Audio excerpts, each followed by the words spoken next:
Afternoon, everybody. How we doing? How's things? Let me just get rid of you. Let me just go to Task Manager and... Where are you, OBS, you little bugger? Come here. Come here. There you are.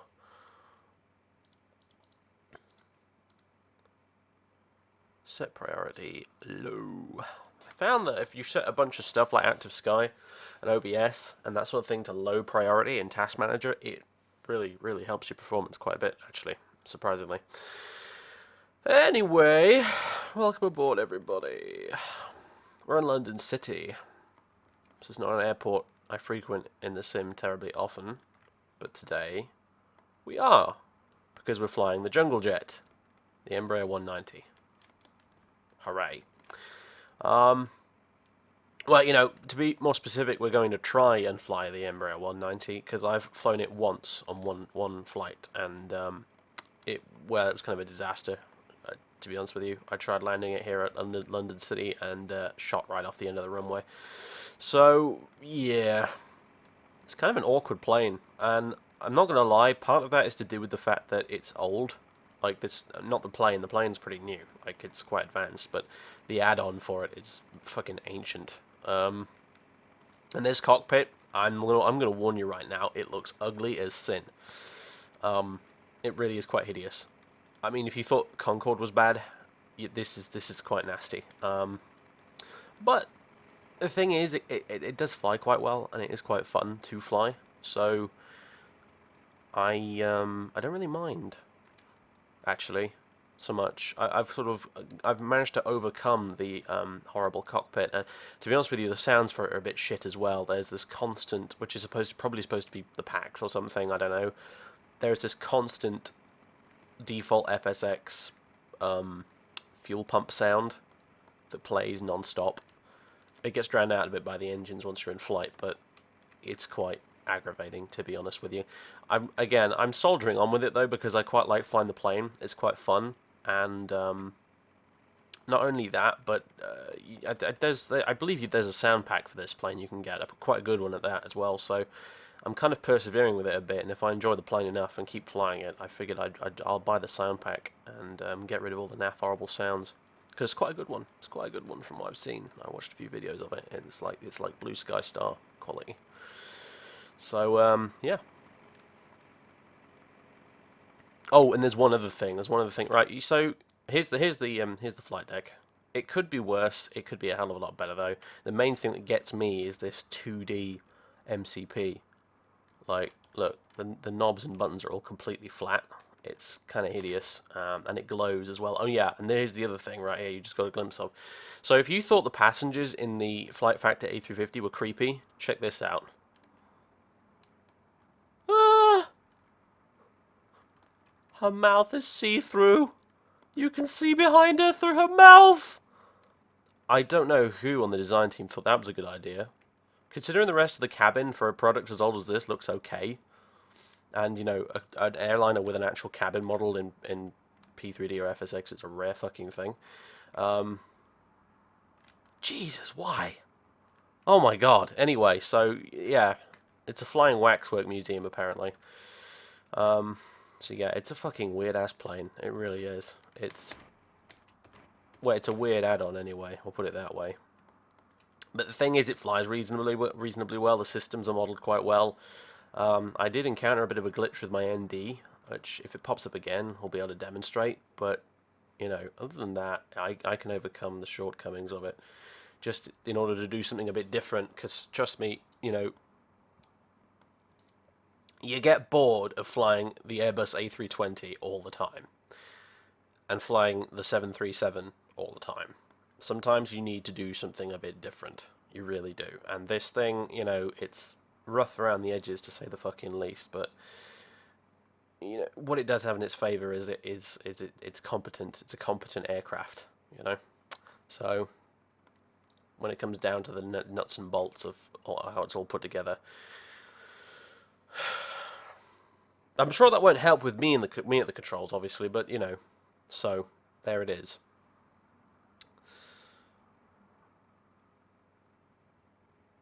Yeah, it actually does look like a sex doll. It's quite hideous. It's horrifying, in fact. But hey,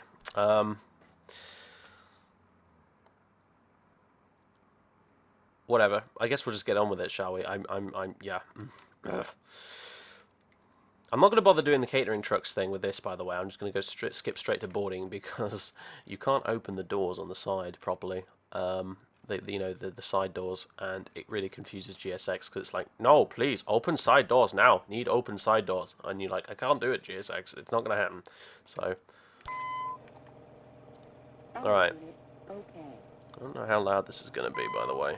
I know the infernal beeping from the master caution is pretty loud, but anyway, there you go. There's the batteries both on. GPU is now in use. It was already one. Okay, never mind. No smoking, fasten seatbelt signs. Arm the passenger lights. Setting this overhead is like the stupidly easiest thing ever. Like, it's all pretty much set up already. That's all I have to do. I just have to turn on the electric pump when we get going to pressurize the hydraulics completely, and that is basically it.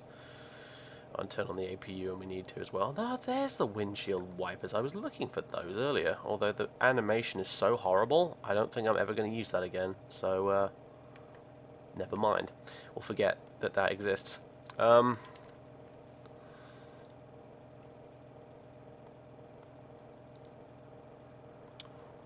Right.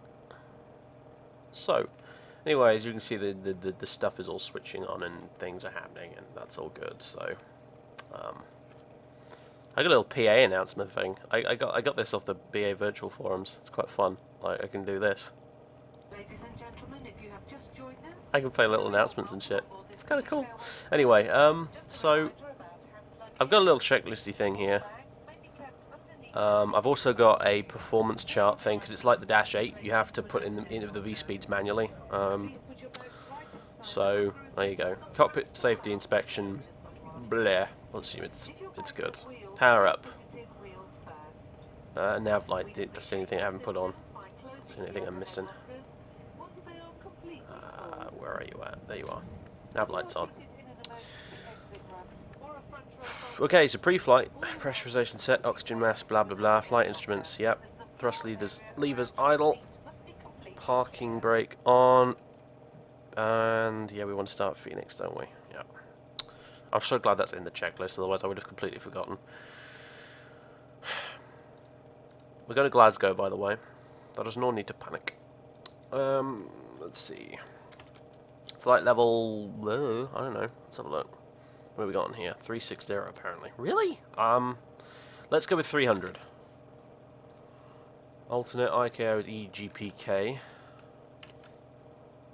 And the flight plan is gloriously simple. It's that. So now we'll move that over there. Is this the same model that M3 flies? M3, if I recall correctly, flies the E-175. This is the E-190. So this is a bit bigger, but it is effectively the kind of the same thing, really. I mean, that whole E-Jet series, they're kind of like the Airbuses. You know, like I think they share a common type rating. They are effectively almost the same. So yeah. This, I got this, in spite of all its rough edges and flaws, I got it basically on M3's recommendation because, as far as he's concerned, it's the best one there is currently, best modelled one there is for flight sim. So, even though that isn't unfortunately saying much, it is the best one around still. So yeah, oh, and we got Concorde-style handlebar yokes, which is always good fun. So, you know, we like that. And yeah, it's wobbling around as I move. So, hey, never mind. Right. If he turns up, then he'll probably be able to tell me all the things I'm doing horribly wrong, which will be good fun. So, no, you stupid. Get back in the front. Camera. Bloody hell. Easy dog. Why do I suffer with you?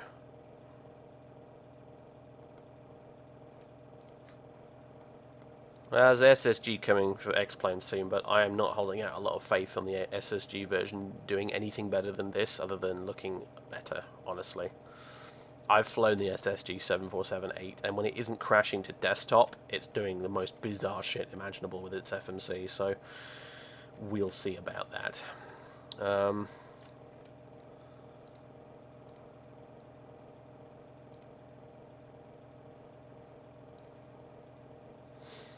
Yeah, I'll probably give it a try too, but I'm not holding out much hope for it being amazing. Anyway, so we need to go nav.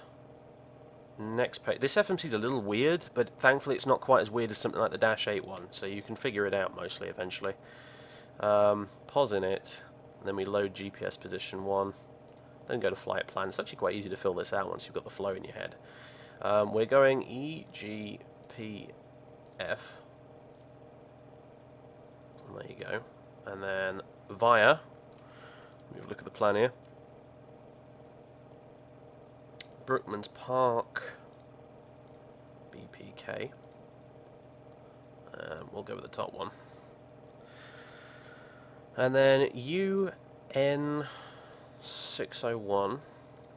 Right? It is 601, isn't it? Yeah, it is. And then dot Ribble, because you're taking it all the way to Ribble. So dot Rebel. Done. Activate. And yeah, the only other thing you do need to do is at the bottom here, copy destination and put that as the last waypoint. Otherwise, your perf data won't initialize. It's a very weird thing. I don't know if the real plane does that. I would suspect it probably doesn't. It's probably just a Wilcoism. But that stumped me for quite some time. That you literally just have to copy paste the destination as the last waypoint. Otherwise, it won't work properly. Okay, so there's that done. We do now departure. Now this is the fun bit. We forget this screen actually, we go to radio, because all the radio stuff's done in the FMC. So we want to squawk 2000 for starters. And we'll put in 122.8. Yep, and now swap it over, and then put in 122.0. Echo Golf Lima Charlie. Have a little listen to this. Echo 1220 Zulu weather wind 250 at 4 visibility 10 sky condition ceiling 4,400 broken temperature 12.4. Right, what's the wind, mate? Tell me the wind. Advise on initial contact. You have information. Echo Golf Lima Charlie airport information. Echo 1220 Zulu weather wind 250 at 4. Right, with 27 then. Okay, good stuff. Ceiling So 27 and Brookman's Park 5 Tango is what we want. Insert, activate. Okay, that's done. It should now calculate all the VNAV stuff once I've done this. So performance in it, this is all fine, this is just informational stuff. Performance in it. Okay, fuel reserve. You can type in your actual fuel reserve if you want to, or you can press the OR button and then type in 20 minutes of reserves. So there you go, 20 minutes of reserve fuel. And then we go, not to this, I got that wrong. We go next page, transition altitude 6,000 feet. And okay, I can put in this ISA and wind info I suppose if I wanted to, although I am gonna, let me just get the QNH off him first and then I'll shut him up. Visibility 10 sky condition ceiling 4,400 broken temperature 122.4 QNH 1012 advise on initial contact 1012 then there we go. Okay, right, back to the radio page. Silence! Thank you. Okay, back to perf in it. Next page. Okay, transition altitude 6,000. Cruise altitude, as I said, is going to be flight level 300. Done. Cruise winds for today. The average wind in the cruise is 322 at 29. There, you can, by the way, you probably hear that default fuel pump noise, which I told you about. It's a little aggravating, but you know, like I said, I'm putting up with it for now, just because I know there's a sound pack that exists for this plane. It's not a very expensive one either, so I'll probably just grab it. Right, so that's done. ISA dev is +2. Okay, there you go. And zero fuel weight, fuel gross weight. This can all be accomplished by simply typing in fuel. Bang, done. It's a bit of a cheat. I like that. Anyway, so there you go. That's done.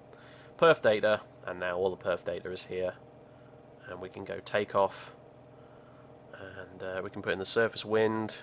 which I could tune into Mr. Repeating 80s Man, or alternatively I could just look in Active Sky, and I think I'm going to just look in Active Sky, because fuck, getting him back up on the radio. I mean, that's the one annoying thing about this, is having a radio as a page in the FMC, because obviously in the real thing you can just put the radio up on this one, and then do your planning in this one, but because it's, yeah, they're both linked, there's no, I mean, there's this down here, but this is not like, yeah, like you've got no means of doing anything with the radios outside of the FMC, which is a little bit annoying. There's no like sort of backup or standby, which is kind of irritating. So, never mind.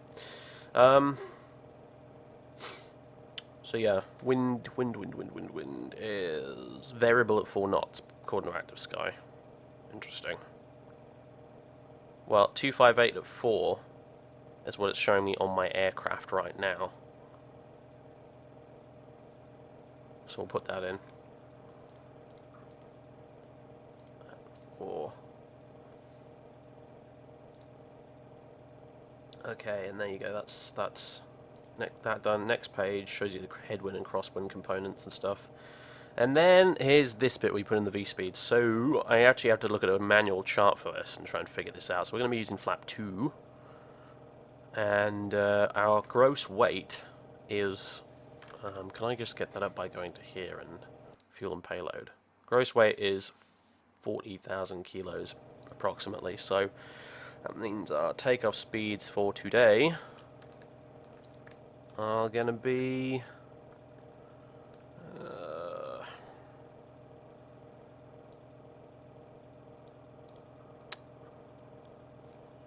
okay, V1 127, VR 130,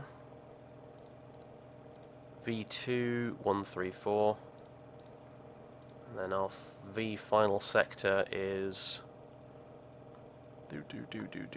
scroll to the bottom of the chart. Our V final sector is 187. Job's a good one. Alright. And then you've got climb and all the other rest of it, but that's not really a big issue. We've got cruise as well. We'll put in 0.76 on the cruise speed. I think, because this thing, otherwise it will cruise it extremely slowly. I don't know if that's because it's not a very powerful plane and just is quite slow in general, but I feel like that's not really the case. So we'll put in that and see how it gets on. I think it's quite a small light plane, really, even though E-190, and it's got some beefy-ish engines, so I don't feel like you should be cruising that slow, really. That was probably the most fuel-efficient long-range cruise speed, which is what it defaults to, but hey. Anyway, so that's pretty much everything done. I can just go back to active flight plan, and there you go. It's all pretty much sorted. Then I suppose I might want to get rid of any discontinuities, but I don't see any, so looks like we're okay. We can go up here with a little touchscreen display type thingy. We can go waypoint ident, turn that on. We can have progress, and we can have vertical profile. It's one of the things I love the most about this plane, this vertical profile thing you get here. And you can actually... now that's interesting. What the fuck has it done there? Okay. Well, I'm fine. Let me have a look at the chart for this actual departure and see what the fuck it's trying to figure out right now. Maybe I've put in the wrong departure for the wrong runway or something, and that's really confused it. It wouldn't be the first time I've done something daft like that.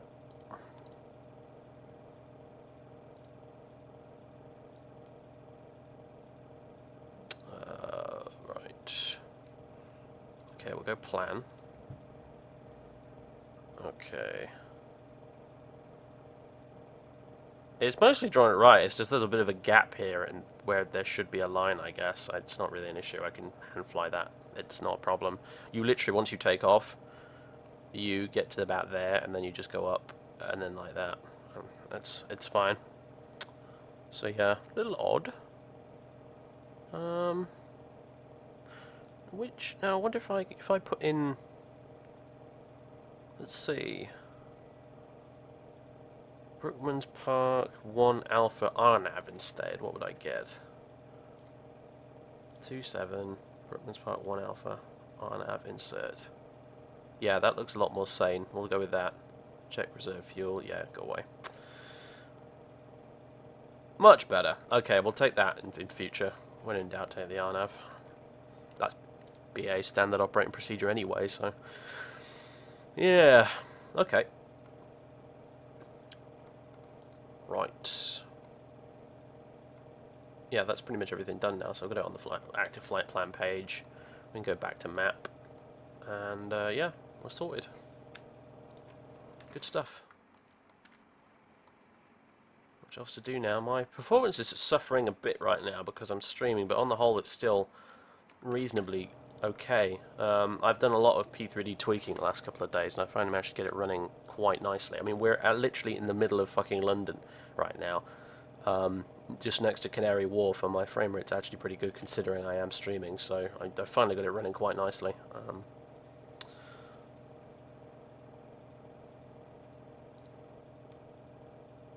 If I criticise SSG, they'll got a personal attack against me. Well, that's just charming, isn't it?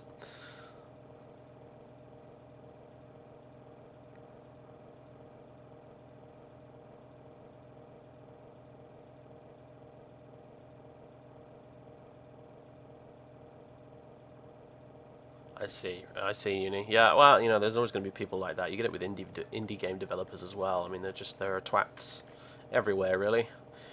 That's just the way it is. Okay, so, pre-flight's all done. Before start checklist. Okay, trim panel. I just want to get it into the trim is down there, isn't it? Yeah. So we want it, yeah, anywhere in the green will really do, honestly. I'll give it a bit of up trim. MCDU is checked and set. Fuel quantity is checked. Yep, there it is. 3780. That's actually less than we should have, I think. That doesn't include reserves. Whatever. It's more than enough. Order brake, RTO. There we go. Taxi and takeoff briefing. Forget it. Doors and windows are closed. You can open the doors in this, or the windows at least. I will probably do it in the middle of cruise. Luckily, nothing will actually happen. It's just because the entire window is a click spot, and I accidentally click on it all the time. It's kind of irritating, frankly, but whatever. Anyway, the doors and windows are closed. No, the doors aren't closed, are they? No, they're still open, so let's close those. Oops. 52, there we go. Shut. Thank you. I can do a little cabin thingy. Transponder. Well, not on the runway yet, so TARA, forget about it. Flight deck door locked, passenger signs on, red beacon is now going on.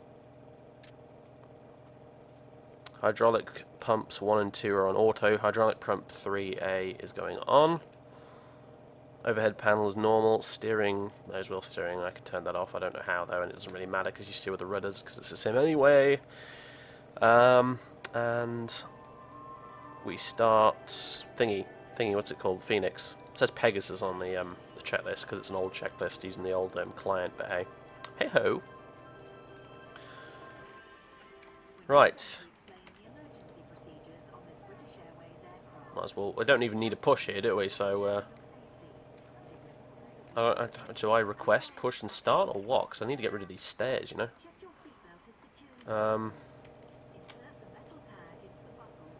If I just do reset position, yeah, that'll get rid of it all. Okay, good. Good stuff. Alright. Get those ready. Start the APU.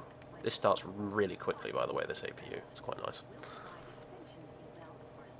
Yeah, I'm flying on BA Virtual. Chris. In fact, there's the position report window right there, and there's the flight window. Doodly-doo. So, yeah, I'm not terrifically good at flying this plane, it has to be said. Right, nav source FMS. And HSI arc mode with weather. Flight director on. I guess we can arm nav mode. and VNav mode. Although that's not going to work because I don't think we've got. Well, I haven't dialed in an altitude yet. We'll put in the cruise altitude just for the sake of simplicity today. I can do that. Yeah, can't I? Yeah, there we go. So yeah, I'm pretty inexperienced with this plane, and it shows, especially yesterday when I pretty much crashed it while trying to land here. Doesn't help that landing at London City in this thing is crazy difficult. We'll probably do it if we do the return leg if we've got enough time today. It's quite a thing. Okay, so flight level 300 dialed in. And if I click that, it's gone flight level change because we've got no auto throttle. So that's fair enough. I don't think you'd actually switch on the auto throttle on this thing until after you've taken off. So yeah, we'll just leave it alone really. Speed, go to FMS. That I always end up missing. You have to put an actual switch to switch the speed over to FMS instead of manual. Simply engaging VNav or flight level change will not cause your speed to go into managed mode. As far as the auto throttle is concerned, you have to flick this little switch here. So I nearly stalled after takeoff out of Amsterdam yesterday in this thing because I forgot about this little switch here. It's evil, absolutely evil, but it is what it is. So, right, now just start the engines, which is really easy. You just click that little switch there and it starts without really me having to do anything else. Automation for the win.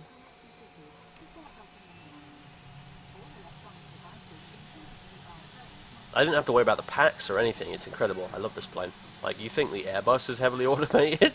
It ain't got shit on this thing. You can be quiet though.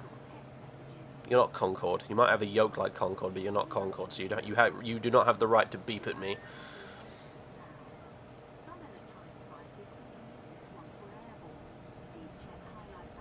How am I today specifically? Alright, I guess. A bit tired, but like it's just that usual midday slump.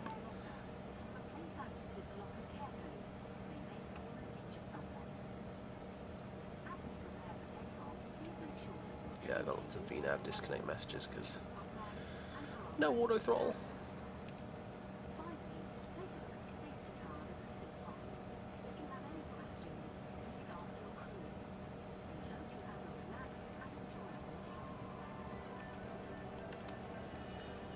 Oh my god, what just happened there? I don't know, but my view's all over the place now. Oh, Easy Doc, why are you so shit? Really, seriously, why are you actually awful? Oh yeah, our call sign today, by the way, is Flyer 52 Yankee. We're not online because trust me, I'm not taking this thing online until I can learn how to not crash it landing at London City. You know, I don't want to inflict myself on the controllers, frankly. Not that there are really many on right now, but hey.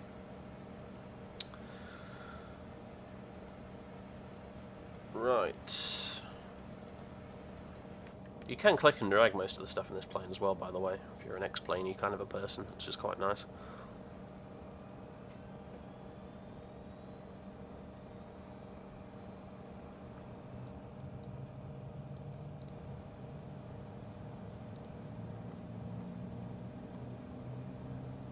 So I have a couple of modifications to this plane as well, by the way, I should note. One that changes the night lighting to not look horrifying, and another one which modifies the drag profile of the plane when it's got full flaps out.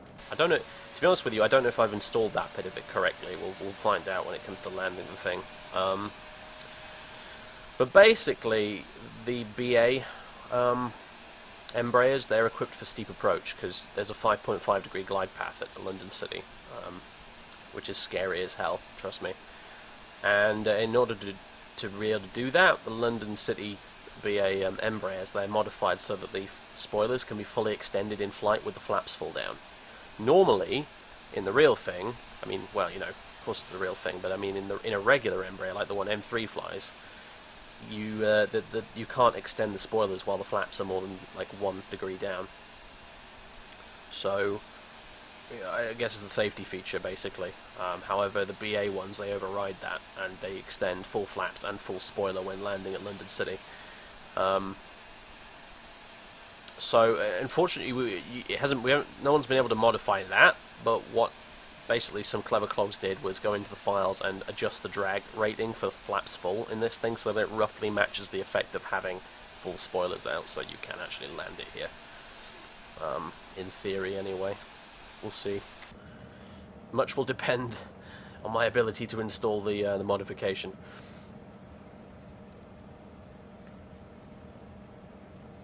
Houdini, it's all the info's there on the overlay, man. It's down the bottom left and it scrolls across, so that you can find that stuff out for yourself.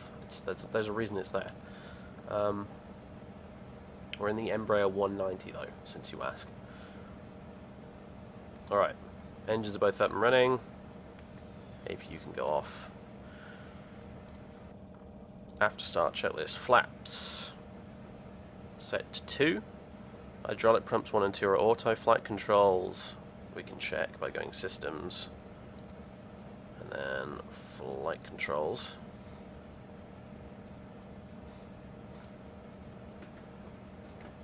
All looks good to me.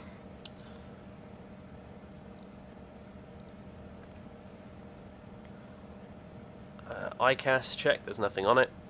Dispatch clearance, yeah, whatever. And we're ready to rock and roll, so brakes out, let's move. Let me pull my tracker out. Because why not? Although, I'm not getting any lights on my actual IR camera, which usually means it's not quite working properly. That's not good.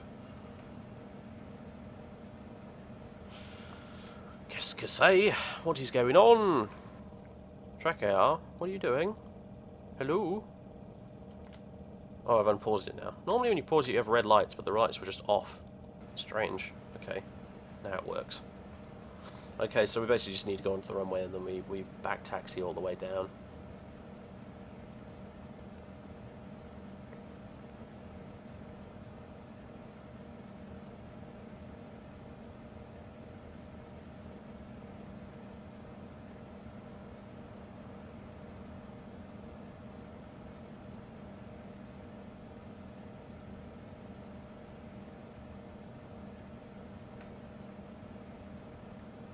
Like so.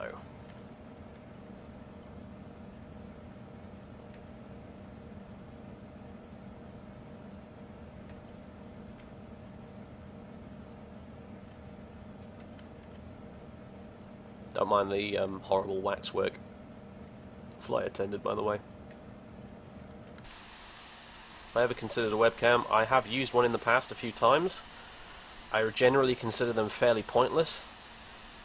They waste screen space, and I also can't afford a good one, so yeah.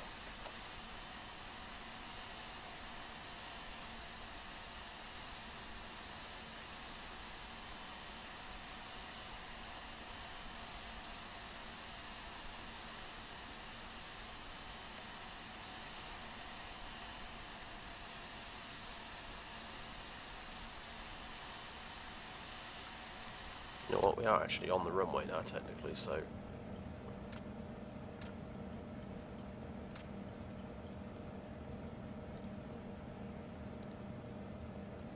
I flew on this on VATSIM yesterday, by the way. Luckily there were no controllers to witness my disastrous attempt at landing. But I tell you what, one thing I do like about vPilot, even though the voice codec is fucking shockingly bad, it does do the transponder bullshit for you. You don't have to go into the client like you do on IVAO and do it yourself. And the model matching for it's actually quite nice now. I've got ultimate traffic, so yeah.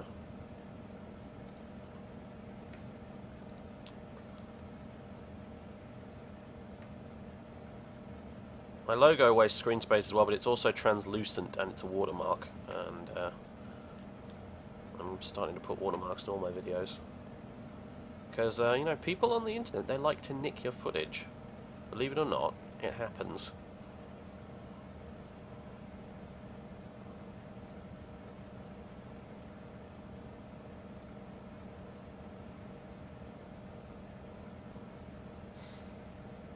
Alright, looks like we are ready to go for takeoff checklist. Takeoff configuration is checked, flaps 2, and RTO is armed. LNAV is armed, FPA is on. The flight directory thingamajigger. Flight director itself is actually on.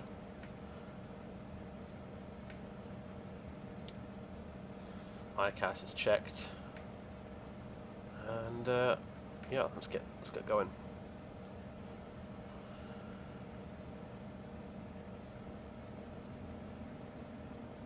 All right, looks stable.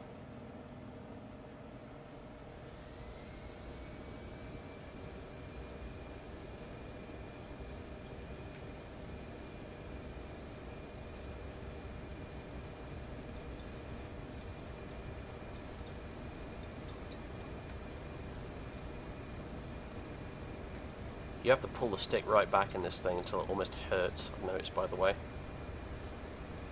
Get it off the ground. Like, the control sensitivity is really goddamn low.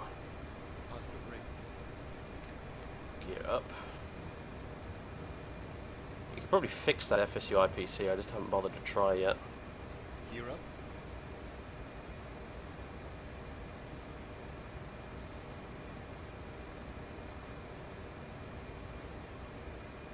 Okay.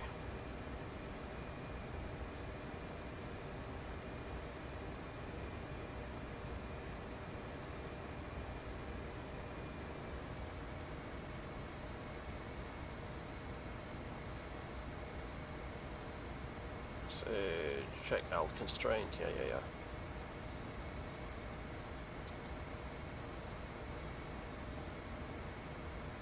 Okay, auto throttle. VNav. Banking. High speed. Oh, flaps High up. speed.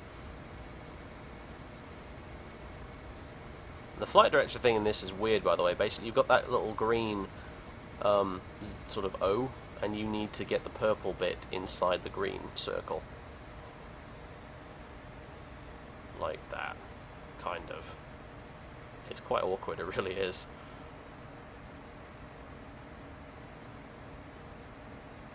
But hey-ho. And I'll put on the autopilot now, so I at least don't have to deal with that.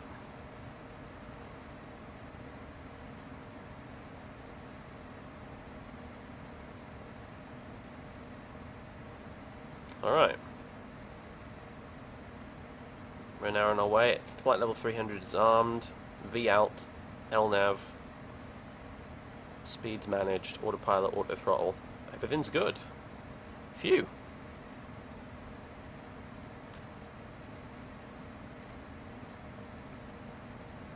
It's London City with its black textures because 32-bit master race apparently.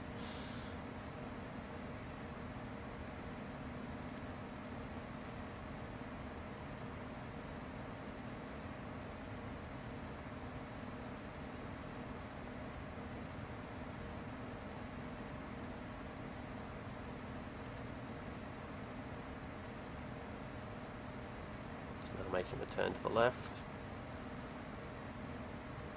It's kind of overshot it a bit, like the LNAV's not the most brilliant thing ever in this thing. Sometimes it can be beneficial to take over in heading select, but it's close enough.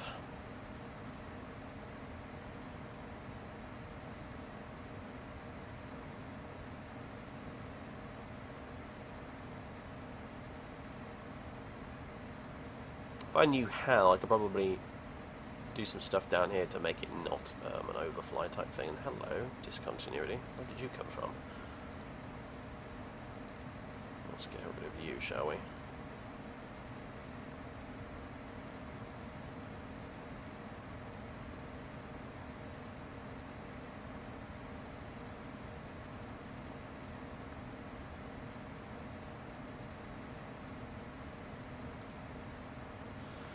Okay.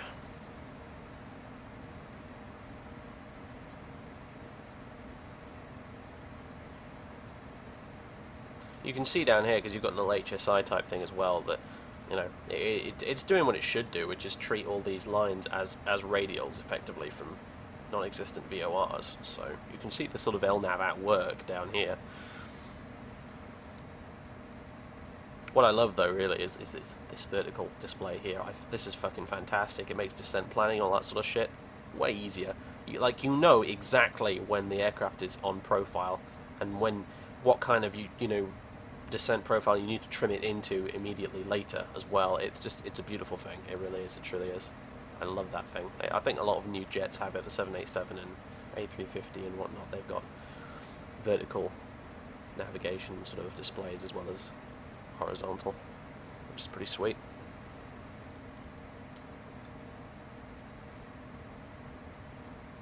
So yeah, we stay at 3,000 right now. It's not bugged out or anything. We are actually supposed to be at 3,000 for all of this part of the procedure. So we actually get to Brookman's Park and then we can climb like a bastard.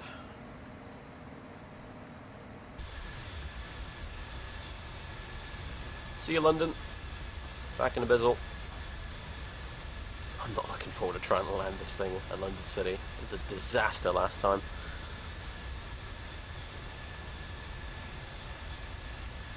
But now I've at least attempted it once and had a look at some tips for landing there. I reckon I might be able to manage it, but it's going to be tricky. London City is one of the most challenging approaches in the entire world as far as I'm concerned. It's not an exaggeration at all. Like, if you don't know what you're doing going into it and treat it just like a normal ILS, you're going to get fucked. And there's the climb. Yeehaw!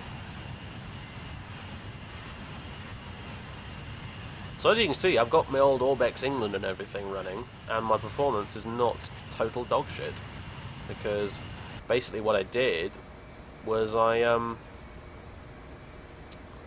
basically just took off in an Airbus A320 and flew in circles over the top of London at 6,000 feet, tweaking my settings until I managed to get it running properly. Basically, I think the issue was I had a lot of weird shadow and reflection settings in my options that I wasn't really paying attention to, but were having a massive effect on my performance, as well as a few tweaks to the infinities and process priorities in Task Manager and stuff, which always helps as well. But yeah, I mean, don't want to jinx myself, but it runs quite nicely now. Quite nicely indeed. Like this area here, London City, is literally the worst performance I get in the sim anywhere in the world, and even here it's sort of 30 FPS, which is completely acceptable. I loaded up at Taxi to Gate Munich yesterday in the Aerosoft A320, and it was like almost 60 FPS in and outside the cockpit parked at that airport, and that's some gorgeous scenery as well. So, and I've got Open Land Class for Europe installed and everything now, and yeah, it's really good. It's really, really good. I'm so freaking happy, because it took absolutely forever to get 3.2 running properly, but now it does.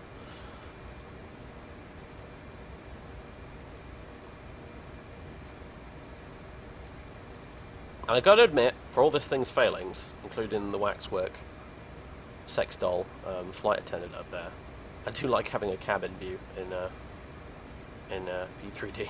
It's one of the things I like about all the X-plane planes. You actually get to sit in the cabin and look out the window. I don't know, it's a small thing, but immersion.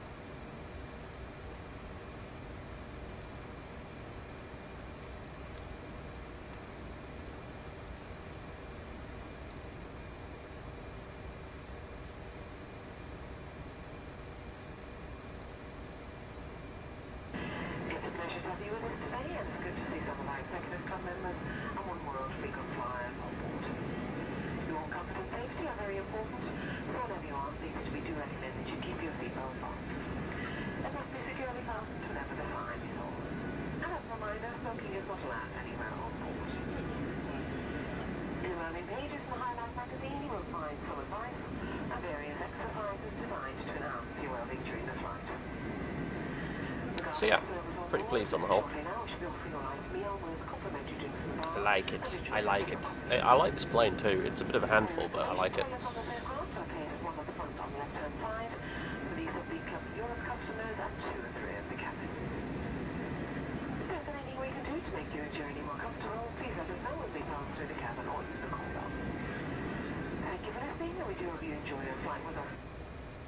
Yeah, I know, the waxworks. It's just genuinely fucking disturbing. If I could find a way to get rid of it, I would. What's even funnier, though, is at night, with the night lighting enabled and stuff, she just turns into this bright white statue with, like, no features whatsoever. It's equally weird. I'm convinced she's just an alien. Just a friendly alien, like the ones in Men in Black, which have tried to blend in and have normal lives. It's just what she is. She's one of those. This plane is the Wilco slash Feelthere Embraer 190, 30 south. Again, it's in the scrolling text on the overlay.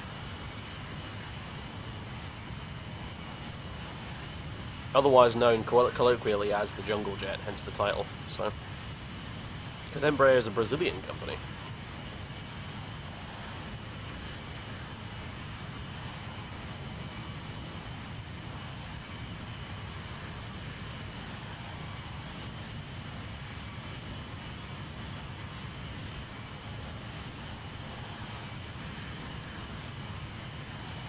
Can't simply console it out like in Bethesda way. Yeah, I know. Tell me about it, man. Although even that's pretty dangerous. Like what you didn't see in that video I put up the other day, where I just deleted that backwards flying dragon out of existence. I got rid of him, but we lost a pair of random trees as casualties at the same time as well. So you know, it's a dangerous affair wielding the disable command like that.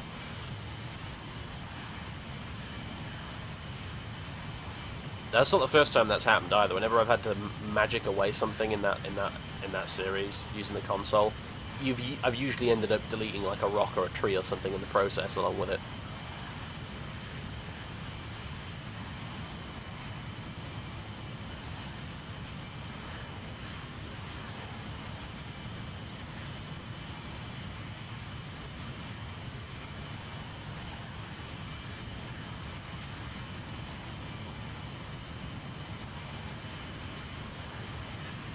England looking pretty snazzy down there. I've got Open Land Class installed in Europe now, as I said, and I tell you what, I don't think I've ever actually used it before. I think I bought it ages ago, and then it was kind of around the time when I got into X-Plane, so I never really got much use out of it, but I took off, like I said, out of Amsterdam yesterday with Open Land Class installed, and holy fuck, it looks good. It really, really looks awesome. I mean, an X-Plane photo is just, it's kind of, I mean, good photo, not shitty photo like a lot of my photo is, but good X-Plane photo, I mean, is just the pinnacle, really, of flight sim scenery, but this comes a close second, honestly.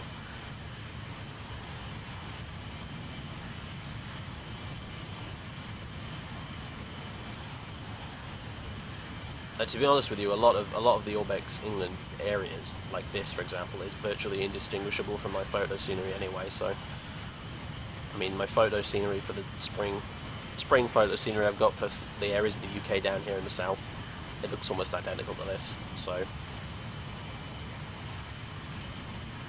pretty happy with it. I need to go to Norway next because I've got Norway as a region installed. Some flights around there in the Dash 8 or something, I don't know.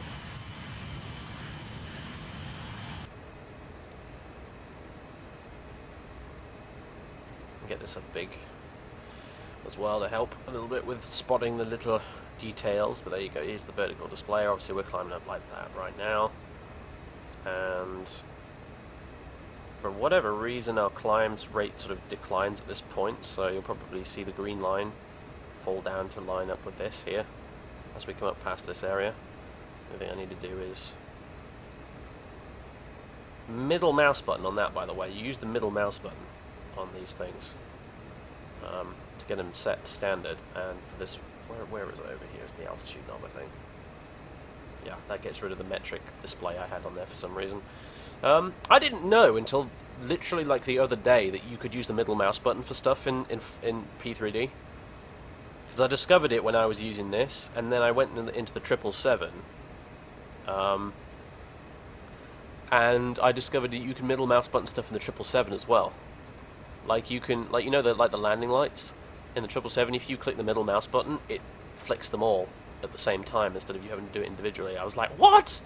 Oh my god! So now I'm going like through all my aircraft at the minute, just middle mouse button clicking on stuff just to see what happens. Speaking of other stuff to click on, like landing lights, etc.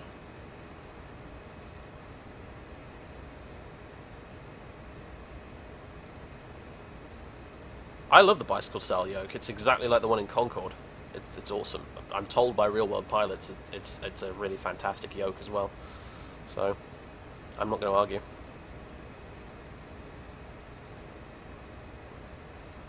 It's actually called a ram's head, I think.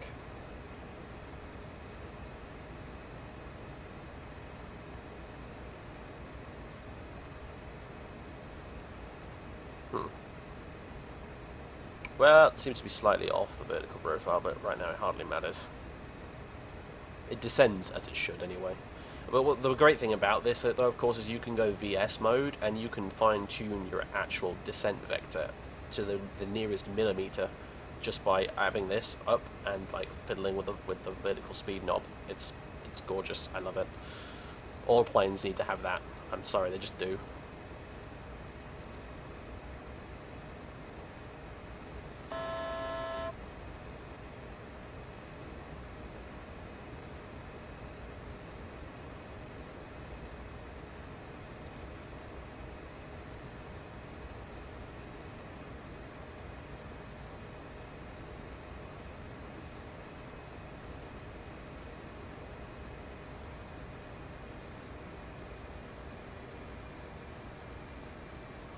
Yeah, I think the logic behind it is your hands are placed on it in kind of like a bicycle, bicycle handlebars, but also more like the wheel in your car, which gives you a little bit finer control, I think, as opposed to a Boeing style yoke where you're actually gripping it from the sides.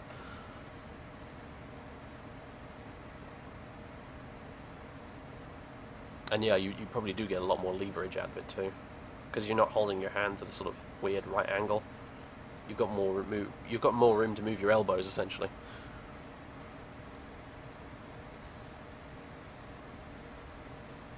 I mean, it's an old design. It's been around fucking forever. I mean, they had these on the old Hawker Siddeley Tridents back in the 60s, but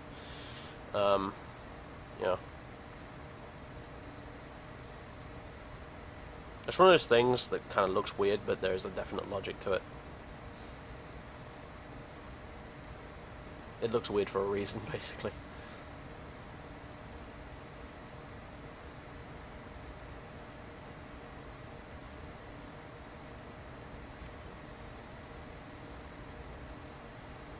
So yeah, we're going up to Bonnie, Scotland.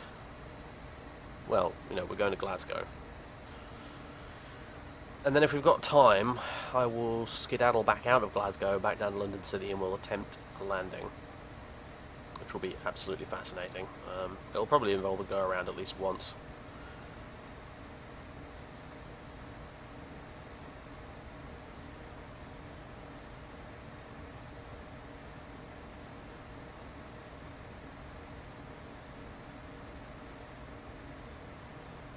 But it's quite a fun plane to fly, honestly. Like, it's got the speed to get places where it needs to go, without you having to spend hours sat around and waiting. But at the same time, it's like, it's very easy to set up. Like I said, like this overhead panel, I barely had to do anything to this to get it configured, ready to go, because everything's just automatic. It's like an Airbus, dark cockpit type thing. If any of these lights are on, then you want to turn them off and then never worry about it again.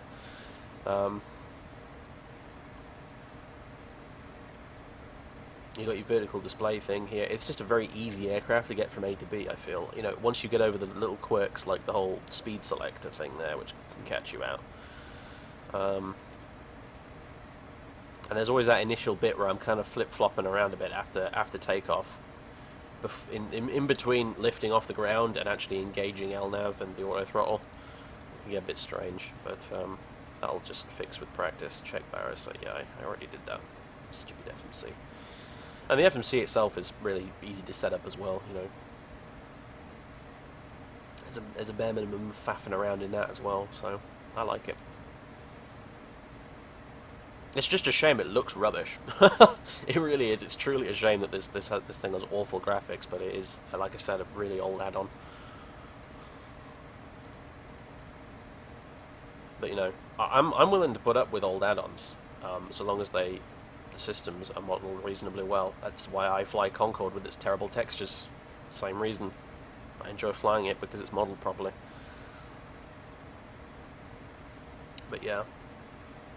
And other than the A318, this is really the only aircraft with BA you can fly out of London City, doing the Cityflyer schedules. And I really wanted to have a go at it because landing at London City and taking off at times is it's a real challenge. It's a bit different from just going in and out of Heathrow and Gatwick all day. put some hair on the peaches, as they say.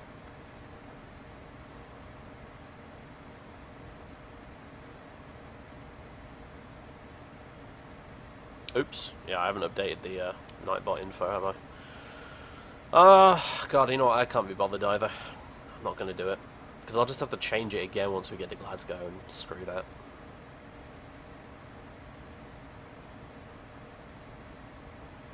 All the relevant info's down in the ticker tape at the bottom left anyway, so... Down here...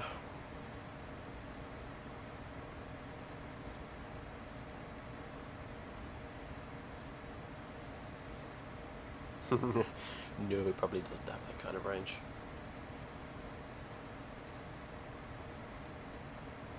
I wonder what its max range actually is, mind you. I have no idea. I mean, it is a regional jet at the end of the day, so...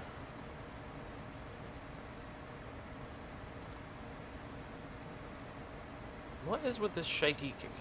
Is the noise generator stuck on again? It is. Stupid thing. I do hate that. I really do. I don't know why it didn't save. I've even got rid of the annoying EasyDock SimConnect message at the start when I'm starting up P3D now as well, because I basically just tied it into FSUI PC instead by doing a little ini tweak. So good. So now, not only does P3D run really well, I now no longer get pop-up spam every time I try and launch it that I have to click through. It's, you know, I'm a happy man right now, what can I say? Finally got my sim to run the way it probably really should out of the box, but hey.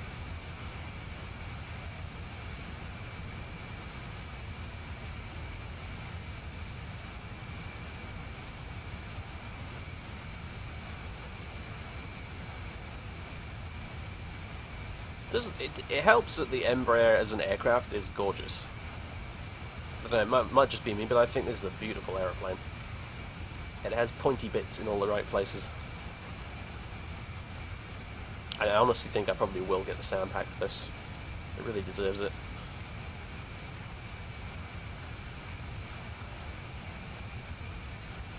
Oh yeah, the 777. That's good, man.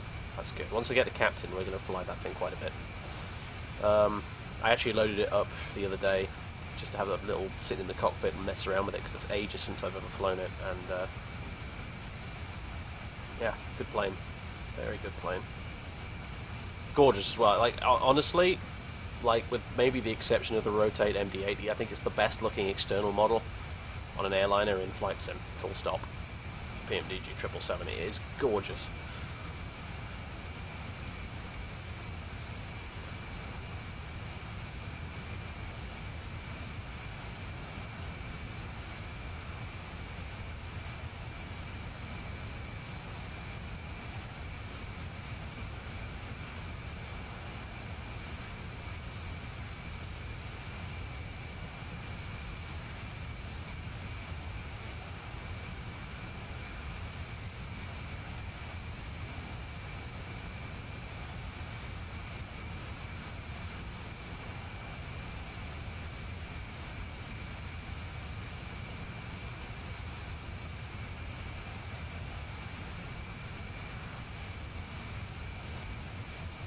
Well, we're already kind of almost halfway there, actually.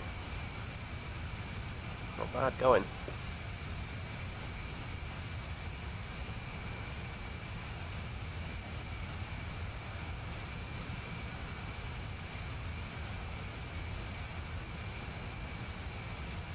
What do I think about the Airbus? What do you mean the Airbus? Which Airbus?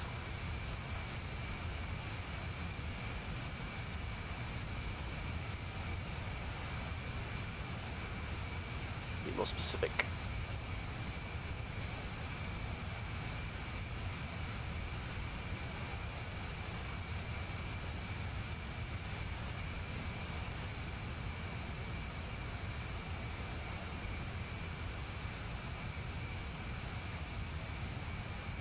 A320. No.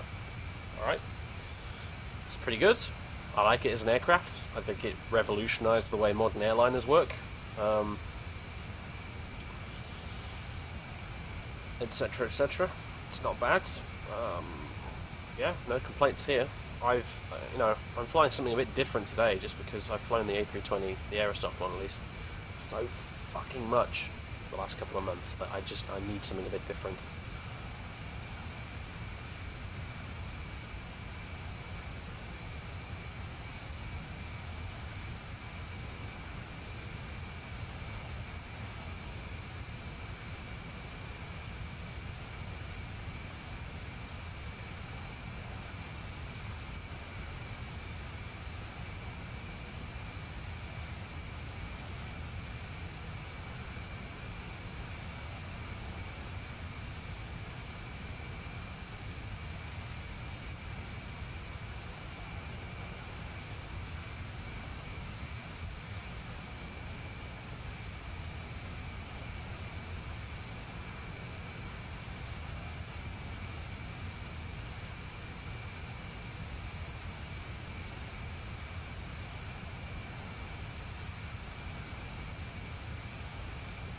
Ireland wants to BA routes up in Scotland.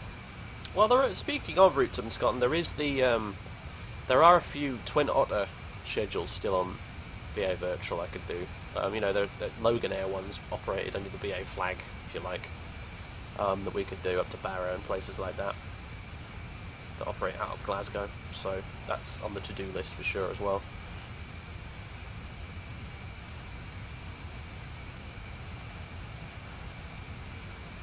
Yeah. Okay. Yeah. So howdy, M3. I did wonder if you'd turn up.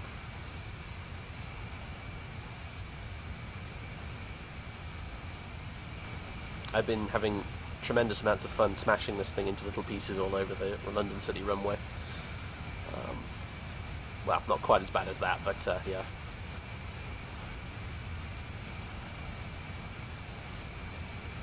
It's been a challenge, I'll say that much, but I've been enjoying it immensely.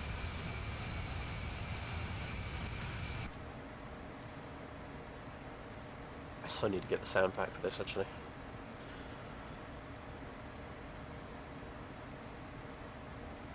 Yeah, the A350 is very pretty.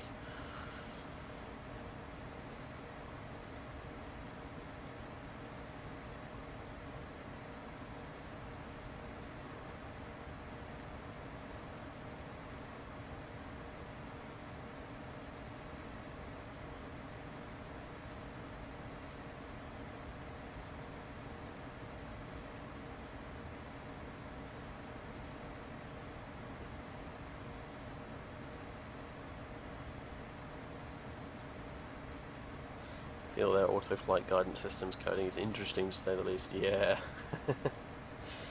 I had some fun issues with it yesterday. I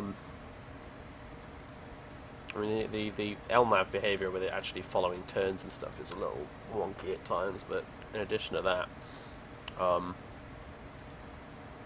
had a fantastic bug. I'm just double checking right now to see it hasn't come back, but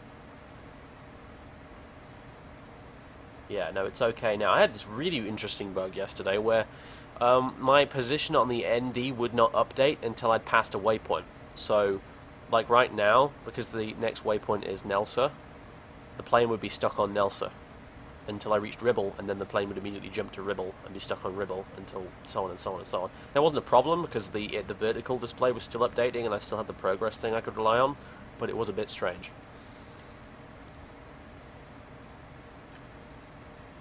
I've been going off on one about how I love the vertical display, by the way. I think that's so cool. Makes managing a descent just the easiest thing in the world.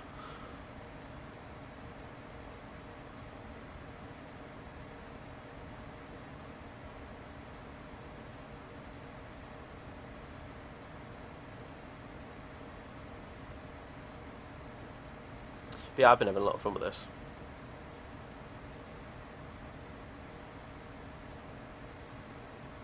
It's a bit different, although it's not so different in that it's sort of a bit of a chore to try and figure out, like the Dash 8.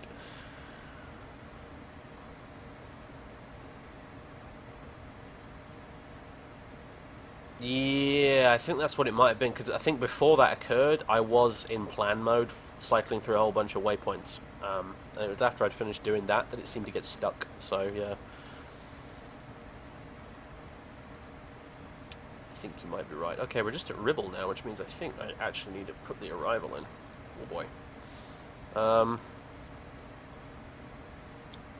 What runway are we using up at Glasgow right now?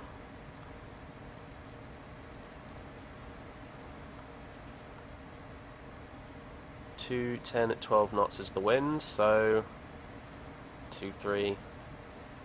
There's no ILS 2-3 there is. And we'll use GAU. And it should be the Lanik 2 Alpha, I think. Yeah, it is. Insert. Activate.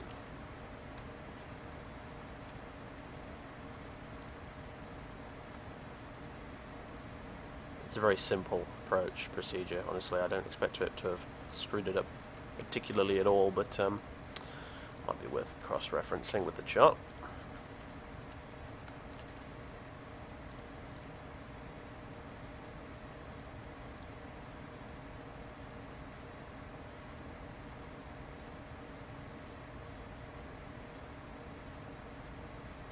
Yeah, it's pretty much just a big old straight line all the way up to Lanik.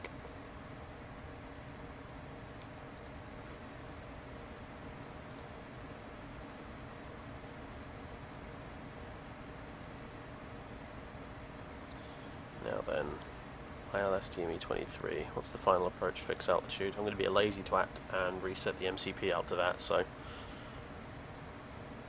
it's 2900 apparently.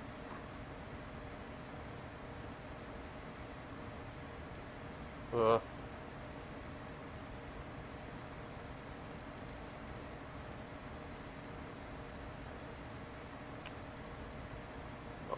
there it was.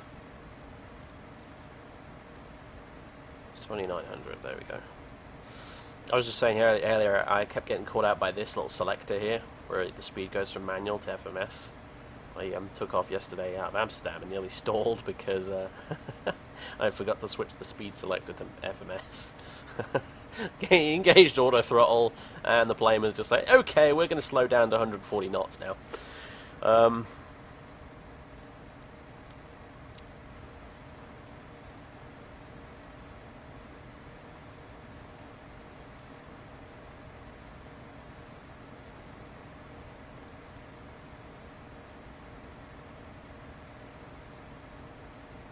Yeah, the laser beam, exactly. I love it. We were just saying earlier how you can just go VS mode and then play with the VS knob until the laser beam's pointing exactly where you need it to be. It's so nice.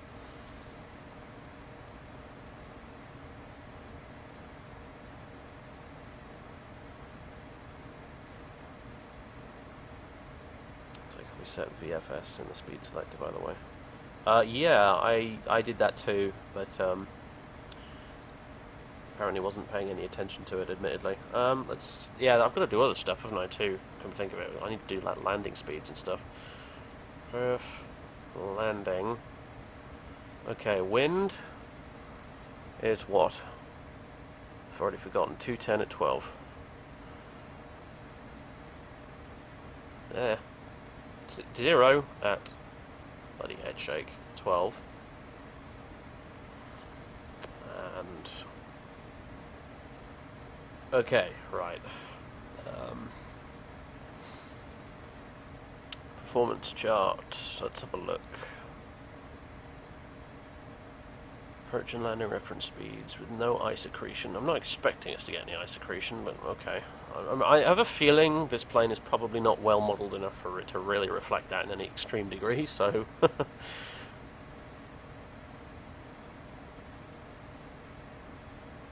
I don't know what my landing weight is going to be though, that's the only problem. Which makes calculating this a little awkward.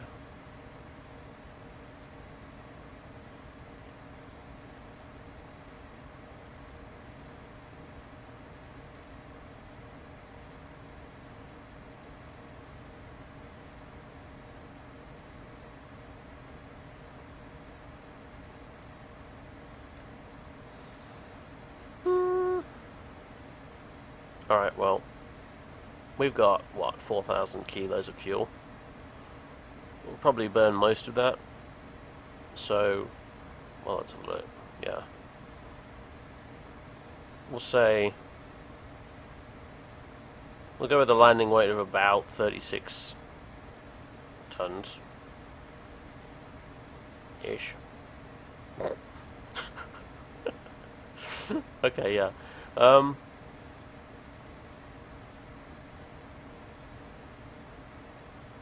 Tell you what, I'll take the numbers for 38, and it should be okay. So let's see. VREF.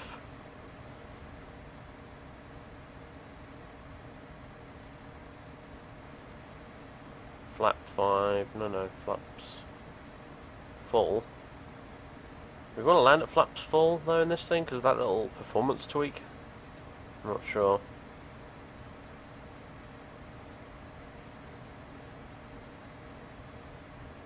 I guess flap 5. I'll take flap 5. So that'll be 123. According to this chart. The approach, I don't know what that is. It's like... We'll just go with VREF plus 5. So... 128. V accelerate. Or whatever that is, back. 151.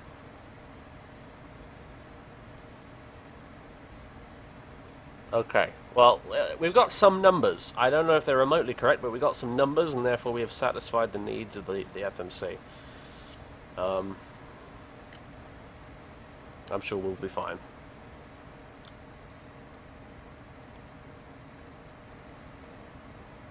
I mean, the only, we'll probably be fine landing here. At London City, the numbers pretty much don't even fucking matter. You need to be fully configured for full landing before descending on the glide path and doing about 130 knots max. So, that's all I know. That should be okay. Landing at London City is going to be a right old laugh if we get around to it. Now then, hello. Okay, you're going to descend in time. Would you like some speed brake? You'll probably just throttle up if I put speed brake out there, won't you?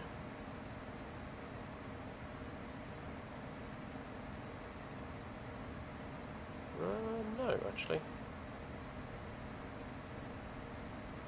Oh yeah, no, there he goes. There goes the throttle.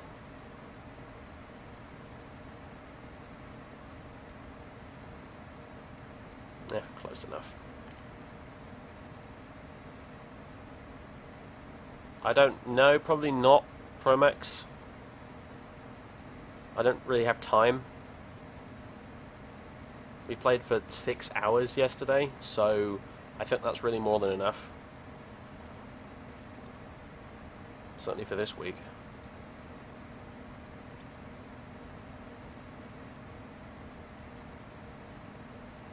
It's a cable car modelled in EGLC scenery. I don't know, actually. I didn't check on the way out.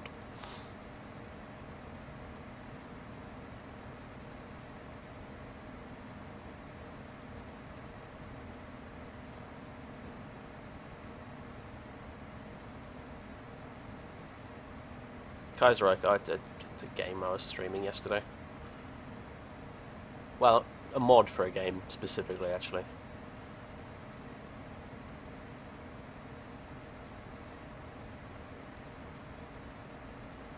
Oh boy. Here comes the nosedive.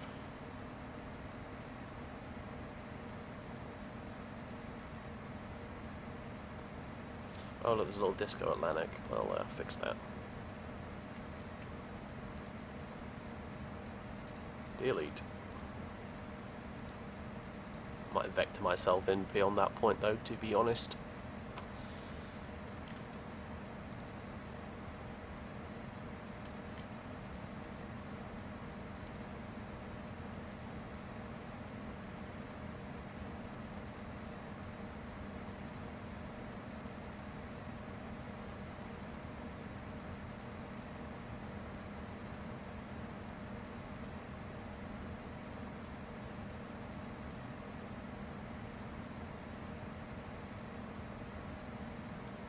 my favourite streamer because the other one became a jerk. That's I'm not even going to ask. That is a piece of drama I do not want to be a part of. I'm glad you're enjoying the show, though. Yeah, you can swear all you damn well, please.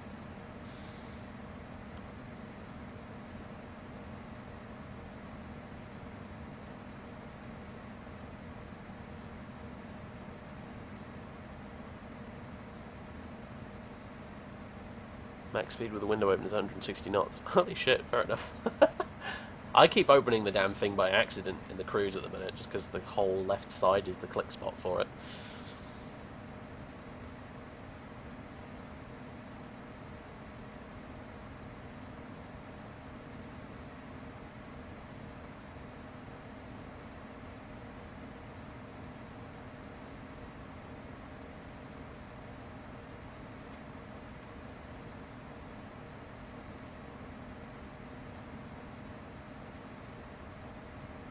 Internet drama is petty, that's for damn sure. God, so not worth wasting your time on. It seems the whole flight sim community just seems to be rife with it. I don't know why, but it's just one of those things. It doesn't matter whether it's the whole, you know, civil aviation flight sim community, like P3D, X-Plane, combat flight sim community is just the fucking same. Even the tiny Cliffs of Dover community has its fair share of like stupid bullshit drama, and it's just like, why can't we just fly our pretend planes and be nice to each other?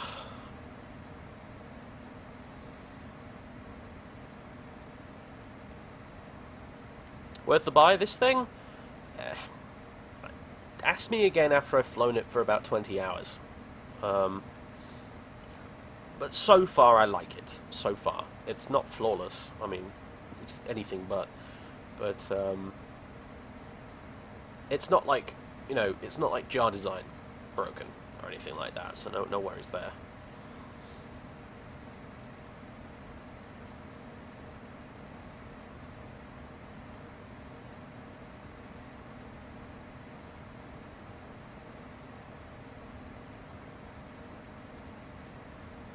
I want you to open the window during flight. Oh god! Just sucked out the side, there you go.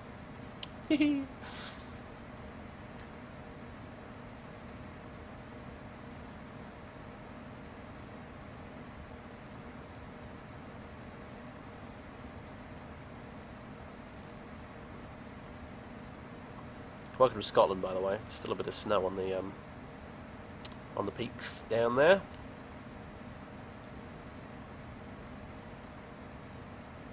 We're in Glasgow as opposed to Edinburgh, so the scenery is a bit more dramatic. There are some hills and mountains around Glasgow. The approach into the runway, in fact, that we're going to be landing on, I think, is particularly cool because you go really low over a bunch of hills. It's quite cool.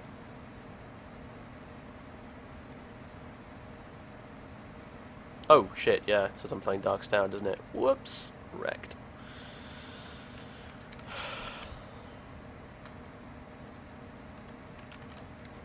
I forgot to update that. I rarely have to update that. That's why it didn't even sort of come to mind. Yeah, it's fixed now. You might have to refresh the page for it to work, to display properly, but it is fixed.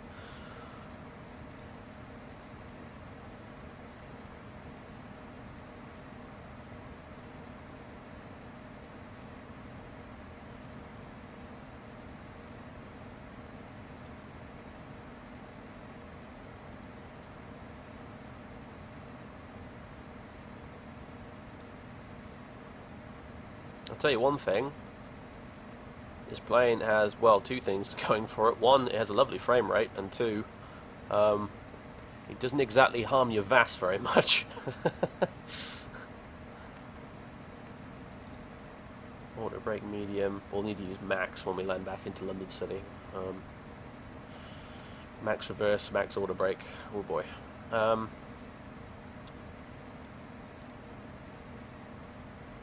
Okay, the other thing I think I might need to do is go to the nav radios and get that tuned in, because I don't think it does it automatically, even though it probably should. Maybe M3 can shed some light on this, but previously I've had to dial in the ILS myself. Like so. And the course is 230. I can even adjust that, which I don't think I can unless we're in nav mode, which is quite irritating indeed. So never mind that then. Just going to make a mental note that the course is 230. Takes us straight out of 1946. Yeah, actually, you're right.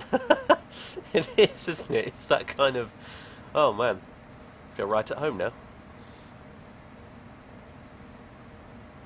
Mind you, the frame rate would probably be better if it was 1946. Do I enjoy this game? No, I hate it. I hate it. I absolutely hate it. That's why I stream it all the time. Because I hate it.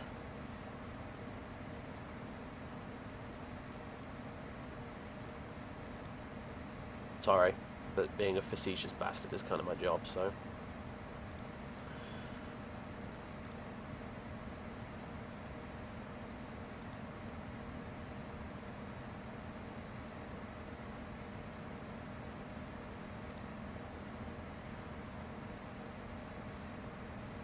What's wrong with the jar? Or what isn't wrong with the jar? Just watch Cat Strader's latest stream of it. It speaks for itself, really.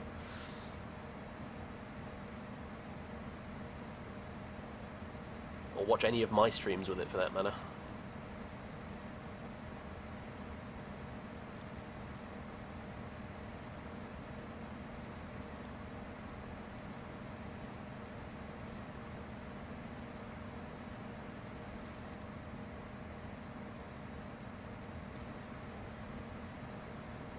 So I know how this should look, this approach, but how is it going to look on this? I already see a little gap there, which doesn't fill me with confidence. It's sort of meant to go up there and then make a right turn, and then you do a loop around over the top of the hills are right there. That little bit corner there. That's, you loop around right over the top of a couple of mountains. Well, not really mountains, but you know, big ass hills, and then you fly on back down into the airport. So, honestly, you can fly it visually on a good day. It's quite nice.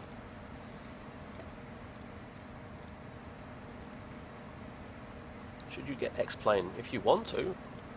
So, I like X-Plane, it's a good sim. I can't make that decision for you, really, though.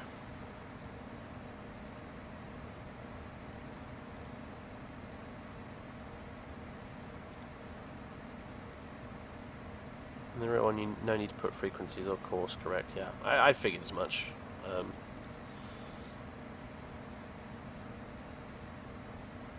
Yeah, that's why I've enjoyed flying this so far on 3. It's, you know, in spite of its issues, it is totally usable.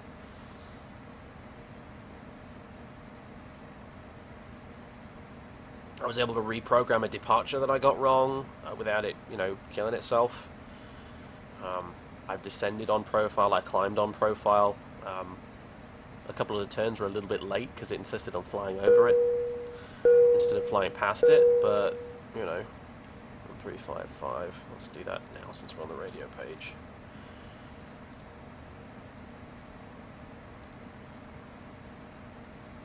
Although the question is, oh no, it does work, okay, COM 2 does work, nice. Yeah. The biggest problem with this aircraft thus far has been the man in the pilot's seat, so...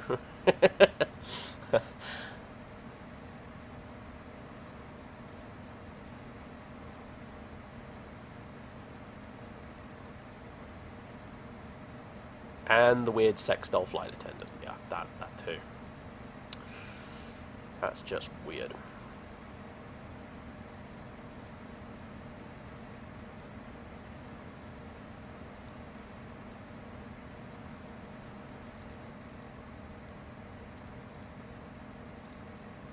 Okay, descent checklist we're supposed to have done ages ago. Order brake set, landing data set, approach briefing complete, approach checklist, passenger signs. Good point. Well, they were already on anyway, so sod it. Altimeters, good point. We're not quite at transition altitude yet, but we're going to go through it. We've been sort of, kind of cleared below it, so...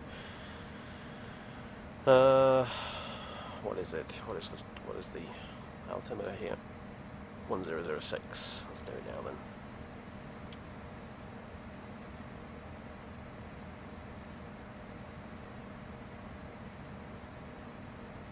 1006. Very nice. Plane, why are you leveling off?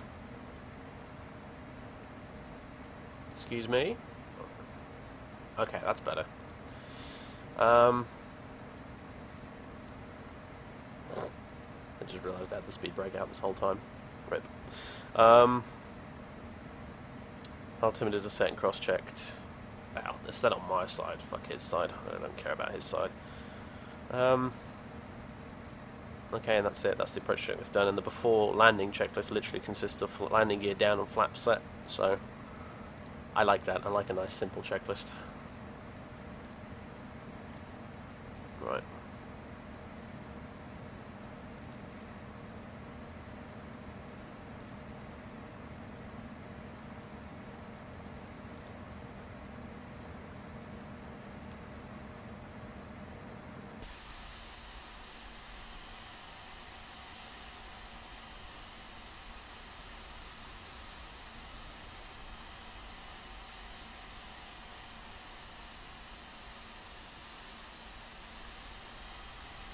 Hello, City of Glasgow. Thank you for dropping my frame rate, you Scottish bastards. But I'll forgive you because you look quite pretty. Oh boy, at least from up here. Probably not if you're on the ground. Easy dot cameras. Alright, I am going to go... One thing I like about this is the middle mouse button click on the heading select knob. Boom, instantly syncs to where you're headed. Heading hold mode. And nav source. Now I'm going to go to the nav radio. This is weirdly a lot like flying like the 732 or the 727 with the INS. Like you switch over to nav radio control for the landing. So that's okay.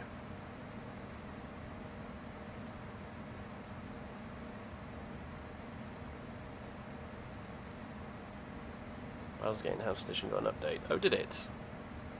I know that there's the new expansion thingy released, the Siege of What's-Its-Face. I didn't know they did an update for the Enhanced Edition. I'll have to check that out before we stream it again next time. Hopefully it won't break anything by installing it. That would certainly suck. All that crime lowering the FPS. Rip.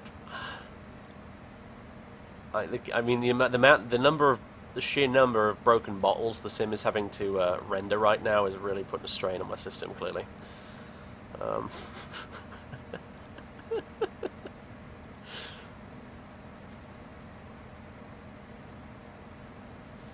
there's the airport. We're going to go right over the top of it and then make a right turn. So.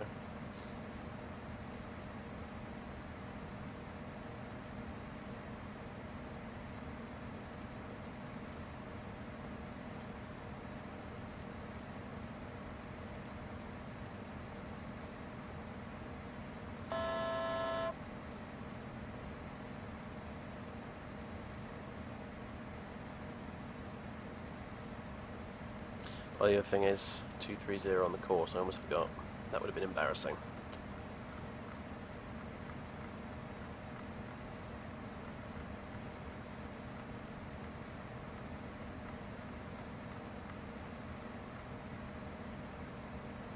There we go. Now we're actually going to acquire the localizer when we turn onto it, instead of being all confused as to why it isn't working.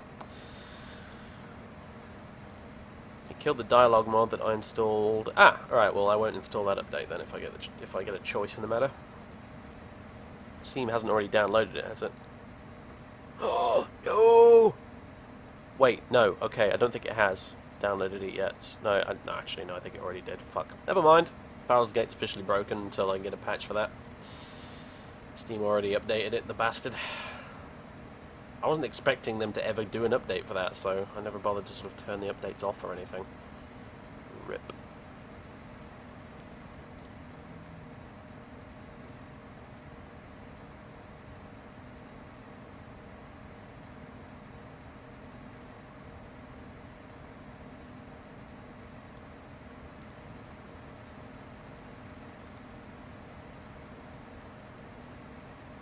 Well, the only reason I put the arc mode on, to tell you the truth, mate, is because we're supposed to enable the weather radar, but I don't think this thing has a weather radar, so I suppose I could probably just put it back to HSI.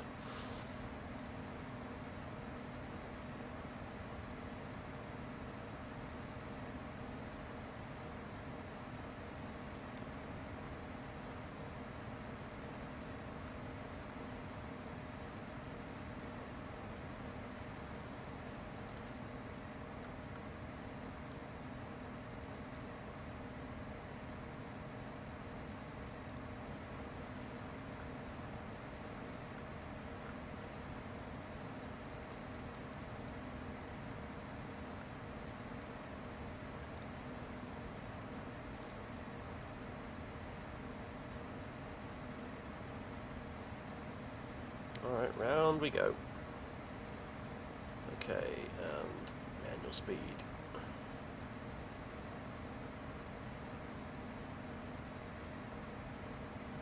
$200 now, and then we'll decel as we get a bit further down. Yeah, we overshot that turn a little bit, but no worries.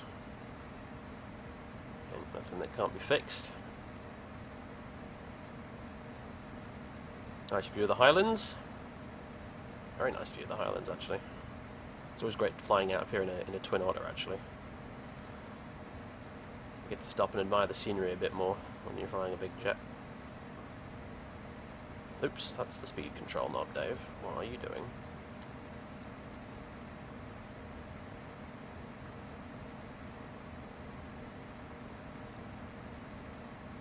So like I said, we'll go over these mountains and we'll get down there, and basically we follow the mountains around, we turn around and then fly back down that way.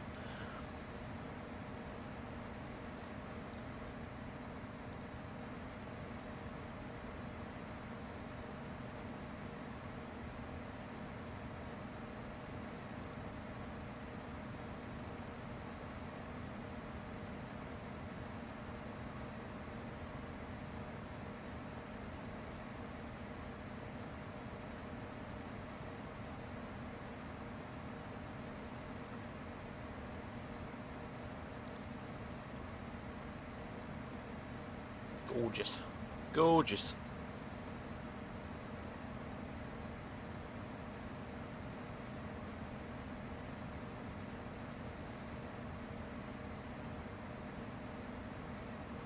Download a different file to replace the nasty fuel pump. Oh, nice. Well, I know there's a Turbine Sound Studios sound pack for this plane you can get, which I've been strongly considering getting, which does sound pretty fantastic. I'm pretty sure that gets rid of the nasty fuel pump sound as well, but if there's a free alternative, I'm all ears.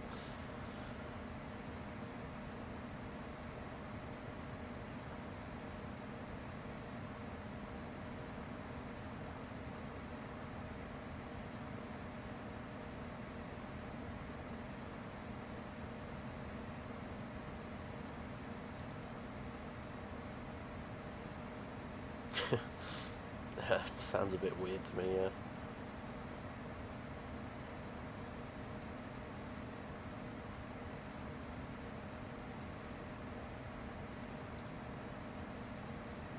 Let's have a bit of flap. Oh, I do like a bit of flap. Oh, yes.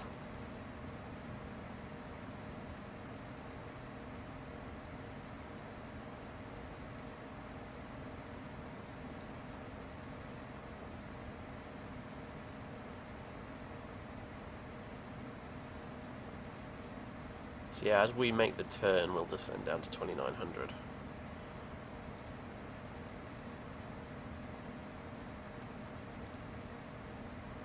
That turn's coming up more or less now-ish, really. So we'll go past this point and make a gentle turn over to the right.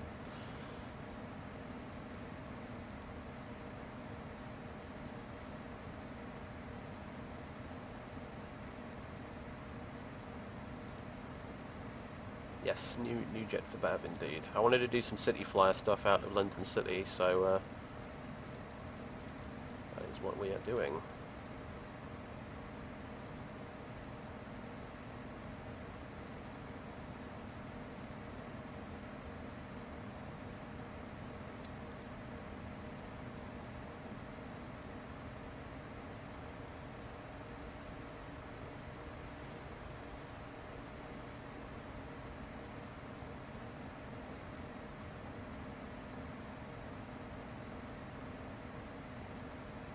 gorgeous view of these hills as you go over them. It's so cool.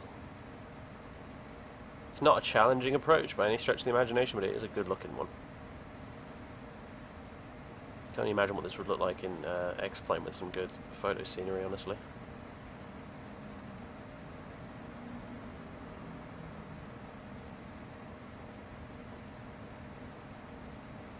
Unfortunately, my photo scenery for Glasgow is a bit rubbish in X-Plane at the minute.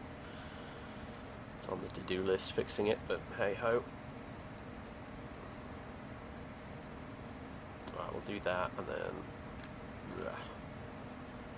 I can arm approach. I think I just want to do nav for now to grab the localizer, don't I? Yep, which it's already grabbed anyway, so good stuff. Delete, remove the original. Yeah, it is quite horrifying, isn't it? I've got to say. You can't hear it quite as much when you're in the air with the engines running and everything, but on the ground it's just abysmal.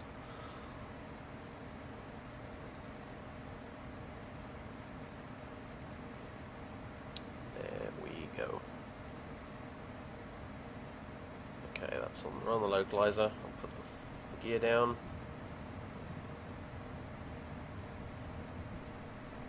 And arm approach, which is there.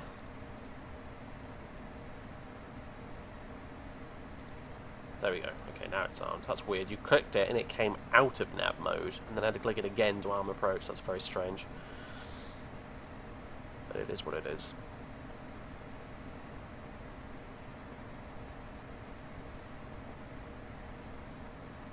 Go down to 160 knots. Put some more flap down. Admire the view for a minute or two as the flaps come down. Nice.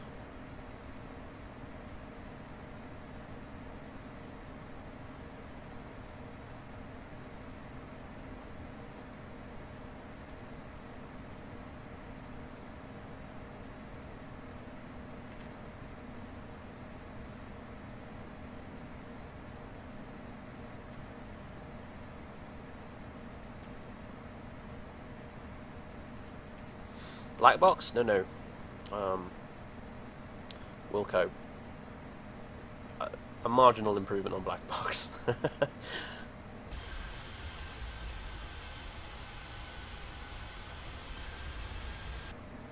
Right, we're not using flaps full, by the way. That's deliberate. Right, we can... We're going to use flaps 5, not flaps full.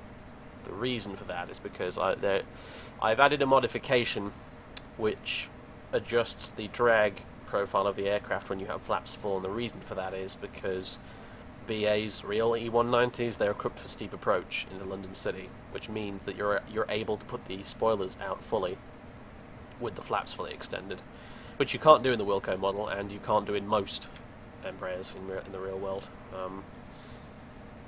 So to help deal with that 5.5 degree glide path at London City, some clever clogs at BAV made a modification to it that changes the drag profile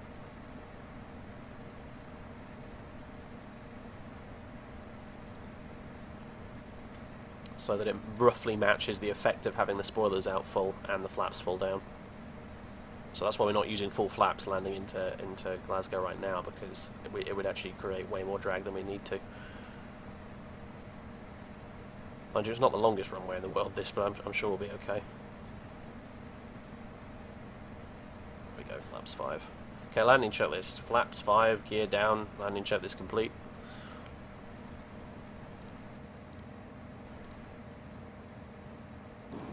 Ladies and gentlemen, as we shortly be landing, can we ask you please to return to your seat now and securely fasten your seatbelt?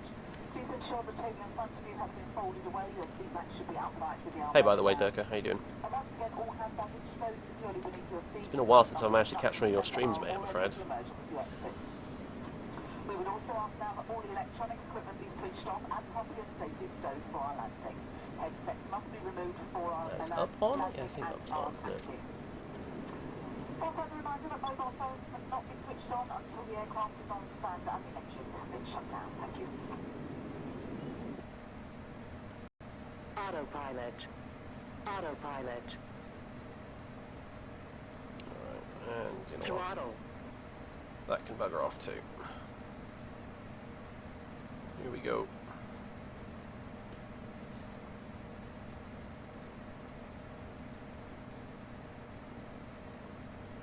Wide slope, wide slope. Oh boy, I lost that pretty quick, didn't I? Wide slope, wide slope, wide slope. If I can't handle Glasgow, how on earth am I going to land at London City?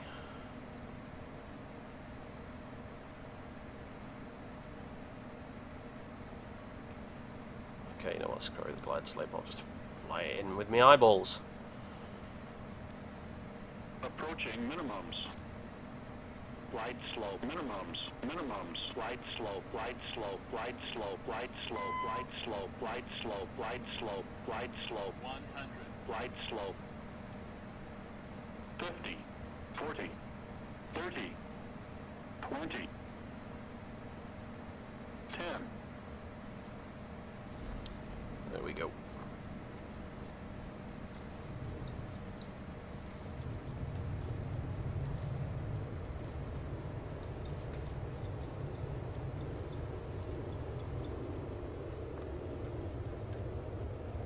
Knots.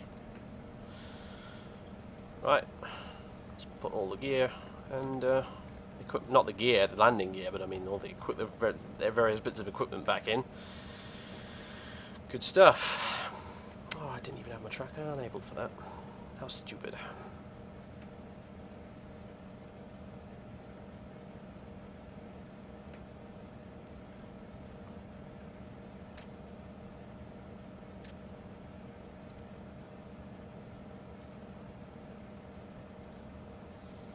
Welcome to Glasgow.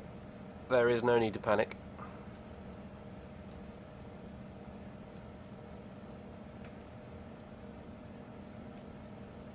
That went better than expected, all things considered.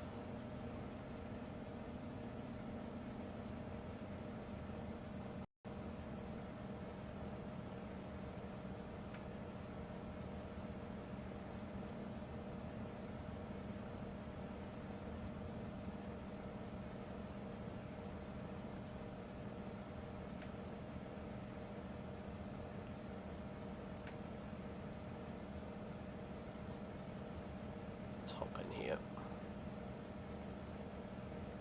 God, I forgot how good UK 2000 Glasgow actually is. I love this place.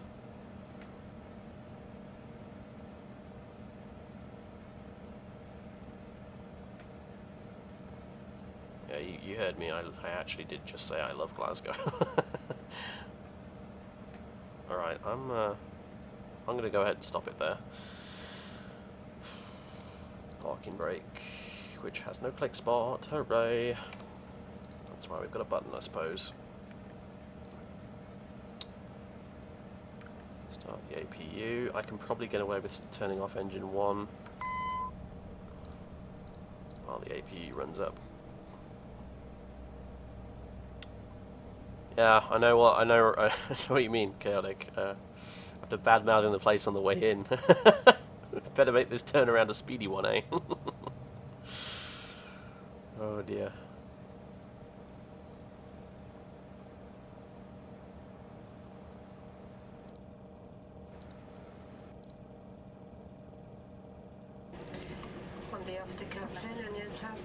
Okay. We good? Yep.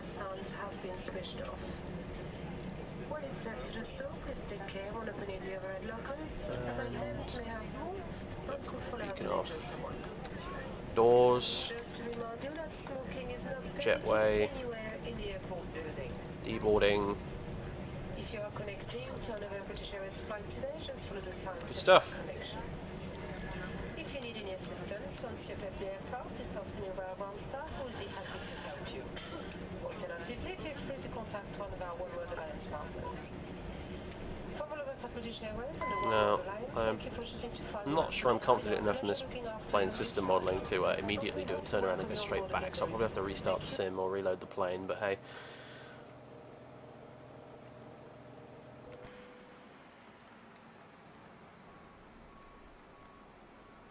Welcome to Glasgow. I forgot how laggy Glasgow actually is, to be honest with you. It's a little bit tough on the frames, weirdly. I mean, compared to Edinburgh, anyway.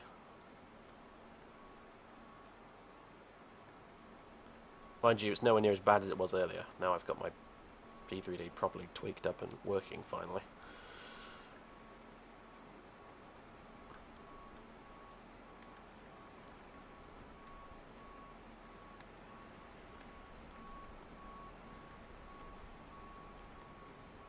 Oh, your PC's down. No, oh, that's not good, man. Your motherboard comes tomorrow. Good stuff. Well, glad to hear it. Oh boy. Here we go. Raphael Irons, for not killing your passengers, I award you the medal of 3.5 GBP. Thanks very much, dude. Much appreciated. Don't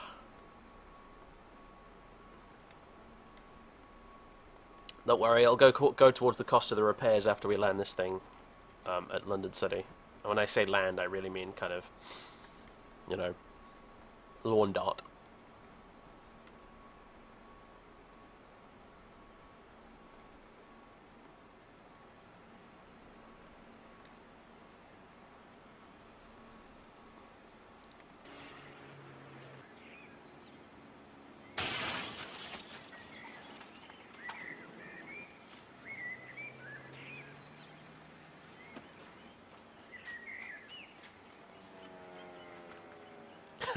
Thank you, Dave. Cheers, fucking hell. Bloody Nora. I thought that said £5 there for a second. I read it more closely. Jesus Christ. Thanks very much. That will just about cover the cost of the repairs. Right then. So.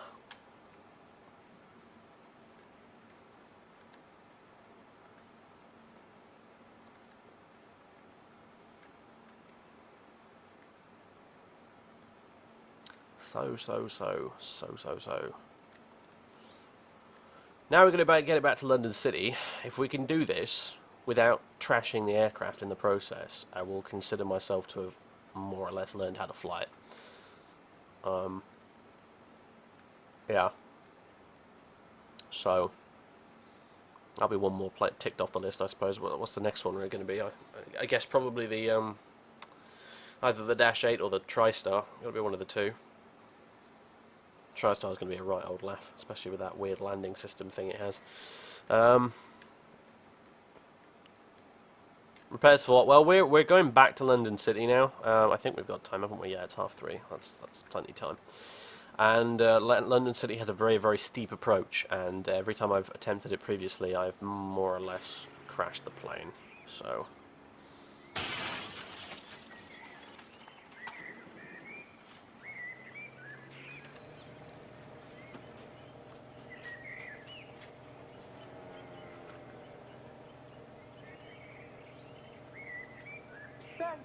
Jesus Christ, another 30 quid. Thanks.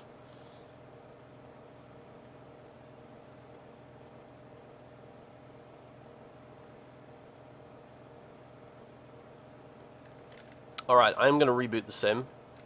Oh god, as soon as EasyDock stops being weird. Probably the safest thing to do with this plane, I'm going to be honest, so... right. Scenario exit. Yes. Oh, before I do that, no. Woo! I forgot. Stop. Yes. Sweet Jesus, that was a close one. Nearly screwed it all up at the end there. Submit. Done. Phew. Okay. Do I like this plane? Yeah, I kind of do actually. It's quite fun. It's a bit different from your Boeings and your Airbuses and that. So. Okie dokie.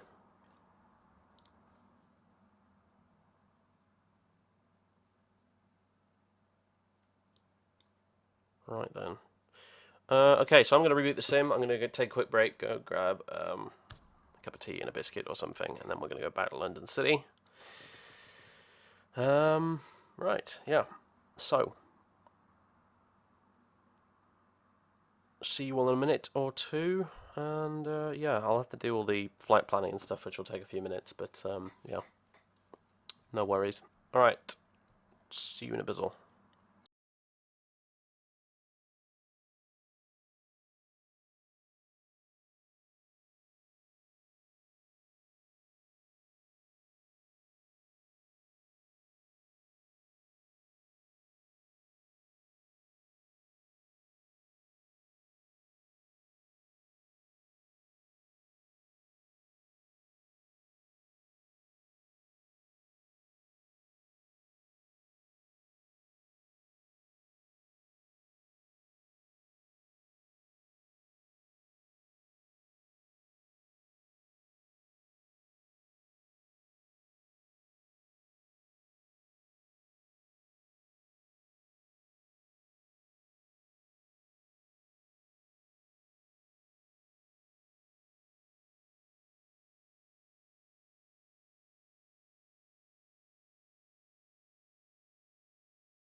Okay, back. I'm back. Yes, in the note was a music link. I gave it a quick listen to just now, and it's I quite like it actually. It's pretty good. The only thing is, I actually would quite like to put this VOD on YouTube, if possible. Which is why I haven't been listening to any music in this stream, apart from the little intro bit, which I know is fine, Twitch-wise. So I don't want any musical issues. So tell you what though, I've added it to my favourites playlist, and we'll listen to it next time. So yeah, but this particular stream, I'd like to hopefully put on YouTube, if possible. Anyway, so yeah, Raphael, you can totally post a link. Let me just permit you.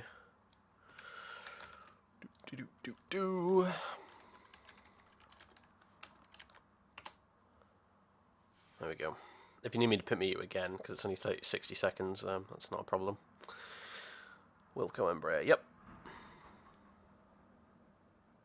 Where are my great looking old school BRB pictures? Oh, I've got those, sure. It's just, when I close the sim, it defaults, obviously it goes back to my desktop, and this is actually my desktop background you're seeing right now. It's just scrolling screenshots, so. Start at 320.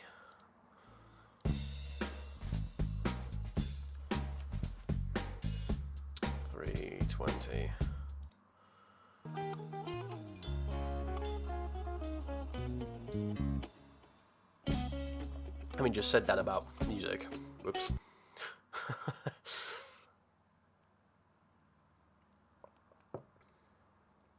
Off West Australia. Oh boy, I'm getting all sorts of bad memories coming back about ferry trips I've been on. Whew.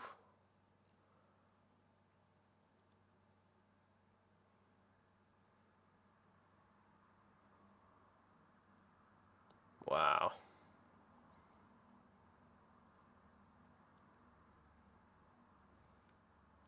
Makes me think, holy crap. Wow.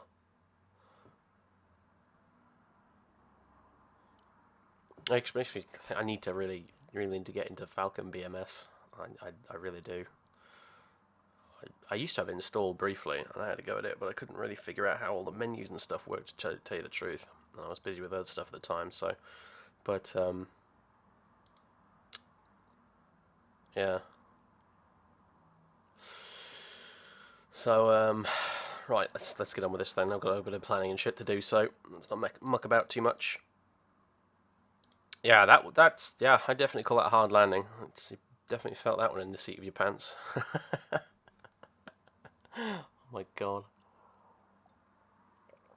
God, carrier ops are so much fun now. I used to do it all the time in IL-246.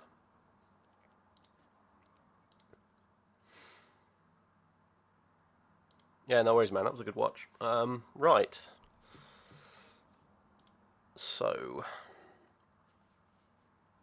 let's start up P3D again, or get it going, because it's going to take a little while to get its shit together, as usual. In the meantime, we will go to the flight schedules and get the return trip booked. So, flight schedules. Schedule Cityflyer. Oh, I forgot. Ultimate Traffic likes to play this really cheesy, horrible sound like there when it starts up. I don't really know why. I'm actually going to kill it in Task Manager because Ultimate Traffic does nasty things to my frame rate while I'm streaming. So, right. Okay, so EGPF, EGLC on the Friday. Departure time 17:40, arrival time 1900 Zulu. That is Cityflyer 2213. Yeah, flyer 2213. Hehe, 22. Right. Okay, that's booked. Good stuff. I can now close Phoenix and restart it again.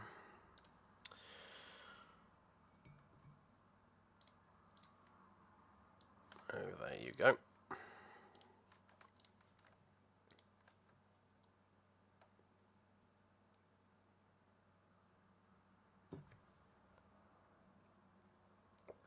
Okay.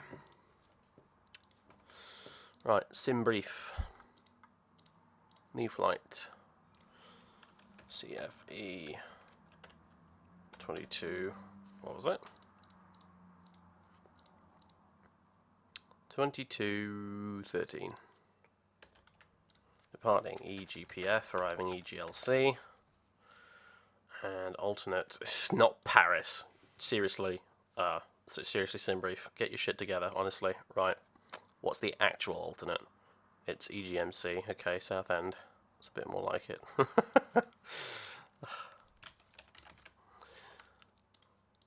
Okay, airframe is an E-190. Where are you? There you are. Okay.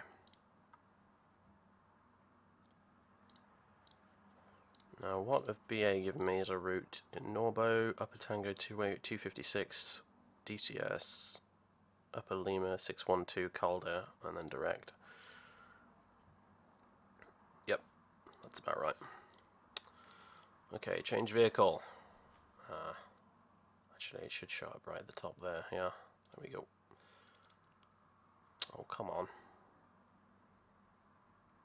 Don't be a pain about it, P3D. Thank you.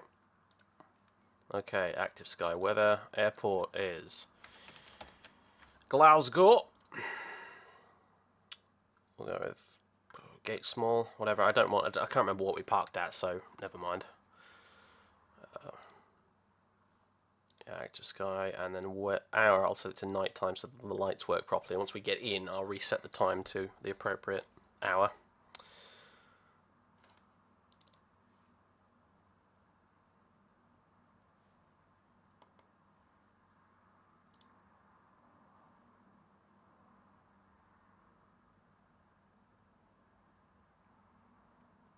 Oh, the Dover Castle. God damn it, finally.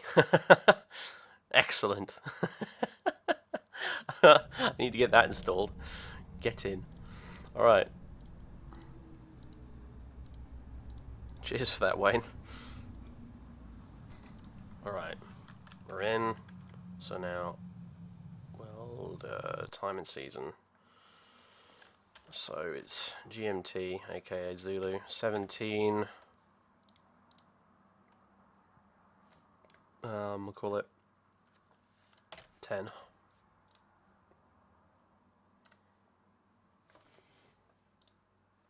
The reason you have to load in at night is so that the exterior lights work properly. It's a little interesting bug with Prepared. I don't really know why it exists. It's irritating, but you just have to sort of deal with it. Okay, so we're in. Not at the correct gate. Pretty sure we parked here, didn't we? Earlier. Or, yeah. Never mind, doesn't matter. The engine spooling down noise from the exterior, by the way, sounds uncannily like Thunderbird 2 from the Thunderbirds. It really does. It's almost the exact same sound effect. You can barely hear it probably on the stream, though, because it's quite quiet, but... Alright. Need to set parking brakes. Oh, yeah, alright. Give me a break. Okay, request refueling. Because you have to put the fuel in manually using the sim fuel and weight balance thing, which is not really that big a deal because this thing only has 2 fuel tanks, so putting the fuel in isn't you know, a mathematical exercise, thankfully.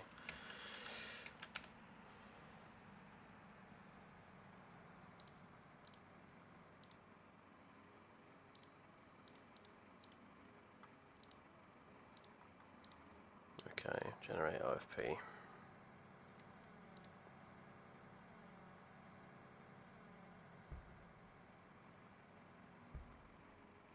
So that video you were watching was that Raphael sent me it. It's a video of his guys on landing on a carrier, basically, over near Australia.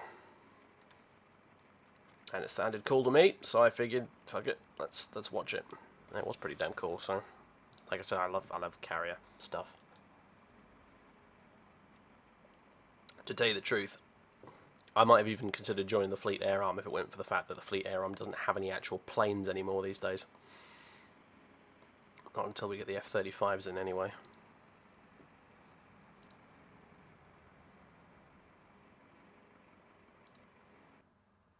Alright, there it is. Okay, we don't want litres, we want kilograms. And the fuel is... we'll round up to something even, so it says 3.8 for that, so I'll go with 4 total, so 2,000 for both of these. Done.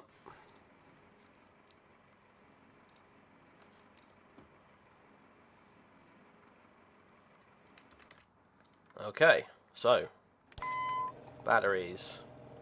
Silence that. Nav light, GPU. That's pretty much it, really. Good stuff. Okay, so down here, and we go nav. Clear that out. I said good day, sir. Next, pause init. Load. Flight plan. Destination EGLC. And then the route is as follows. Starts at Norbo.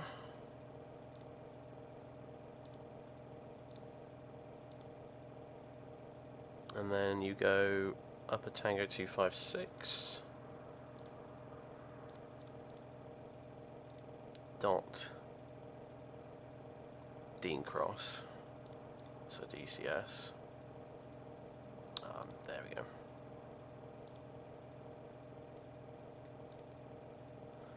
And then from there it's Upper Lima 612. Dot Calder.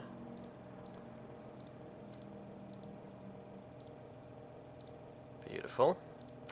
And then from Calder it's direct MCT Manchester, I think. Could be wrong though. Direct MCT, and then you do the Jack 1 mic arrival. For now, we'll just paste EGLC in there. Activate. Departure is off 23. And it is the Norbo 1 hotel, so this one. Insert. Activate.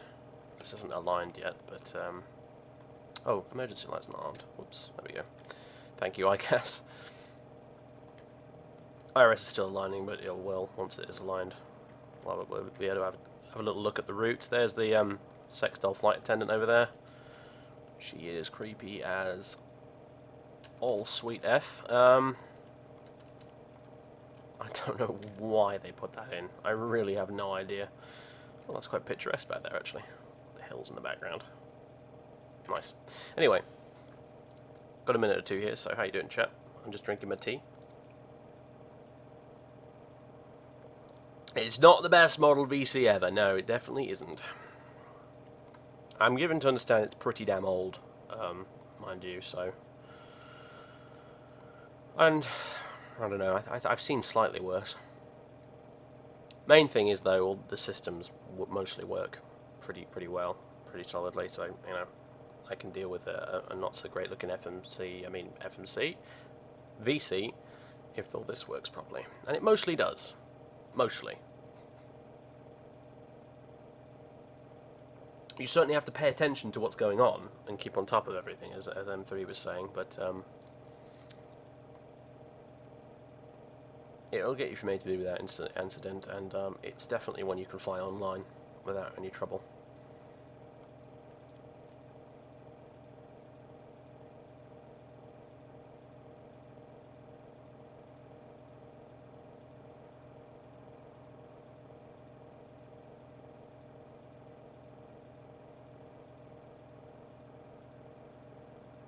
First time I've heard someone pleased to be expecting rain, I'll give you that, 10 Carter. But fair enough.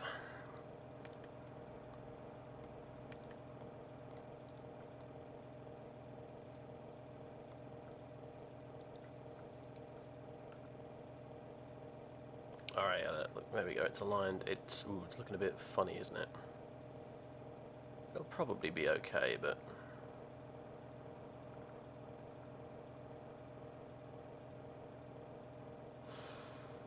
yeah. Yeah, that looks a bit funky, but it should be alright. It's got most everything else right. So, okay, map, back to that. We can get progress, we can get vertical profile, which is awesome to have. And there is no vertical profile yet because I haven't put in the perf data, so we'll do that now. We've done the departure, perf init.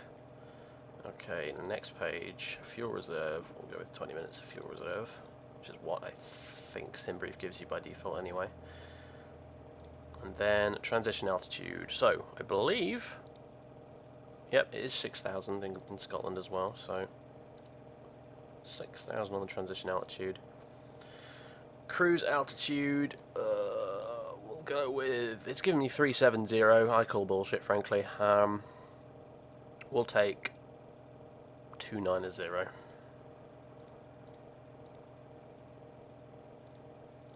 Okay, nice. Cruise winds, it's 299 at 18.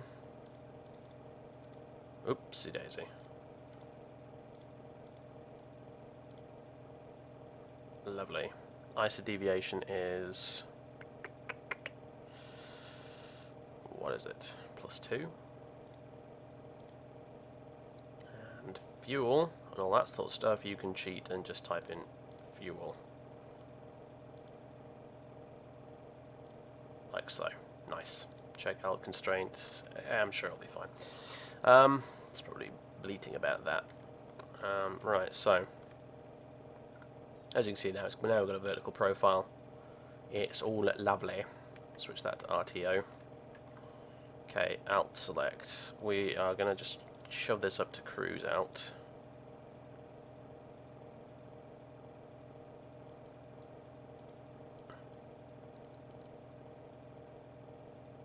So 290. Ooh, shit. 290. And that's going to be. Right, let's see. Now, when would I do this? Would I do that after takeoff, switching the FMS, switching into the FMS speed? I know I need to set that to FMS now. Flight director.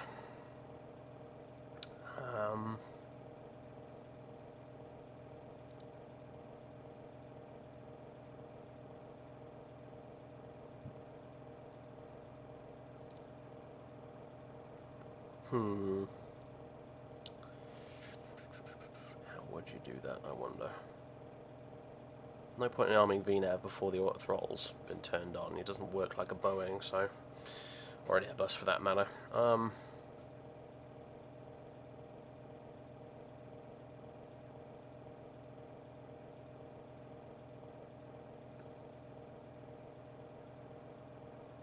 Last time I did FMS speed on the ground.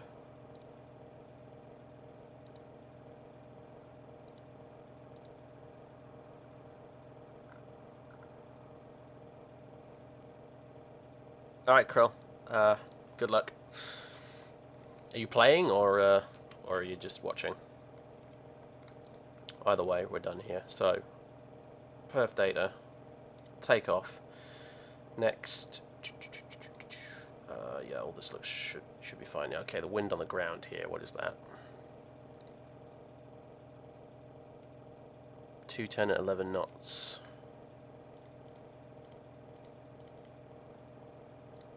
Done. Outside air temperature 10 degrees according to this. Is that really right? Is that correct? It's... yeah, it is 10 degrees. Nice. Okay. Altimeter is 1005. That's already set. It is 1005, right? Yeah, it is. Okay. And, yeah, next. Next. And then V-speeds. Okay, so again, I'm going to have to look at a chart for this. Much as you do in the Dash 8. So we're going to go flaps 2. And what is our gross weight? Vehicle, weight and balance. Fuel and payload, there it is. Gross weight is 40-ish. So we're going to want V1 of 127. It's basically the same as when we left. 130 on the rotate and 134 on the V2. VFS is 187. Lovely jubbly. In fact, I think, yeah, I want this to be on manual speed, and then I want to set it to the VFS, I think. If that's the way this... I'm guessing here, really, but I think that might be how it works. Okay, so that's now done. I could go to climb, cruise. Cruise speed, we'll do Mach 7.6, not actual Mach 7, that would be hilarious. There we go. And that's pretty much that. We can go to radio, we can squawk 2000 and put 122.8 on the COM 1. I'm not actually on VATSIM or VAO right now, but it's just for the sake of making good practice, you know. So, with that out of the way, not much else for us to do now. I've dialed in everything up here. 187, flight level 290, out select, and then after takeoff I will engage, you know, nav and VNav, and the auto throttle, and we'll just generally hope for the best. So there we go. It almost does look nostalgic, yeah. We were just saying earlier, it kind of reminds us of IL-2 9046. Okay, so power up pre-flight before start, trim panels set, yep. MCDU is checked and set, fuel quantity is checked, order brake RTO, taxi and takeoff briefing, whatever. Okay, below the line, so let's get the APU running, get the doors shut.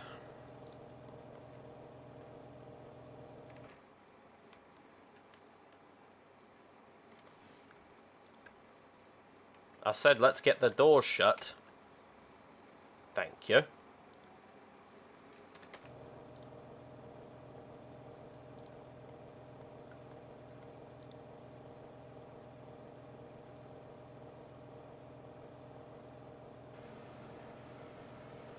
Okay, we have APU.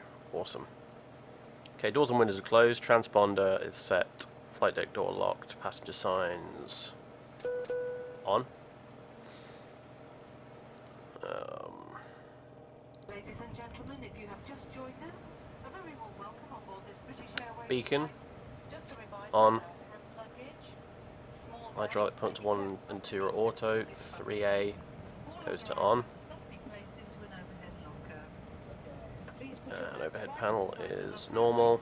Steering, blah blah blah, and Bav Phoenix. wheels, please put it in with Oh, I didn't even book it or anything, so let me just fill this out quick. Shit. Flight level 290. EGMC is the alternate, and the flight plan is not in the clipboard, so I need to go grab that. Whoops. I'm glad I have these checklists, I really am, because holy crap, would I get this horribly wrong otherwise without it.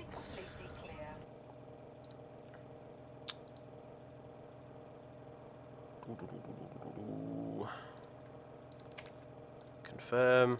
Start. No horrifying beep this time? Okay. Well, not that I'm complaining. Okay. GSX. Push me back. Nose right.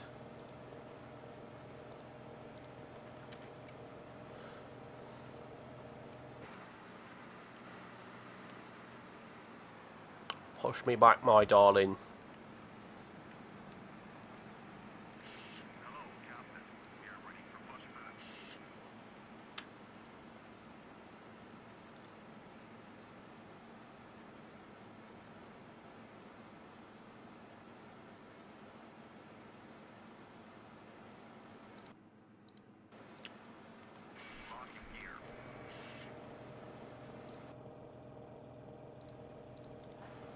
Oh god, window. Close. Close, damn you.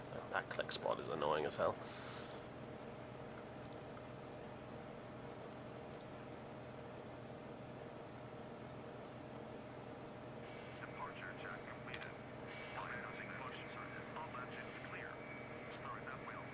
what I wanted to hear. Starting 2.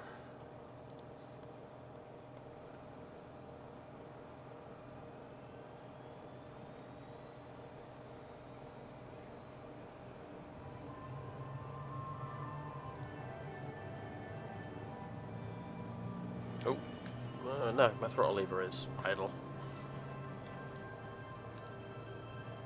Okay.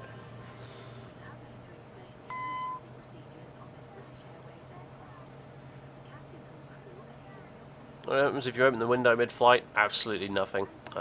I know this because I've accidentally opened it mid-flight hundreds of times. Well, not hundreds of times, but loads of times.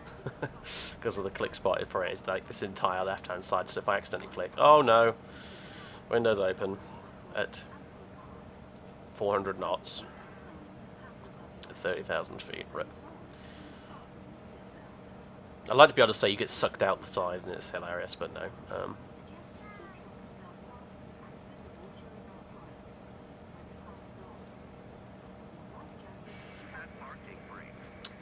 Al, this is the Embraer E-190, the Wilco one. It's, you know, I have to stress, even though this plane has issues and it looks hideous, it's actually quite good. It's better than your average kind of airliner for this price. Starting number 1.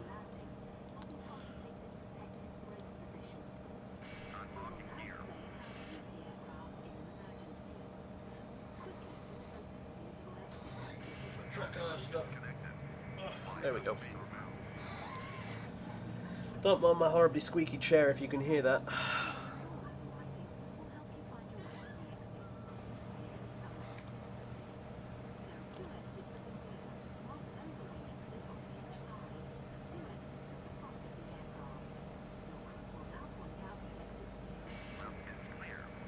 Okay, we got 2 good engines.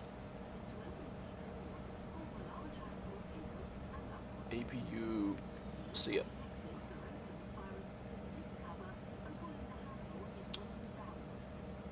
So yeah, it's not a bad plane. To be honest with you, in spite of everything, systems-wise, is what I keep saying, systems-wise it's actually better tthan probably your average X-plane airliner, which is a big deal for me, to be honest with you. I can put up with slightly off graphics.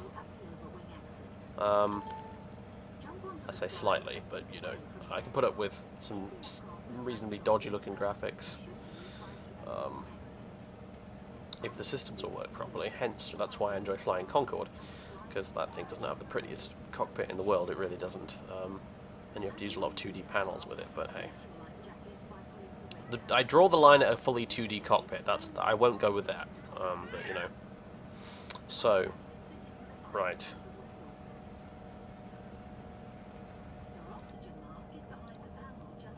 Okay, I have to start check this. Flaps are set to config 2 anyway.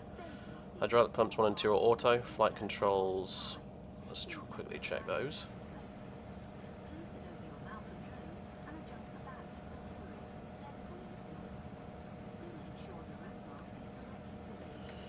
They look lovely. Back to map. Just put my specs on here. Right. Okay. ICAS is checked, no messages on there, and dispatch clearance, we don't need any because we're flying offline this afternoon. So let's move.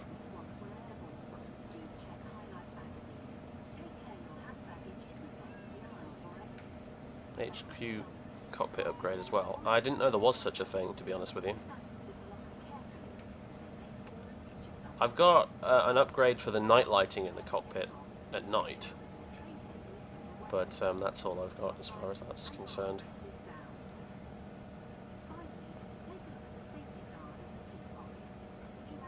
Do I play IL-2 anymore? I play IL-2 Cliffs of Dover regularly, every Sunday, but 1946, not really. I did have a go at it a while back because a couple of friends of mine were running a little event in ACG on Fridays for IL-2, but you know, it's not really my thing at the minute. Old 46 was great back in the day, but it really lacks the complexity these days. Plus I'm a bit shit at it, so that doesn't help. Wilco did a 777? Oh my god.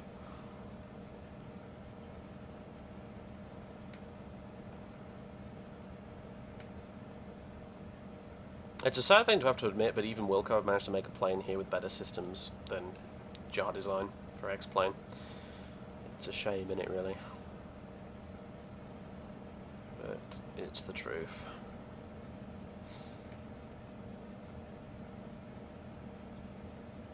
I mean, honestly, if I want a kind of dynamic campaign experience these days, Chaotic Sheep, I usually go for Rise of Flight. And when it comes to World War II, there's so many more options now. I mean, you've got Cliffs of Dover, you've got Battle of Stalingrad, you've got DCS. You know, I mean, IL-2 doesn't really serve much of a purpose anymore, you know?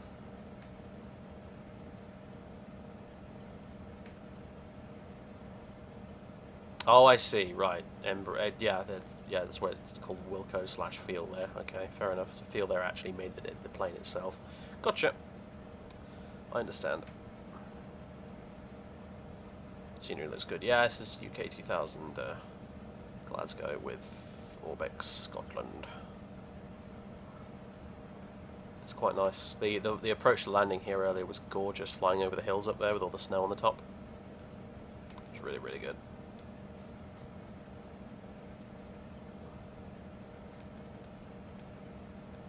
No, what I just said. Well, okay, I mean, well, I've got a bunch of Rise of Flight videos on YouTube. You can check those out. I highly recommend that. It's World War I, so it's not World War II. So bear that in mind, but it is really quite excellent, in my opinion. And DCS is...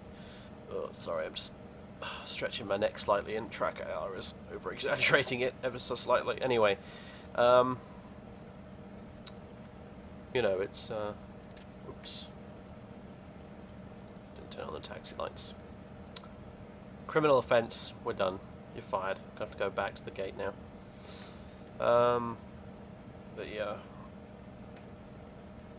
DCS is alright. The problem with DCS is it doesn't have a World War II map yet, even though it's got some nice World War II planes. And they are very nice World War II planes, I can tell you that right now.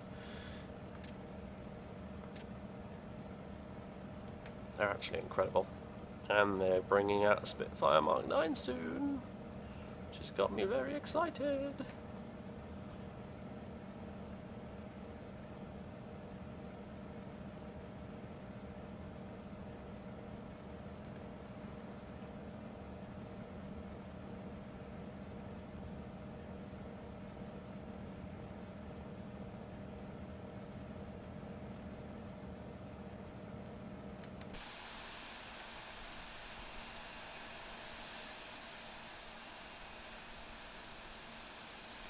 Okay folks, looks like we're ready to go. Before takeoff checklist, takeoff config is checked.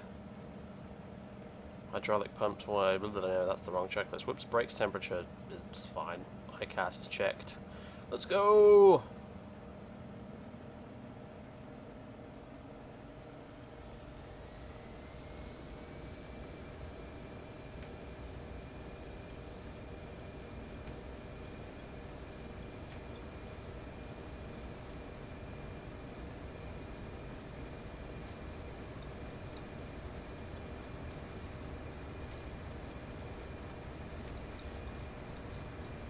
E1, rotate, and pull the stick back till it hurts, because the sensitivity in this plane is really low. Gear up.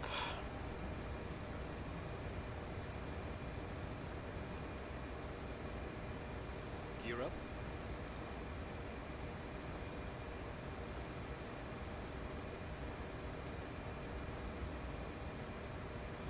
And auto throttle.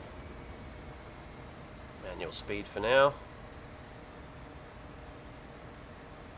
Flaps 1.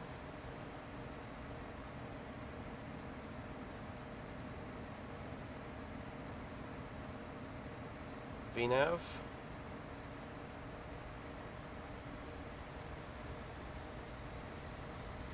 Still got manual control. This seems to be the best way to do it, to be honest with you, actually.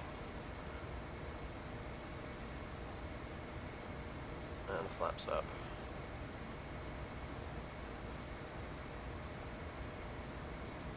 Pitching to stay with the flight director mostly. And autopilot on. And nav mode. So LNAV basically. Gorgeous! We're on our way. Why are you in flight level change? That's weird. Oh, it's because it's not FMS speed isn't enabled. God damn it! It's got me again.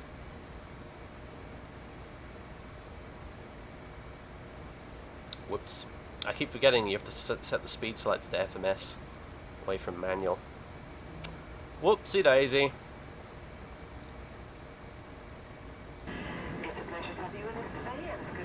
Where are we heading to? London City, which is going to be fascinating, because if you're not familiar with London City, it has an incredibly steep, difficult approach. And last time I tried to land there in this thing yesterday, I crashed. I went straight off the end of the runway and into the water. So.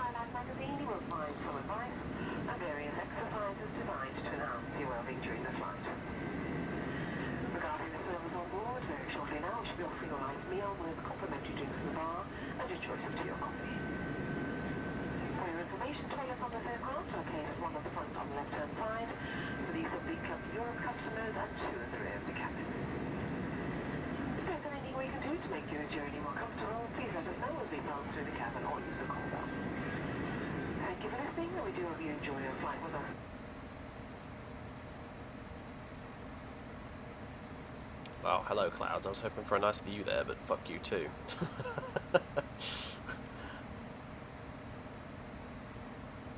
Nope, it sucks on both sides. Oh no, here we go.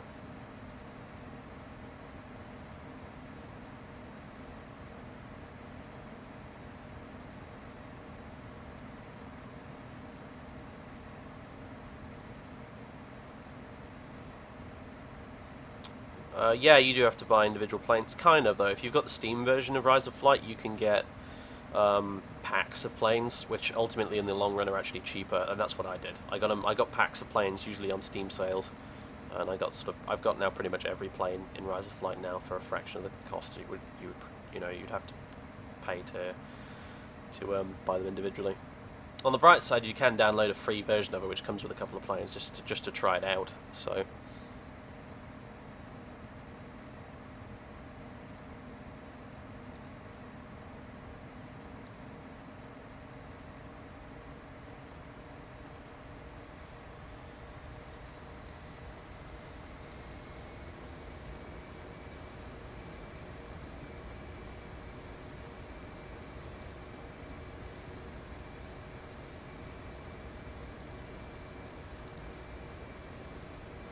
Not a bad view.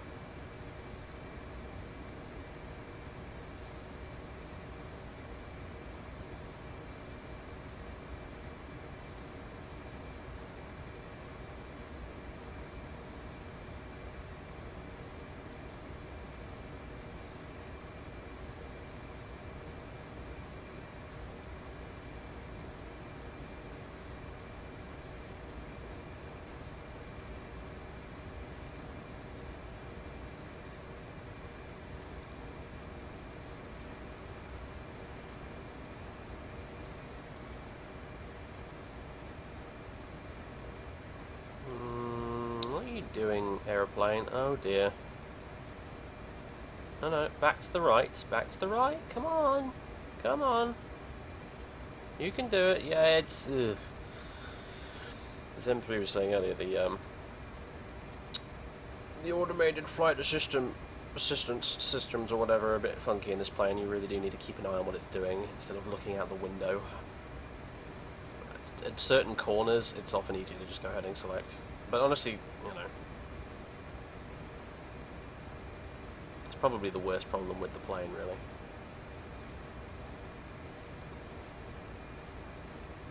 And if that's the worst problem, then fair play. Because, you know, I've flown planes and X-plane with much worse problems than this, I have to be honest. So anyway, it basically just tends to overshoot turns a bit. is the main issue. That's really what it comes down to. So when you're flying an actual precision approach, sometimes it is easier, like when we came into Glasgow earlier, to just go ahead and select. It's not a big deal.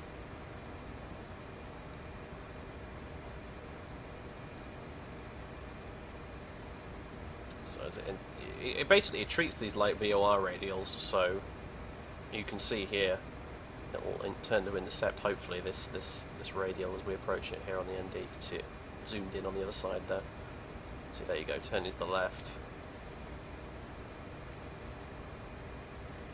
Good stuff.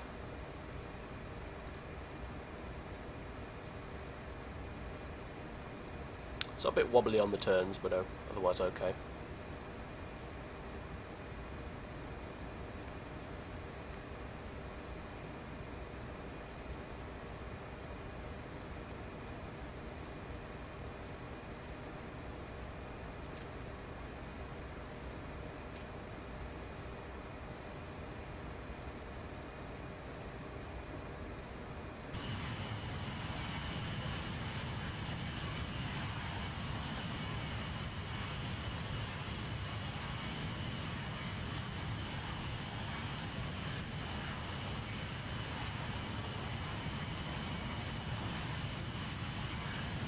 I tried the X-Plane Embraer. The X-Crafts one, yeah, I have.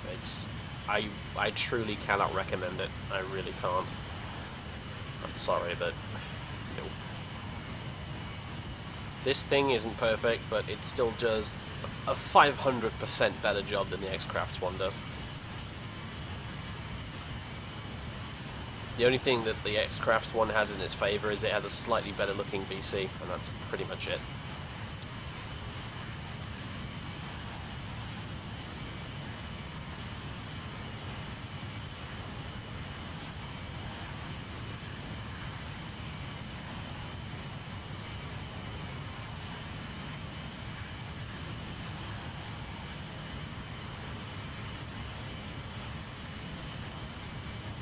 Marine Ford 71, hello, welcome aboard. We're doing pretty good today.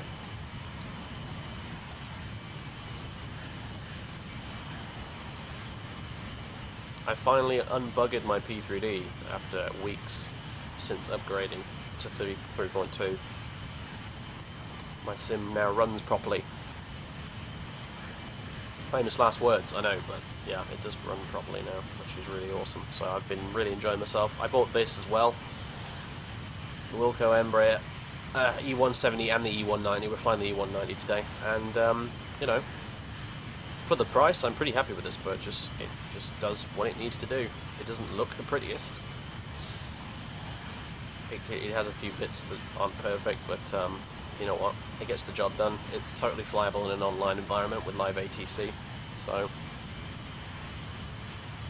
Which is all I really ask of a plane, to be honest with you. I don't need stupidly flashy eye candy. I don't need incredibly accurate flight dynamics. All I need is a plane with systems modeled well enough to be able to fly it online. And even then, we'll have to do auto brake max and maximum reverse when we touch down. So I tried to land there yesterday and went off the end of the runway into the water. So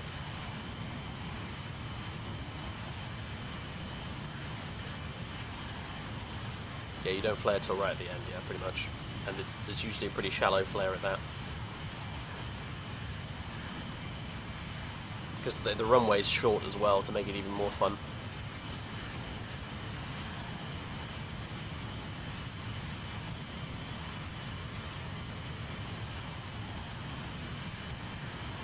It doesn't need to look pretty, exactly. I mean, take the FS Labs Concorde, for example.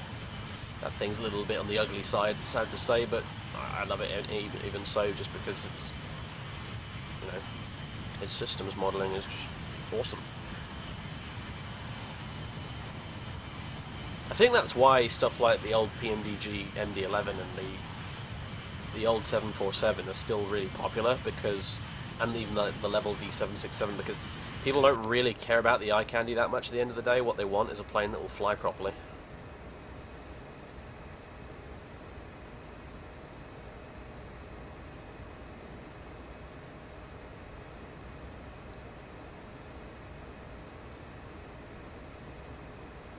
Let's top of climb. The green laser beam shows us where it doesn't need to look pretty exactly. I mean, take the FS Labs Concorde for example. That thing's a little bit on the ugly side, sad to say, but I love it even so, just because it's, you know, its systems modelling is just awesome. I think that's why stuff like the old PMDG MD-11 and the old 747 are still really popular, because, and even the level D767, because people don't really care about the eye candy that much at the end of the day. What they want is a plane that will fly properly.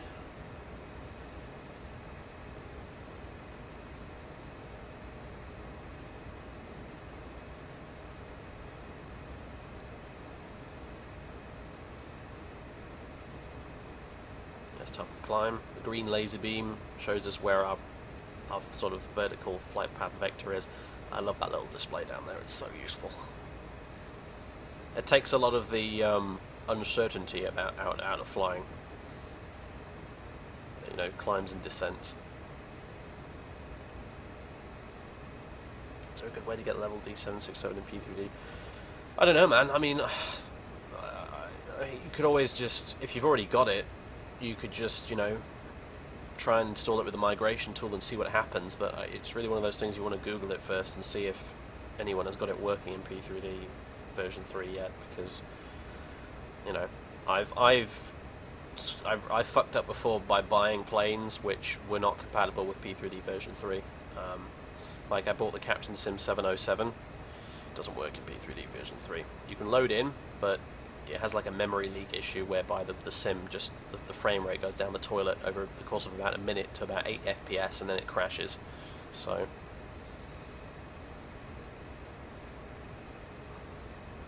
oh, bad luck, Django. Blame Twitch, basically. Hashtag blame Twitch.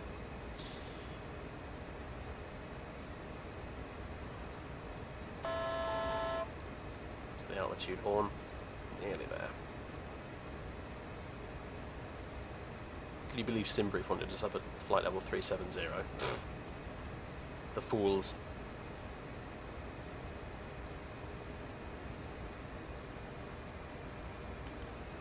Well, the VOD's always there, Django, so no worries there. There's 6 hours of it, by the way, so yeah, time kind of got away from me a bit. We played Kaiser Reich solidly, pretty much, with no breaks for 6 hours. Yikes.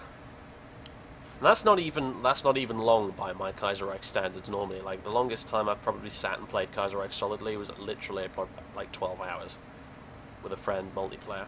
We were just sat at our computers and did not freaking move for like 12 hours. I think we probably got up once to get some Marmite on toast, and that was about it.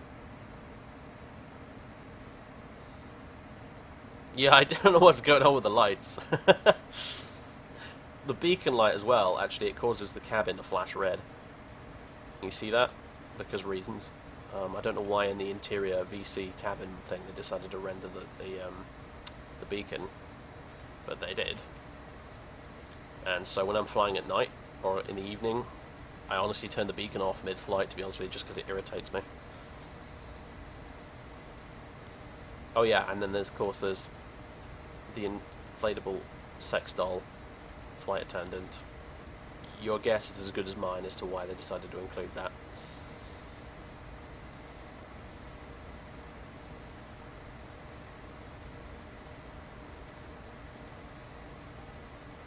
Hello. Looks like an RAF base. This is what I love about Orbex regions. They populate all these little sort of random airports and bases and stuff with buildings and things that would otherwise just be blank, empty fields, pretty much.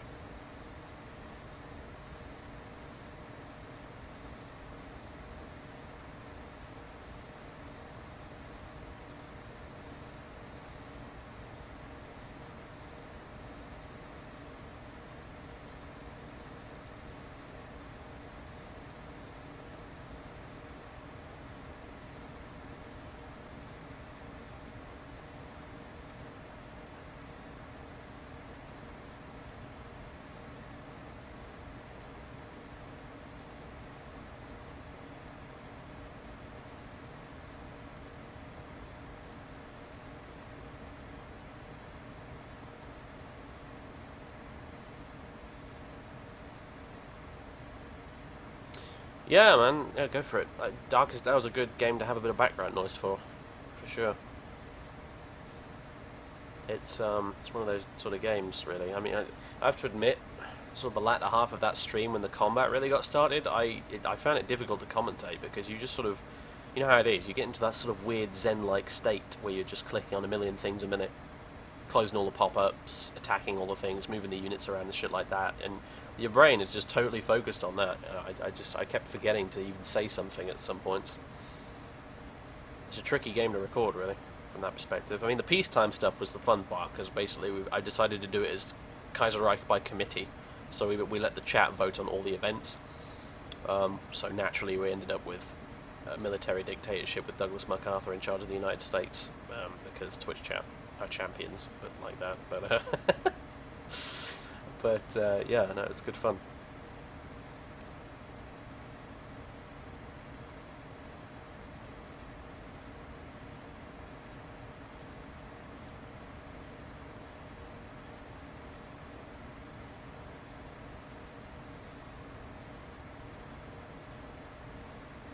Is this aircraft hard to learn? I don't know. It depends on what kind of background you're coming from. Like, if you've flown other airliners before, or are you coming into it brand new, having never flown one of these things before? Because for me, I got this thing figured out in a couple of days.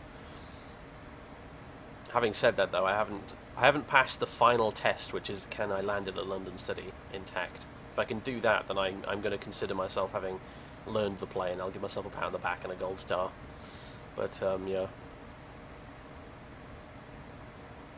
It's not a terribly complex aircraft, for sure. I mean, one, because the add-on itself isn't very complex, and also because it's one of those new planes that's very highly automated, you know, like an Airbus, except even more so. You've got touchscreen NDs, well, not quite. I think you've got a mouse thingy down here, a trackpad thing, but you know what I mean.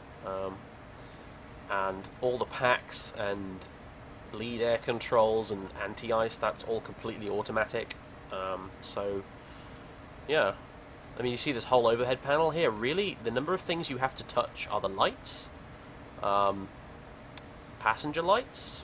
By the way, we can take the fasten seatbelt signs off, come to think of it. The batteries, these two switches here, the electric pump A there, and the APU. And that's really it.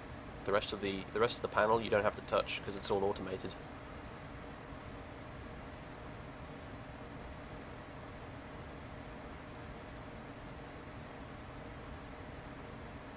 Bristol fighter any day, yeah, fair enough. Gotta love the breast fit.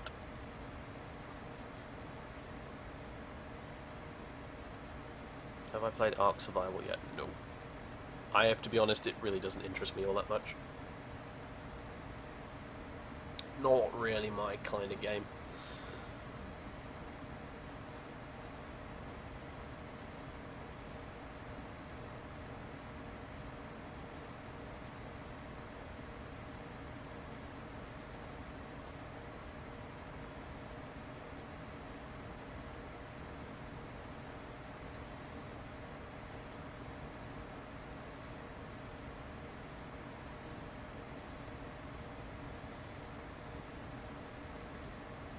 Oh, shame about that cloud shadow there. It ruins an otherwise gorgeous screenshot. Rip. Ripperoonie.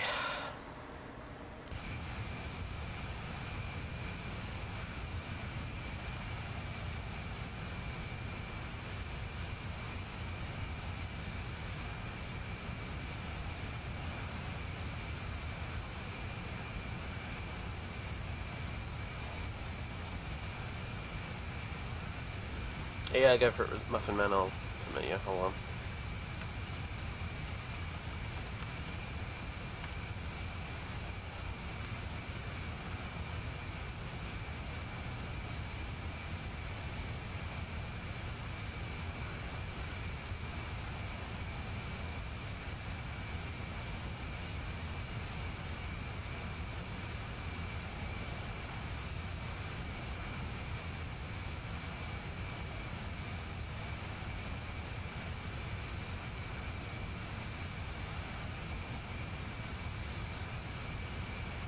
lot of trailers going around at the minute, aren't there?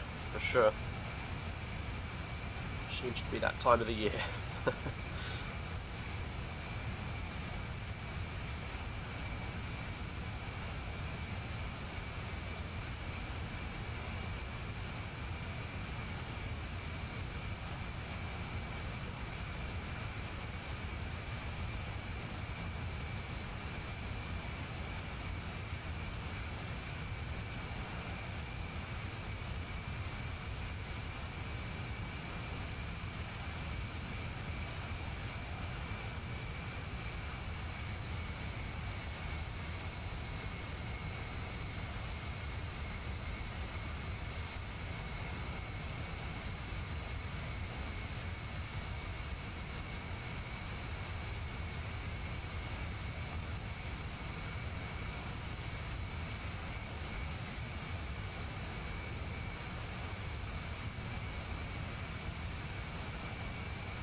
I had a really horrifying moment of panic there, where I thought I hadn't started my BAV A cars, but I have.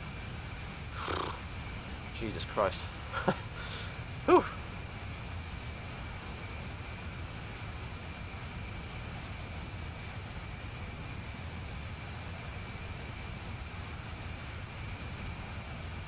That happens from time to time.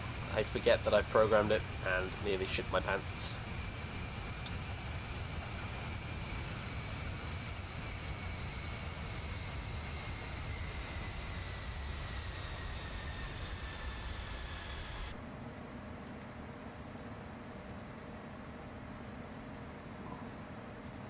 Again, nice view, ruined by the cloud shadow. What are my cloud shadows set to? Lighting, cloud it's quite far already. I think I might just leave it alone. Never mind.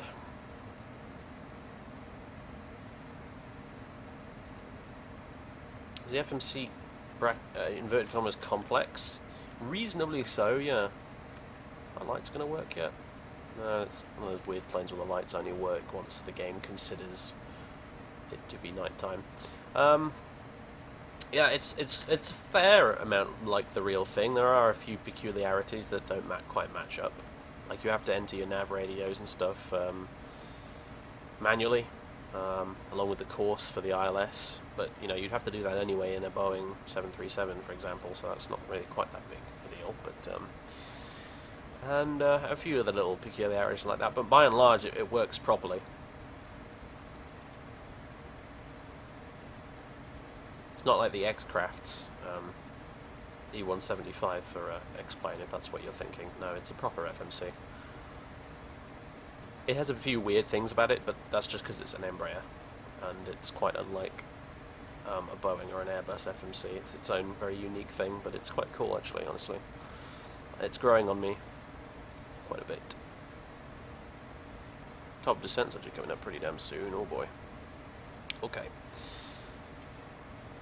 Okay, so flight plan, arrival, runway, runway 27, ILS 27, and oh dear, I'm not sure which approach we're going to be using. Uh-oh! This gave me Jack 1 mic, which seems to be completely wrong, so...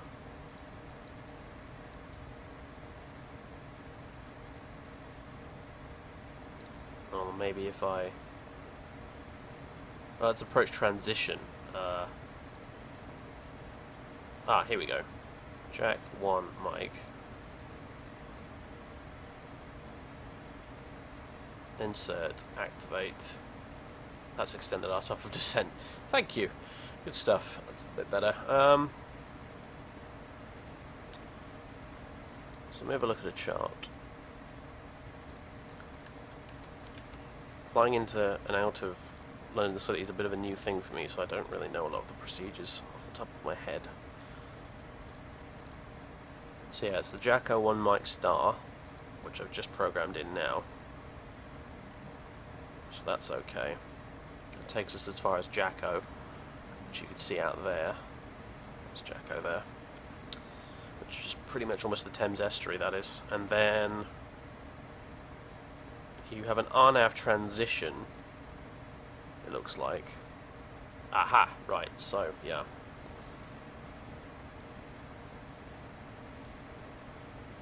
How do we program this? Nav, arrival, check reserve fuel, yeah, bugger off. Whoops, see Daisy. Arrival, runway 27, ILS 27, and the transition is Lavno 1 Juliet. So Lav 1 Juliet. Third LSK. Then Jacko 1 mic. Insert. Activate. And then delete this discontinuity here. Activate. And there we go, that's the full approach programmed in. Nice. So as you can see, yeah, proper FMC does the job. Doesn't have any, really, as far as I've been able to tell so far, it doesn't have any real issues with you reprogramming stuff on the fly, which a lot of MCDUs do in X-Plane, for example. Cough, cough, jar design. It is a bit sad, really, isn't it? Nothing, but I think the X-Crafts guys were deliberately setting the bar fairly low. I mean, and I suppose that's fair enough. It was made by like 2 blokes, I think, and for 2 blokes, it's better than I could fucking do. They set out to make something fairly basic, and unfortunately, I think they were really handicapped by the fact that the X-Plane default FMC is rubbish. That's what it comes down to with a lot of X-Plane aircraft. The reason they're so wonky is because the underlying base code in the sim for FMCs is crap. And so any plane anyone makes is going to be really hamstrung by that, which is why even Flight Factor's got some really nice FMCs now with their 767, but they have had to do so much fucking work to get it to that kind of a state, so.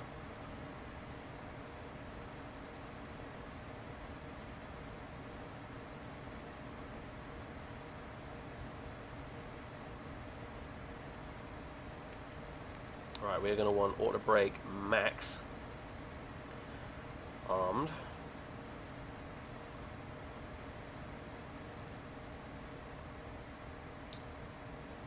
Okay, descent checklist, auto brake max set, landing data is set, approach briefing, well, yeah.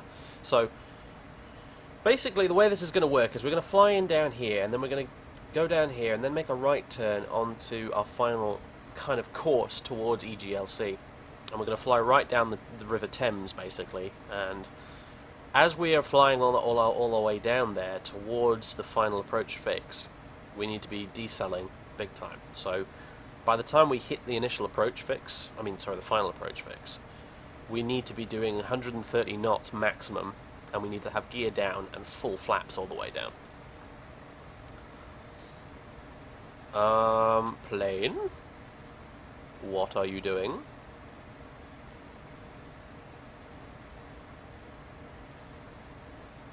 You're going the wrong way. Waypoint ident.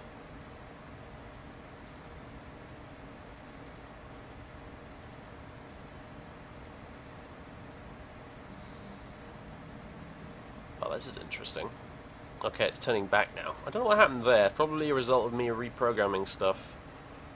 I can only assume. In fact, that's uncannily similar to the bug the Flight Factor 767 has when you reprogram a thing mid-flight. Interesting. Okay, well, that's never happened to me yet, but alright.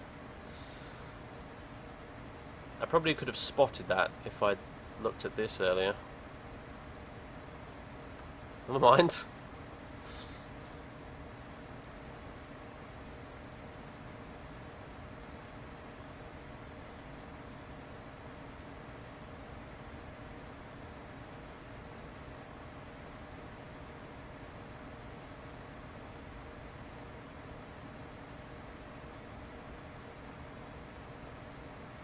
Well, let's reset our MCPL as well while we're at it.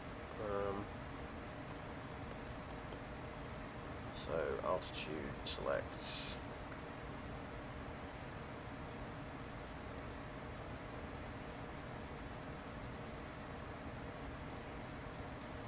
If the head shake wasn't getting in the way, this would be a lot easier. 3,000. Okay, that's what we're going down to, but we'll be descending sort of in VNAV manage mode, so.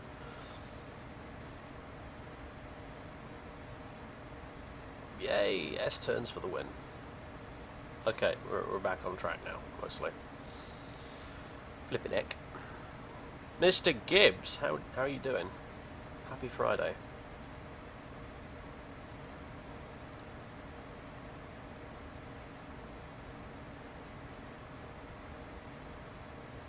You may now level off aircraft. Okay, it's doing it. Okay, good stuff.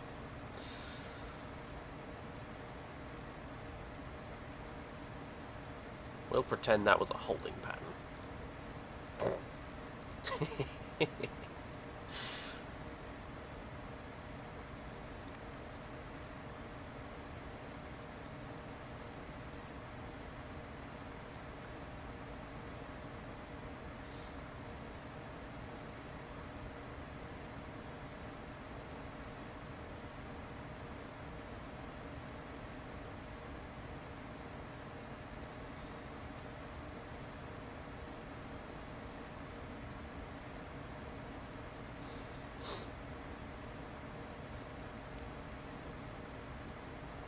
Like M3 said, it's a plane you want to keep an eye on, this one, definitely.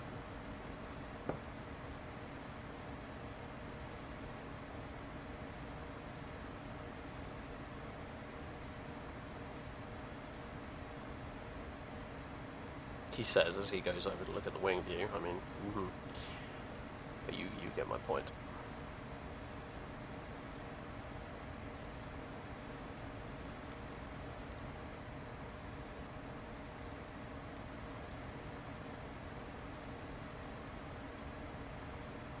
Still don't know what's up with the strobe over there. I think it should be up there, really. It's just something's gone wrong with it. Not even that, actually. Probably should be there. Well, whatever. Managed to land the Embraer? Yeah, well, I landed it in Glasgow. That wasn't a problem. It's landing it in London City that's going to be the issue up in front of us here. Alright.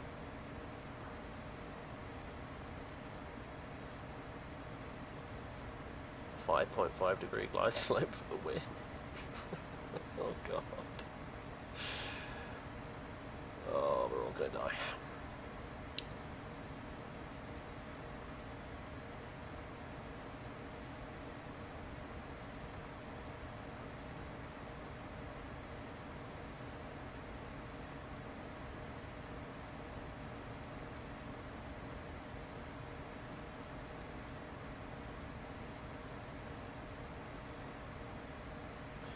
Honestly, I mean, all of this really hinges on whether or not the performance tweak to the flaps has worked. Because if it hasn't, we'll pretty much have to cheat and come in shallow. Because otherwise we won't get it slowed down in time. So much depends on my ability to install the tweak properly.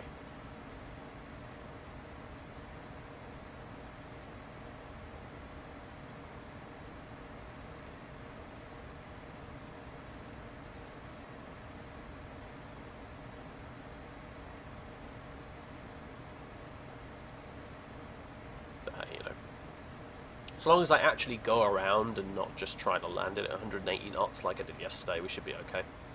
Because, yeah, it was about 2 in the morning and I was really tired and wanted to go to bed, and I was like, fuck it, we're not going around, we're putting this thing down. And as it turns out, I did put it down in the River Thames, so, yeah.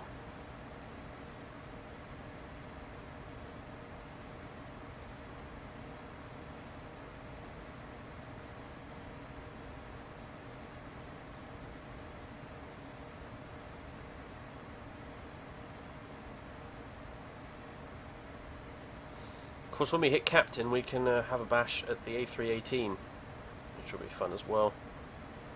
Which flies Oh, little baby bus. You know, it takes off at London City, flies over to Shannon in Ireland, and then flies to JFK across the pond, then all the way back from JFK to London City. So, landing that should be a laugh.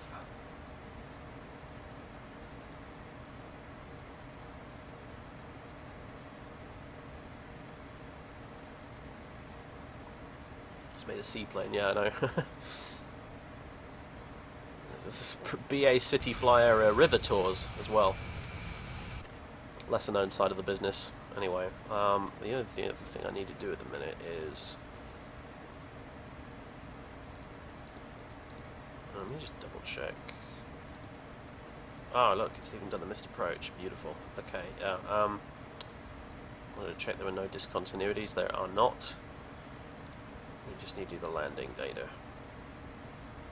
So, yeah, the outside air temperature is not minus 43 at London City. That's it's given us that because the current outside air temperature is minus 43. So, but yeah, let me enter that myself. So, London City. Wind is variable at 5 knots. So, oops. 5. And temperature down there at present is 14 degrees. There you go. Altimeter. I don't know how to set that properly, to be honest with you. I've tried, but nothing seems to work. It should be 1010. But nothing quite seems to work.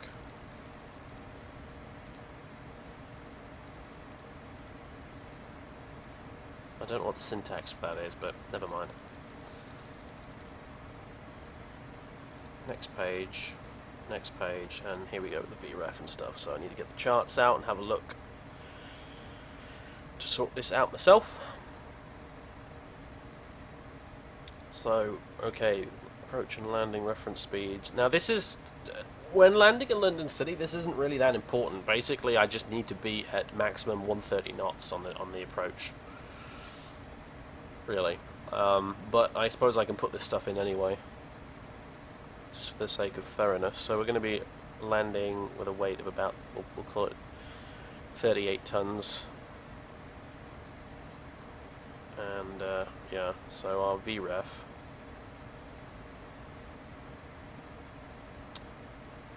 is going to be 123 according to this. We just want to get it as slow as possible without stalling though, so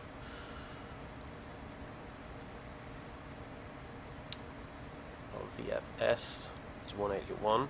I don't even know. Yeah, VFS 181. That's final sector speed. And then there's VAC. I really don't know what that is. A V approach, I guess we'll add 5 to that, so 128. So yeah, about 130. And yeah, VAC.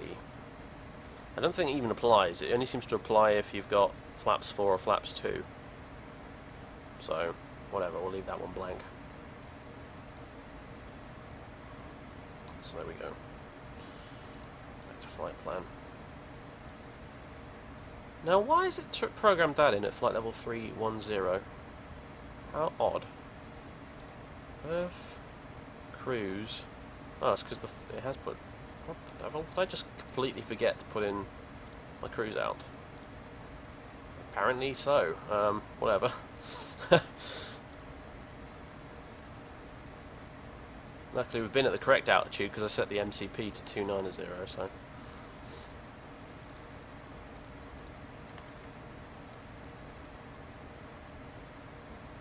Okay, top descent coming up.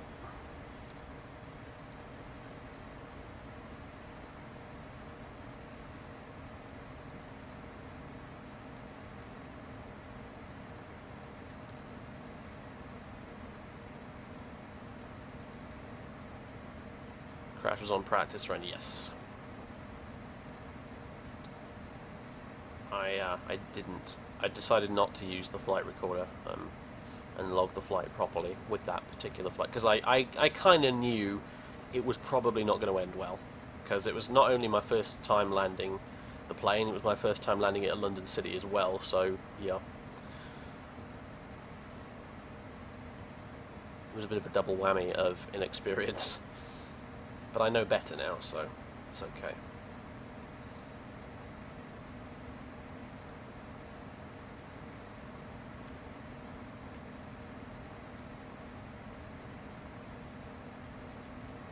Can we expect a grand piano? Oh yes. Ideally, in fact.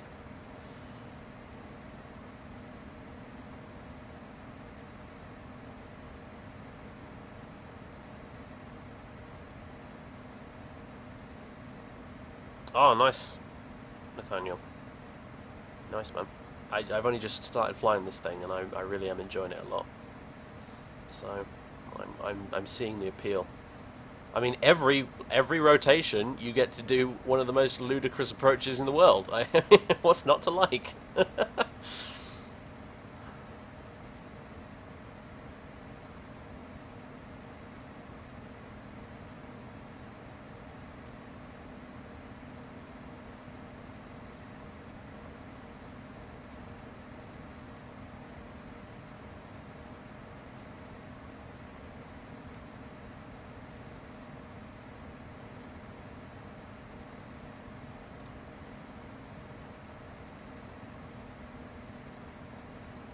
Don't worry about speed, this aircraft loses speed so quickly. It didn't lose it quick enough yesterday, I'm afraid. I've read the little landing guide someone posted, so... Like I said, the plan's to get down to 130 knots, flaps down, gear down, at the final approach fix.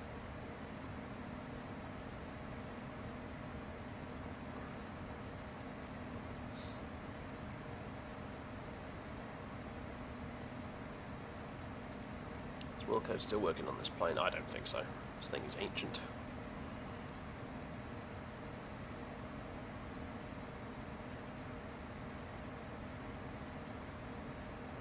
Uh-oh. Oof, that was a big freeze, wasn't it? Jesus Christ. Ultimate traffic's not running, is it? No, okay, because usually that causes big freezes, but whatever. It's probably FSUI PC autosave, actually. That's probably what it was.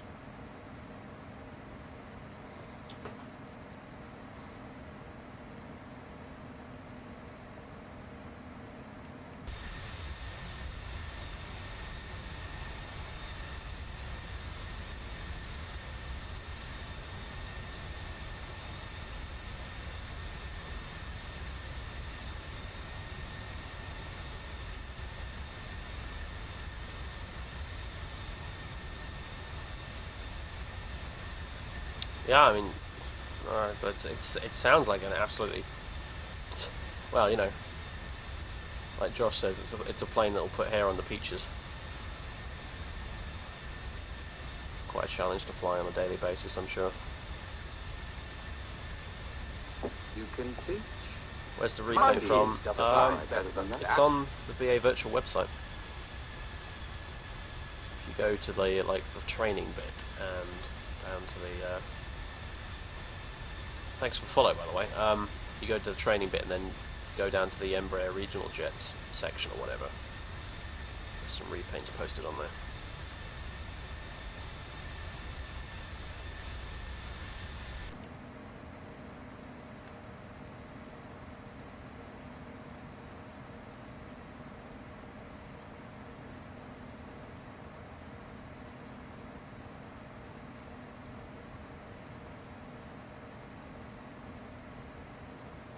Why does the A318 need a different class of pilot from the A320-21? Because the A318 exclusively for BA flies out of London City. So, and not only that, but it flies out of London City across the pond. So it flies long haul out of London City. So yeah, that's why you need a different class of pilot.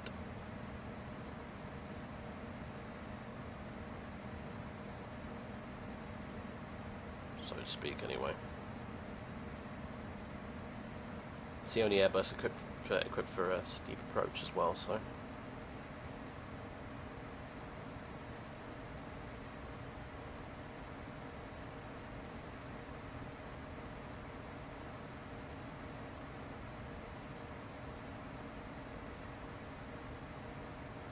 Yeah, London City, Shannon, JFK, and then back directly to London City.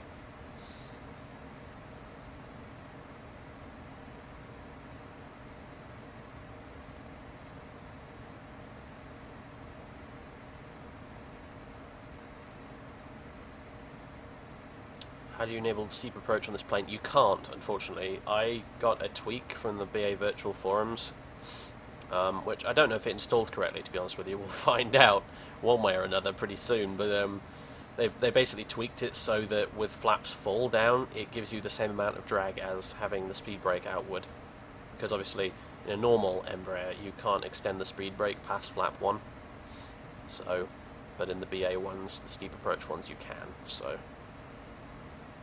basically, it's just modified the drag profile of flaps full to match approximately the drag you need.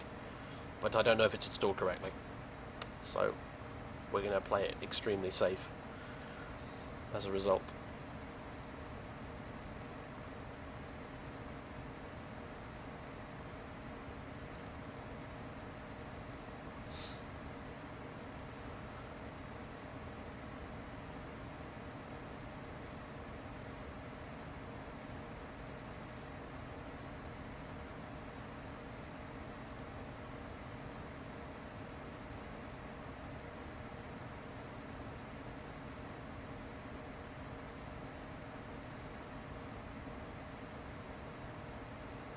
You want to descend now, plane? Please? Please to be making descent now? It's just flying straight and level. What's going on?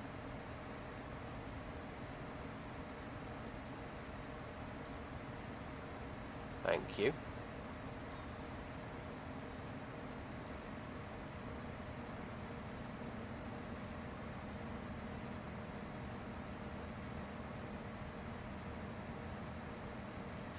Like M3 says, you want to keep an eye on this plane.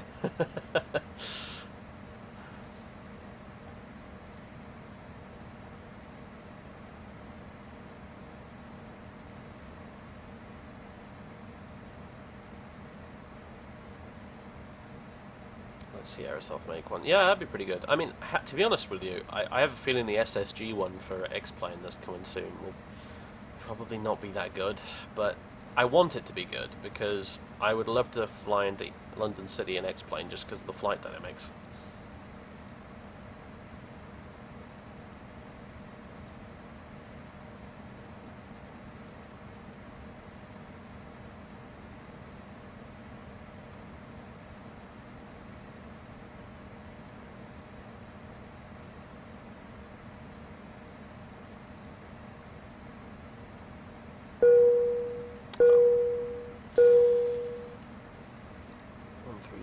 .0. Okay.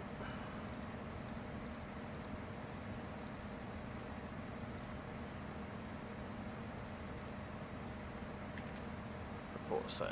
Hell yeah. Oh, while we're here, I'm going to get the radio tuned. You don't have to do this on the real plane, but in this you have to manually tune the radio for the ILS frequency. So, let me do that.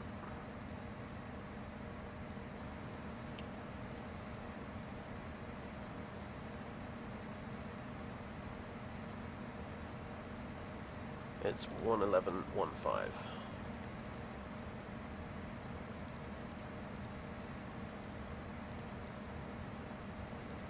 And unfortunately we can't set the course until I put the plane into nav source instead of FMS source for the navigation. So basically we have to be established on our final approach course, then I can sync heading and then put the course in.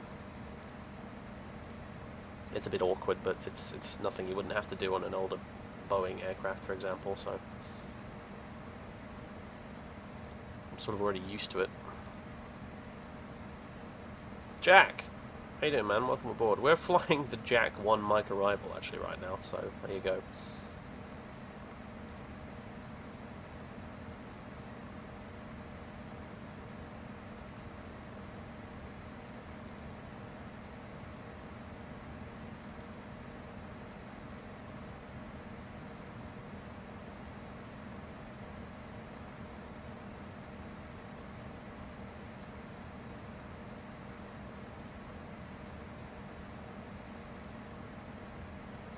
Yeah, the radios are all in the FMC. There's no ARC-do or radio set anywhere else. You do it all in the radio page in the FMC, including the transponder, everything. Like I said, quirky plane. I do like the jungle jet though. It's growing on me, definitely.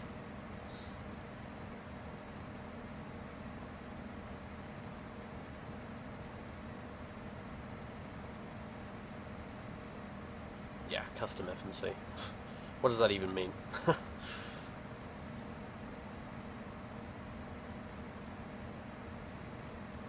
Please be more descriptive.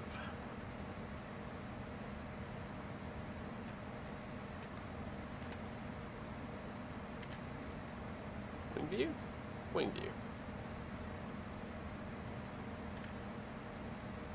Other wing view.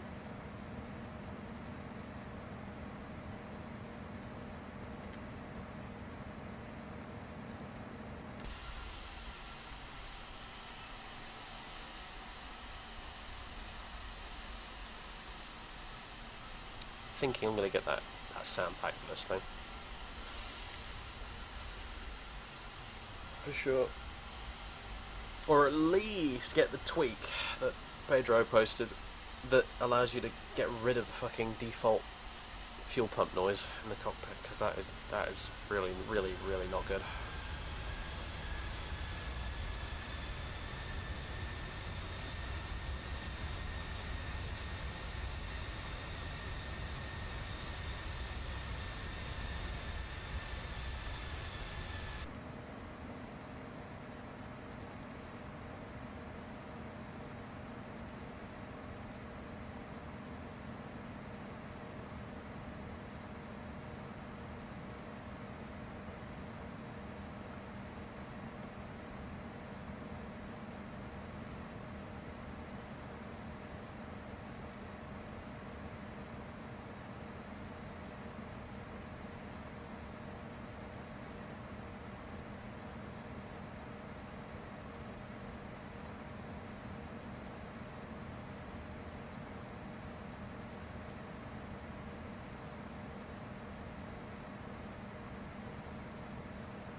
Not bad, that.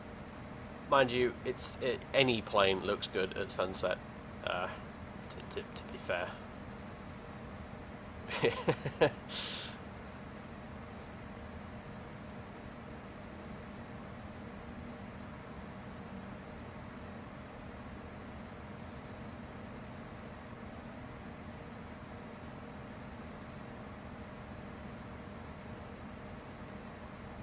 This flight is awesome, actually, this particular rotation, just because of the time of day.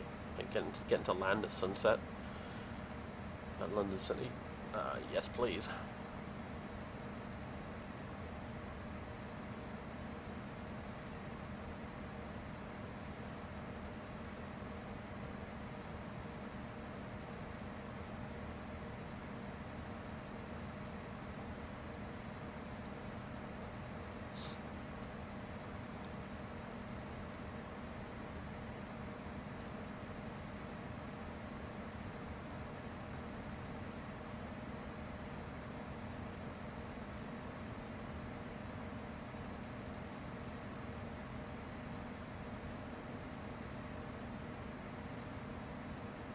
Is the autopilot moving the yoke? Yes, I think it is.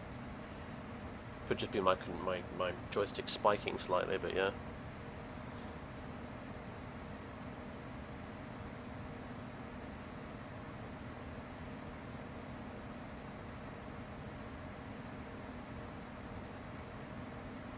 Yeah, shitloads of offshore wind farms down this neck of the woods.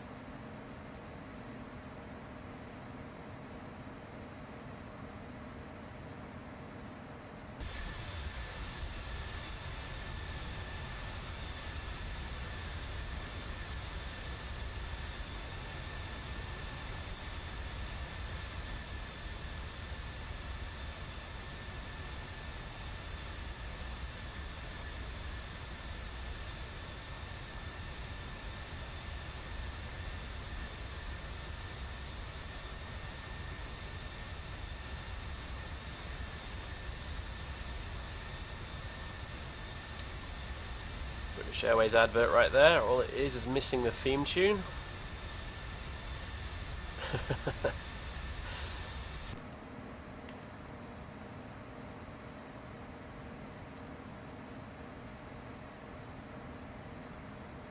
Alright, is it going to make the turn without screwing it up? It looks like it might just actually. Fair play.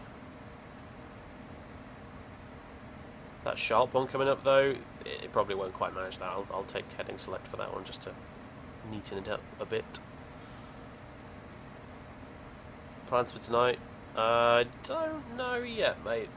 I might be a bit busy later, so that's kind of why I'm streaming now.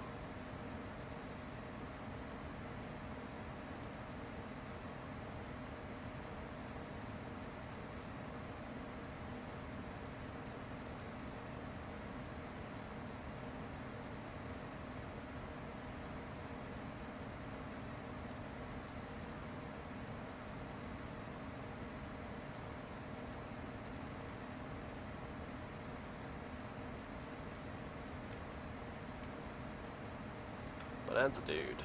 Howdy. Hey, look, there's Manston. Nice. We're in familiar territory now. I could fly visually all the way to London City from here if I wanted to. Even with a total ND failure, I could probably still get there.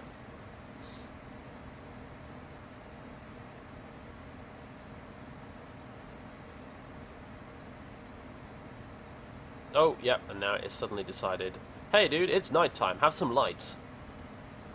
That really is weird.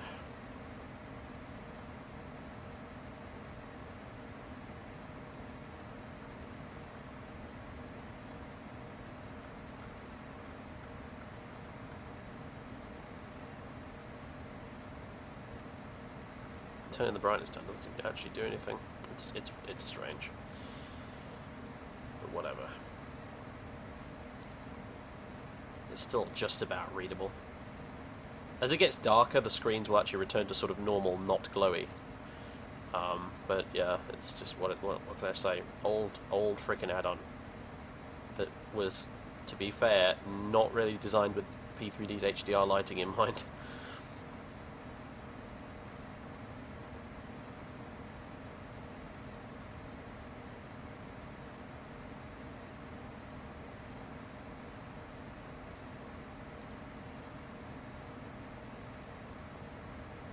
Yeah, I got a little mod for it that makes the night lighting a bit more bearable, but yeah, it's still a bit strange.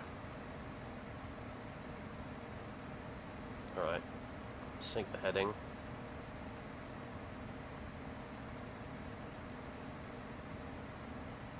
Oh no, hello, it is turning. Is it going to manage it? Looks like it might. Shit. It does seem bloody arbitrary when it comes to which turns it makes and which ones it doesn't, I've got to say. I think it's when you get two waypoints very close to each other, that's when it sort of doesn't really know what to do with itself.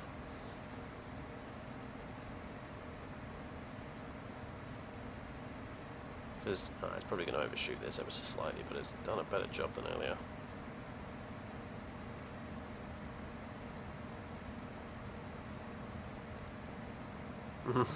DCS. Yeah, I'm beta testing the England map for DCS. And this is a US Air Force E-190.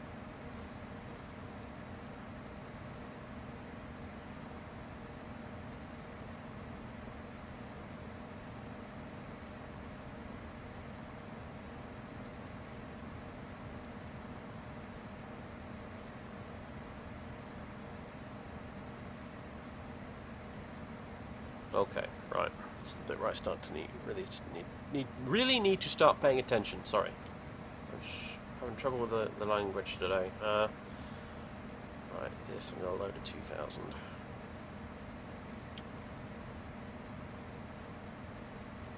So, like I said, we need to be maximum of 130 knots before we hit that glide slope.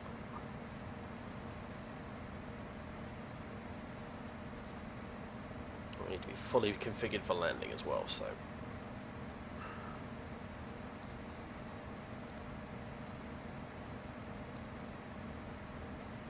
I'm not actually sure which of these bloody bits is the final approach fix, unfortunately.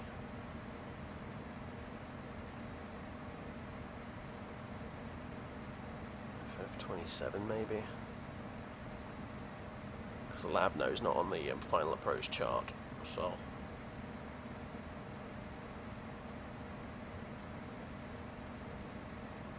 Well, we'll get a look at the vertical profile as we get closer anyway, so.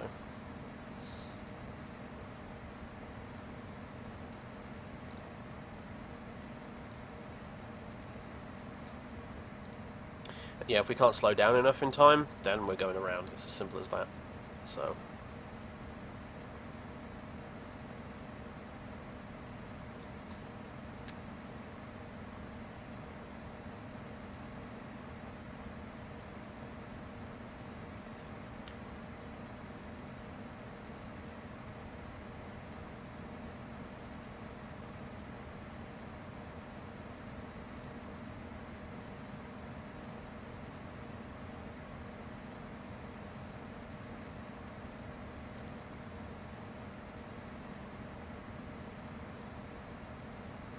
We were talking about Falcon BMS earlier, actually. We were watching a video of F-18 carrier landings. I actually do have it, but I just have the fucking time to get into that. I mean, it's a whole another like 100 hours worth of learning, you know.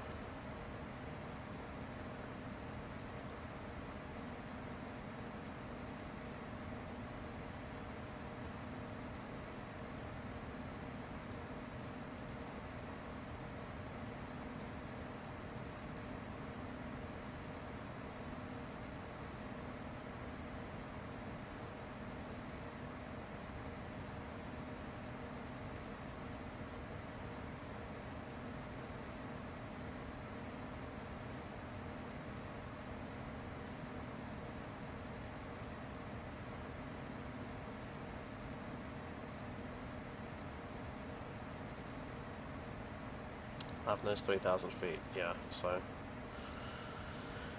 Okay.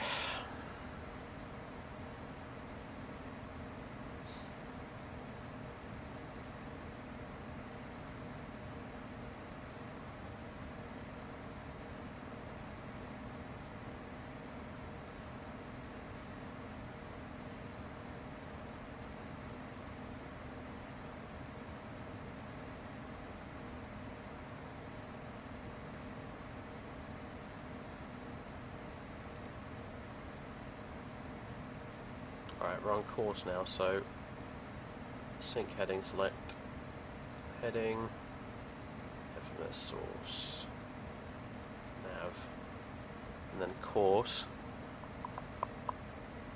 is 274.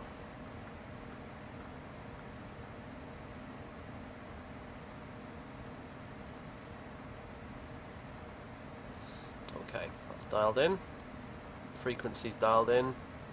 Have one, yep, and we've got it. So we can even from here, I guess, the localizer and actually grab it. If I can remember which button it is. It's that one, isn't it? No, isn't it? Is it? No? Yes. Yeah, it should be. Yeah, okay.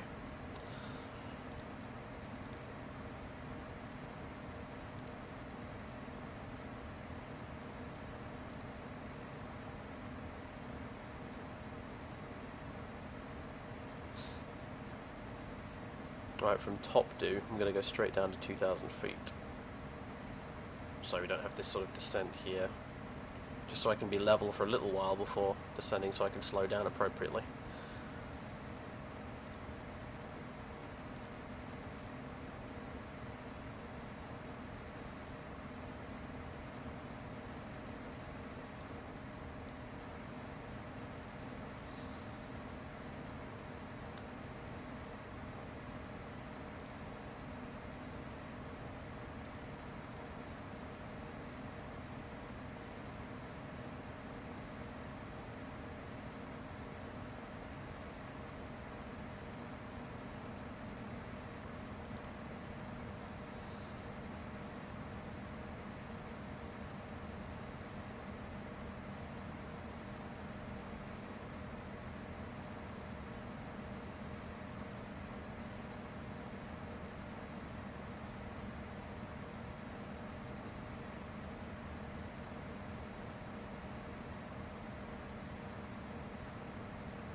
I used the Orbex Vector, whatever it's called, lights configurator, by the way. So my night lights, you know, they're not as good as X-Plane night lighting, obviously, but they're better than out of the box.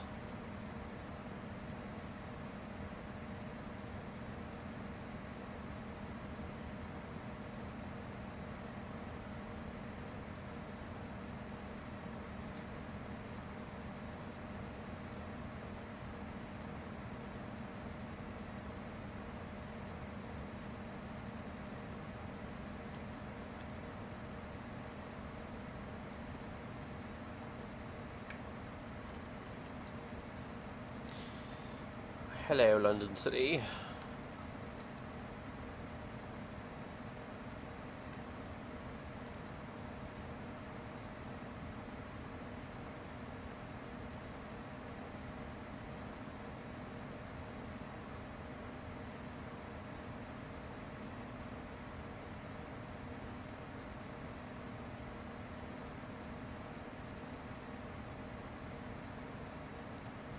Right, manual speed.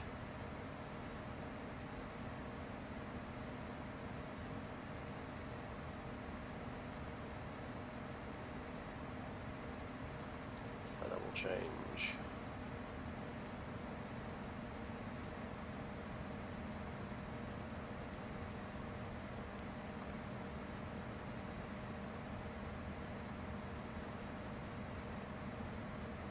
Right, now it's time to dial back the speed big time, so.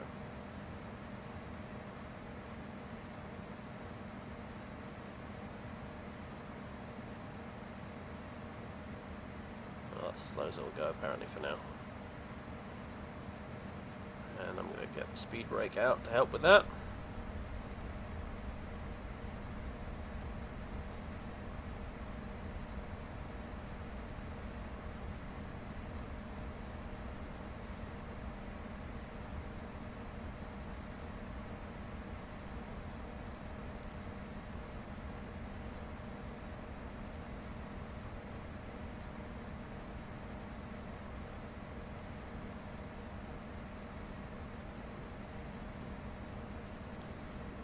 Down.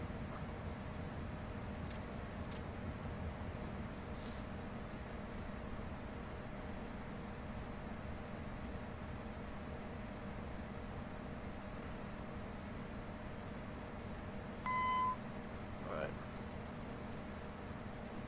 Flaps full.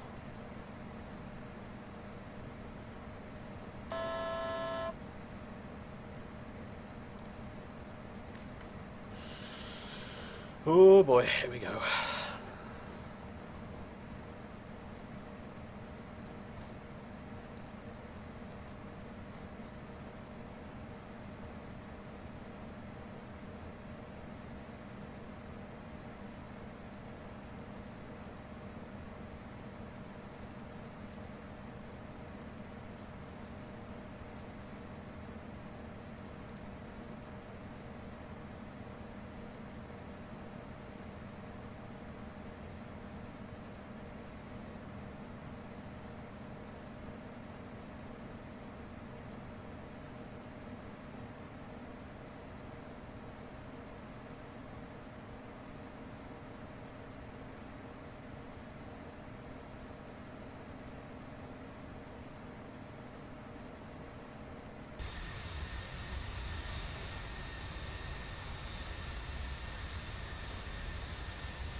So we still haven't grabbed the glide slope. Yeah. Steep approach.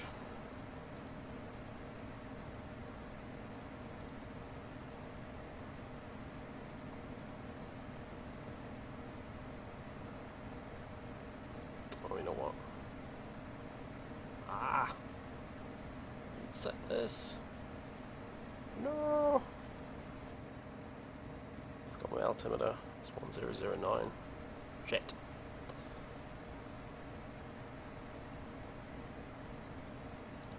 Can't even read it right now. There we go.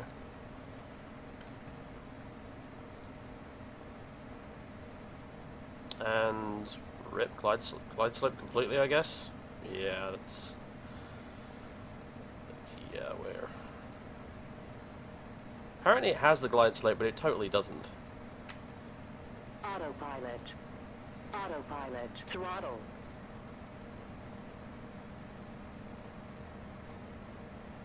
Probably not going to make this. I'll give it a bash.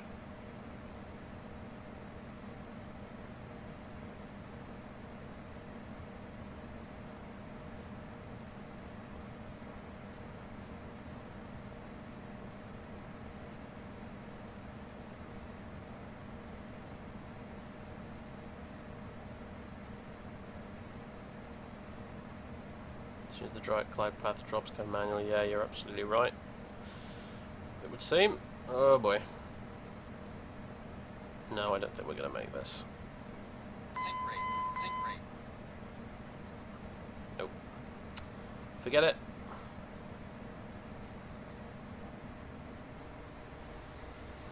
Approaching minimums.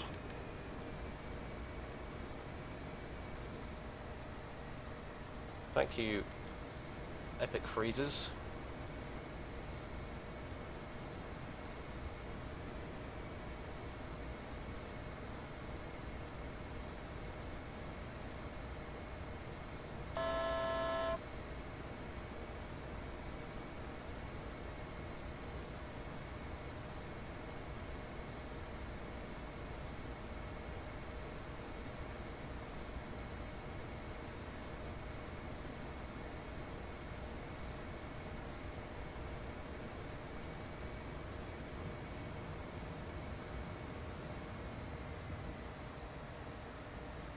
Gear up.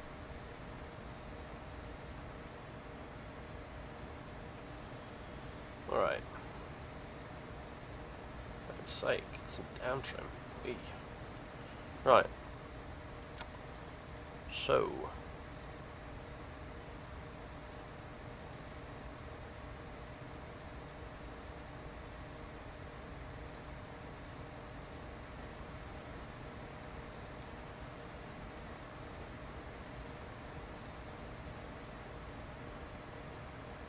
Uh-oh.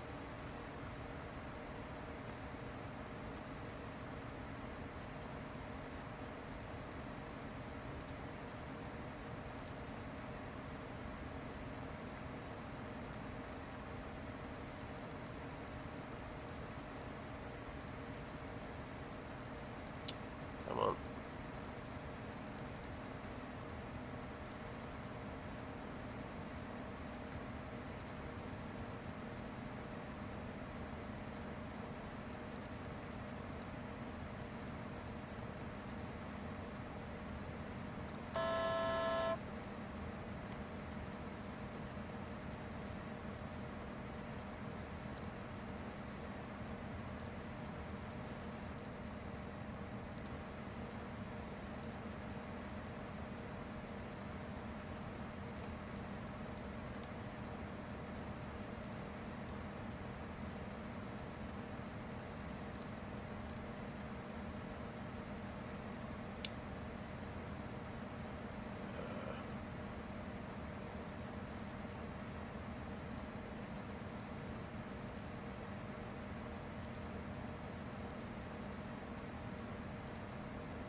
Alright, got the rest of the thing back in there now as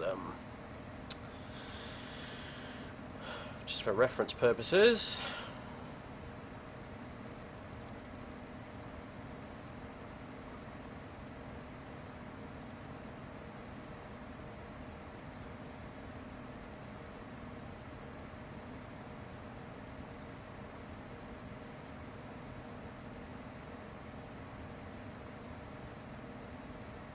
Alright, so we're going to go back around here and then make a turn around to re-establish on final approach again.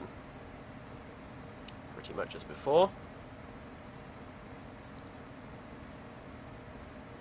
Except this time, we'll take manual control as soon as the glide slope diamond starts to move. And unfortunately, I kind of snookered myself there by forgetting to set my goddamn altimeter. By the time I did remember, it was too late, so...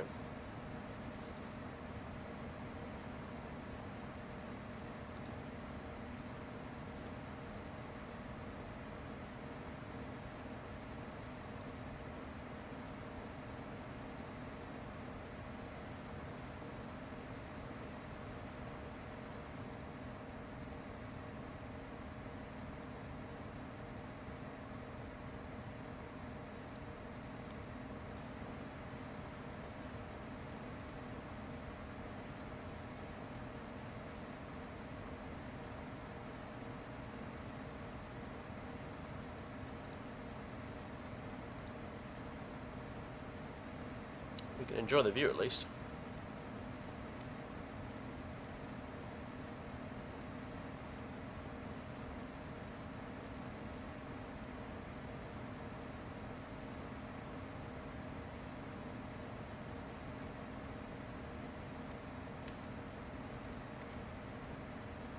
At least I went around, I suppose. I mean, if that was me last night at 2 in the morning, I would have tried to land it anyway.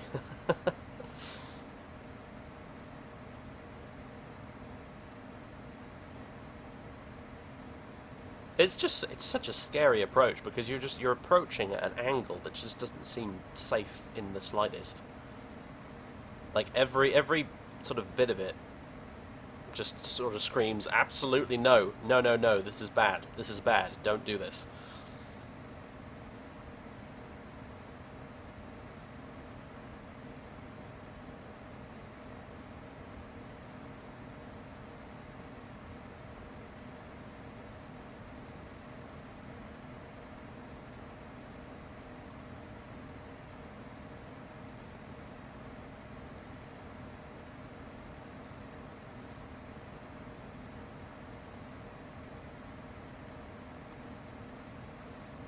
You could use streetlights that actually glow properly, yeah, like X-Plane's ones.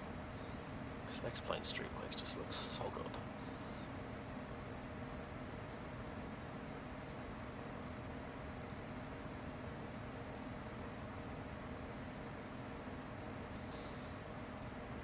Alright.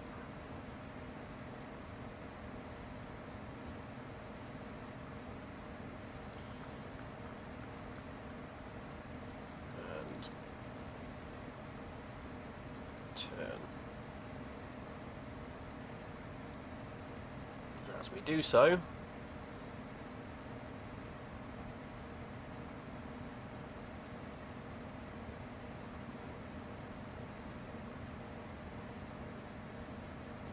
lose that speed, put the gear down.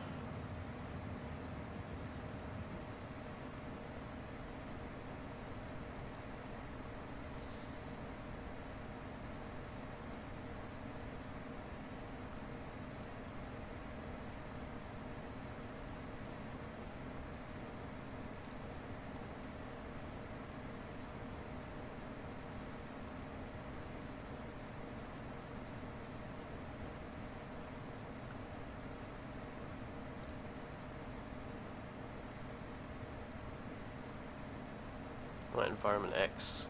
Yeah, I've seen and heard good things about that actually. It's just I don't know. There's something I take exception to about having to pay for better night lights of all things. All right. Autopilot. Autopilot. My aircraft.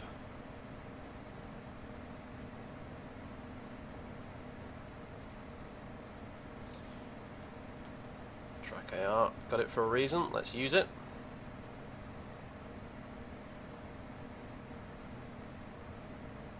I like this flight director, by the way, with the flight path vector. It makes hand flying rather a lot easier.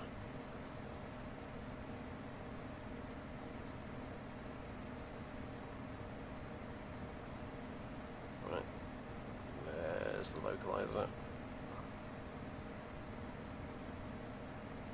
going to overshoot it ever so slightly. That's fine. It's the glide slope I don't want to overshoot.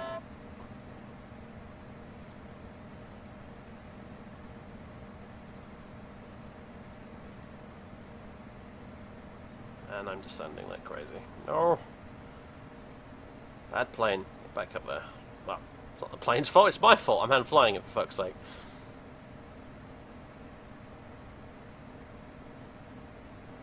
You can teach monkeys to fly better than that. Alright.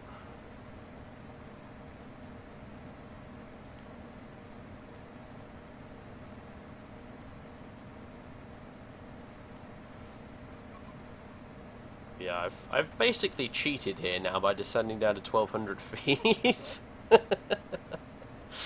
Oh dear, never mind.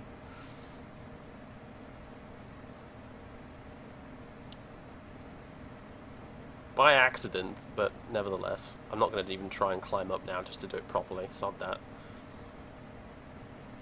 That is just 12 levels of stupid all by itself.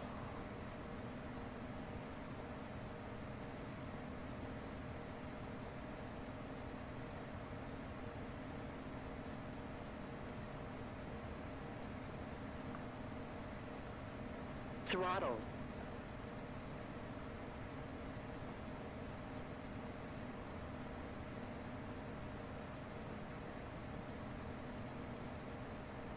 This feels so wrong. I should already be descending now.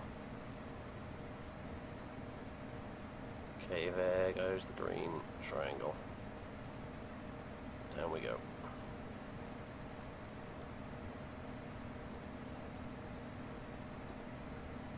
Find this off the pappies really more than anything else because I forgot to set the enunciators and shit properly.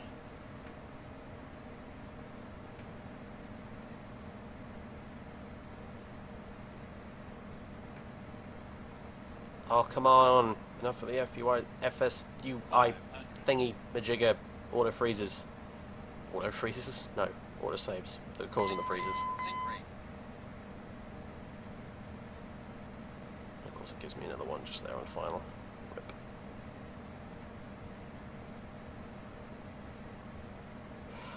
Oh shit. No, come on! Stop freezing while I'm trying to fucking land.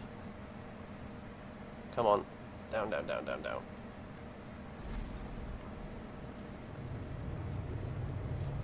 Uh-oh. Uh-oh.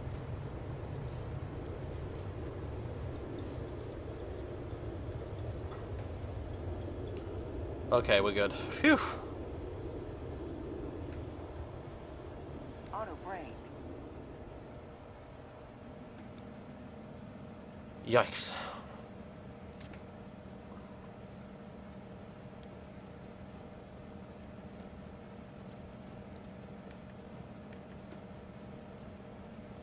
Oh, it's done this thing again with the bloody ground textures. I don't know why it does that. Hold on a minute. World scenery library. Weird. Yeah, for some reason they the ground textures at London City just don't seem to load properly.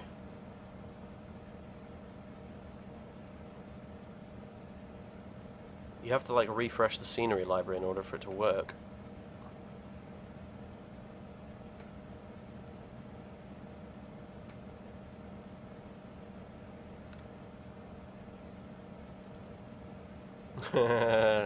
Totally forgot to put the seatbelts on.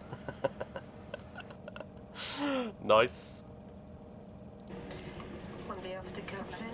And I just opened the window. Well, you know, the smell in here is probably not great right now.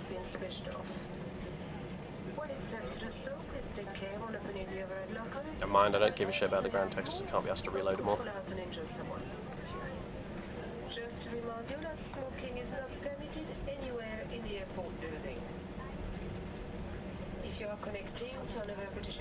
I mean, yeah, fuck man, the guys who do this for real have some serious fucking balls.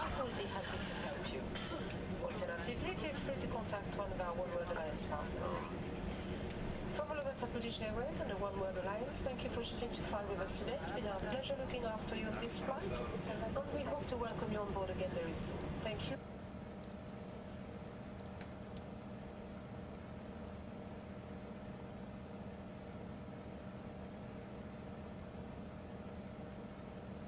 Okay, here we go. How does it... Oh, right, yeah, I forgot the parking spots here are a bit strange.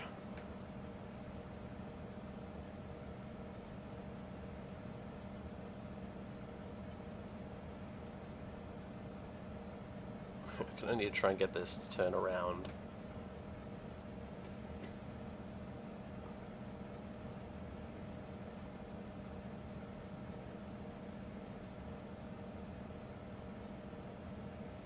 Yeah, I don't know what that is. Maybe it's an Orbex England thing, because I know Orbex England doesn't get on well with a lot of scenery. I'm guessing maybe that's what it is. Because we should have like full taxiway markings and shit like that right now, but we don't, so... I thought previously it's because I had the Orbex libs loaded on top of this, but... Come on. Really? You want me to... Come on then. Right, just whatever, dude. Whatever.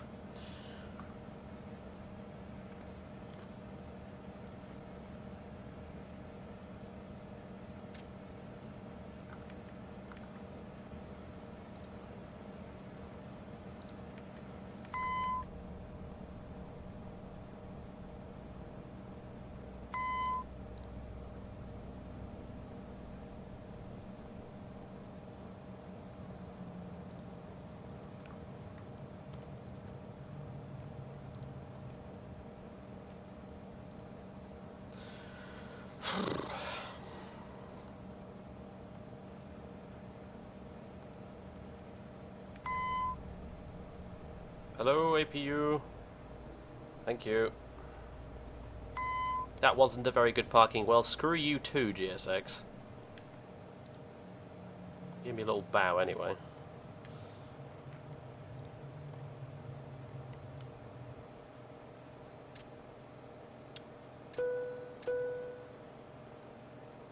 Okay, welcome to London City, everybody. A little later than build. What now? Oh, shut up. Alright then now, well that's pretty much it, really. I mean, GPU... No GPU? Okay, whatever.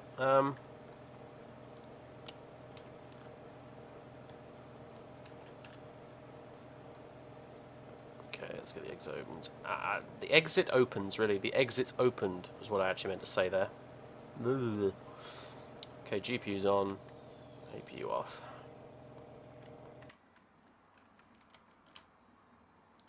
Deboarding, please.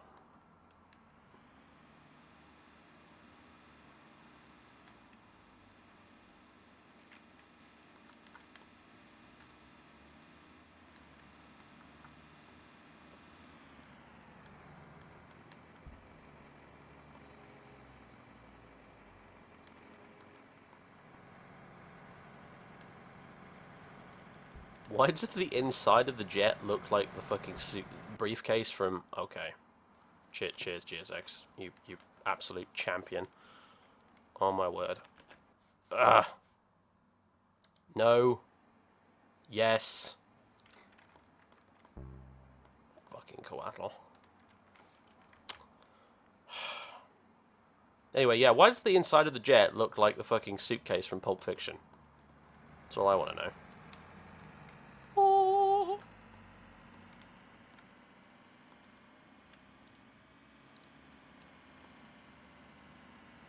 Still going to Edinburgh. We went to Glasgow and we just came back.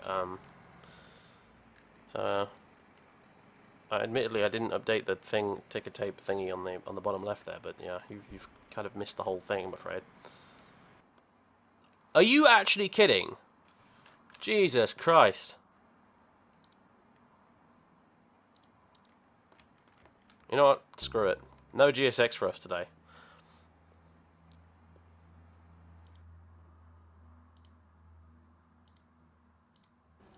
You can teach monkeys to fly better than that. Touchdown rate was, according to Phoenix, 268 feet per minute. What does the Project Fly tool say? because that usually gives you a more accurate reading. Oh, it says exactly the same on this particular occasion. Fair enough. I'd say that's still within limits, especially for London City. I'm pretty pleased with that, actually. Yeah.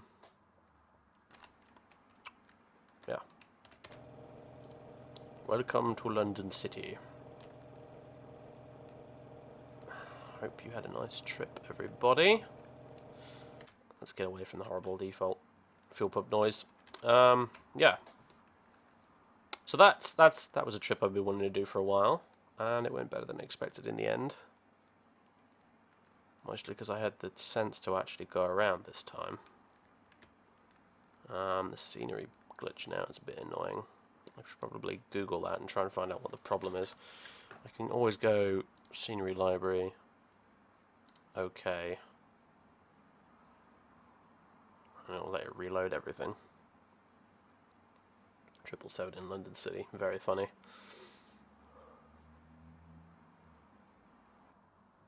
I can land it in London City, just not using the published procedure.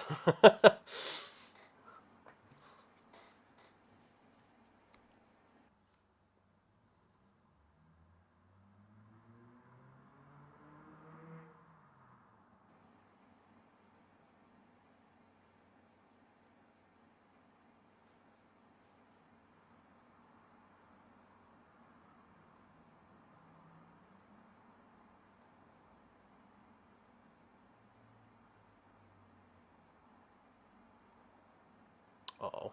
I think P3D just can't take it anymore. Oh, no, there we go, finally. Right, yeah, see, that's what it should have looked like. Just how off was our parking job in the end, then?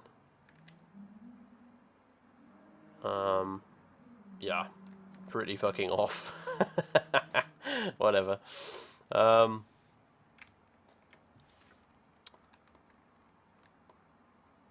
Yeah, I'm going to have to Google that and find out what the deal with that is, because I bet you anything it's an Orbex England thing, but still a little bit piss irritating.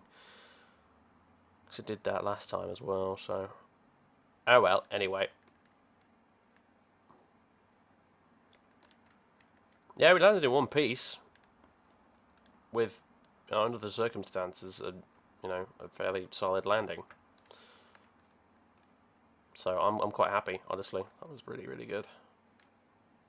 I'll have to try that again at some point. It's such a cool approach, though. It really is. Like it just, like I said, you start descending down there. Even having the second time come around at 1,200 feet and sort of effectively cheated, you start descending on that glide path, and it's just like, no, this is wrong. This is so horribly wrong. No, go around, go around. This isn't flying, it's falling with style, you know?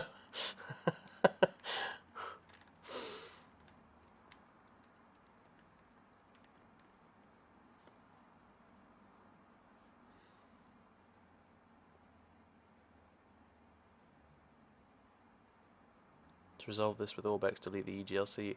Oh, have I forgotten to do that? I've done it for every other fucking airport. Let me have a look. Bloody BGLs. Alright, let's have a look. Prepared. Oh, have I? Yeah, submit the pilot report. Off you go. Have that in the books, thank you very much. And let's have a look. Orbex. There you are. FTX EU. EU, England, scenery. Search EGLC. Yeah, there it is. Bang. The fucking BGL files are still left in there. Oh yeah, can't delete it because it's open in Prepared. Whoops.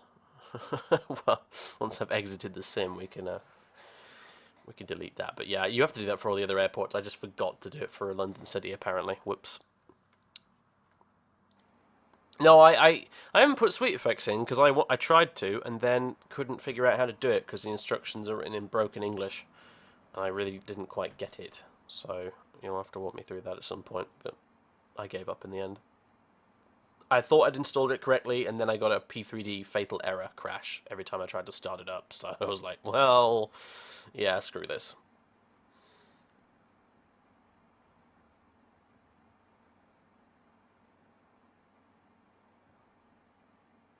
Alright, there we go. Ladies and gentlemen, thank you very much for watching me this afternoon. I'm going to bugger off now and have a good one, basically. I'm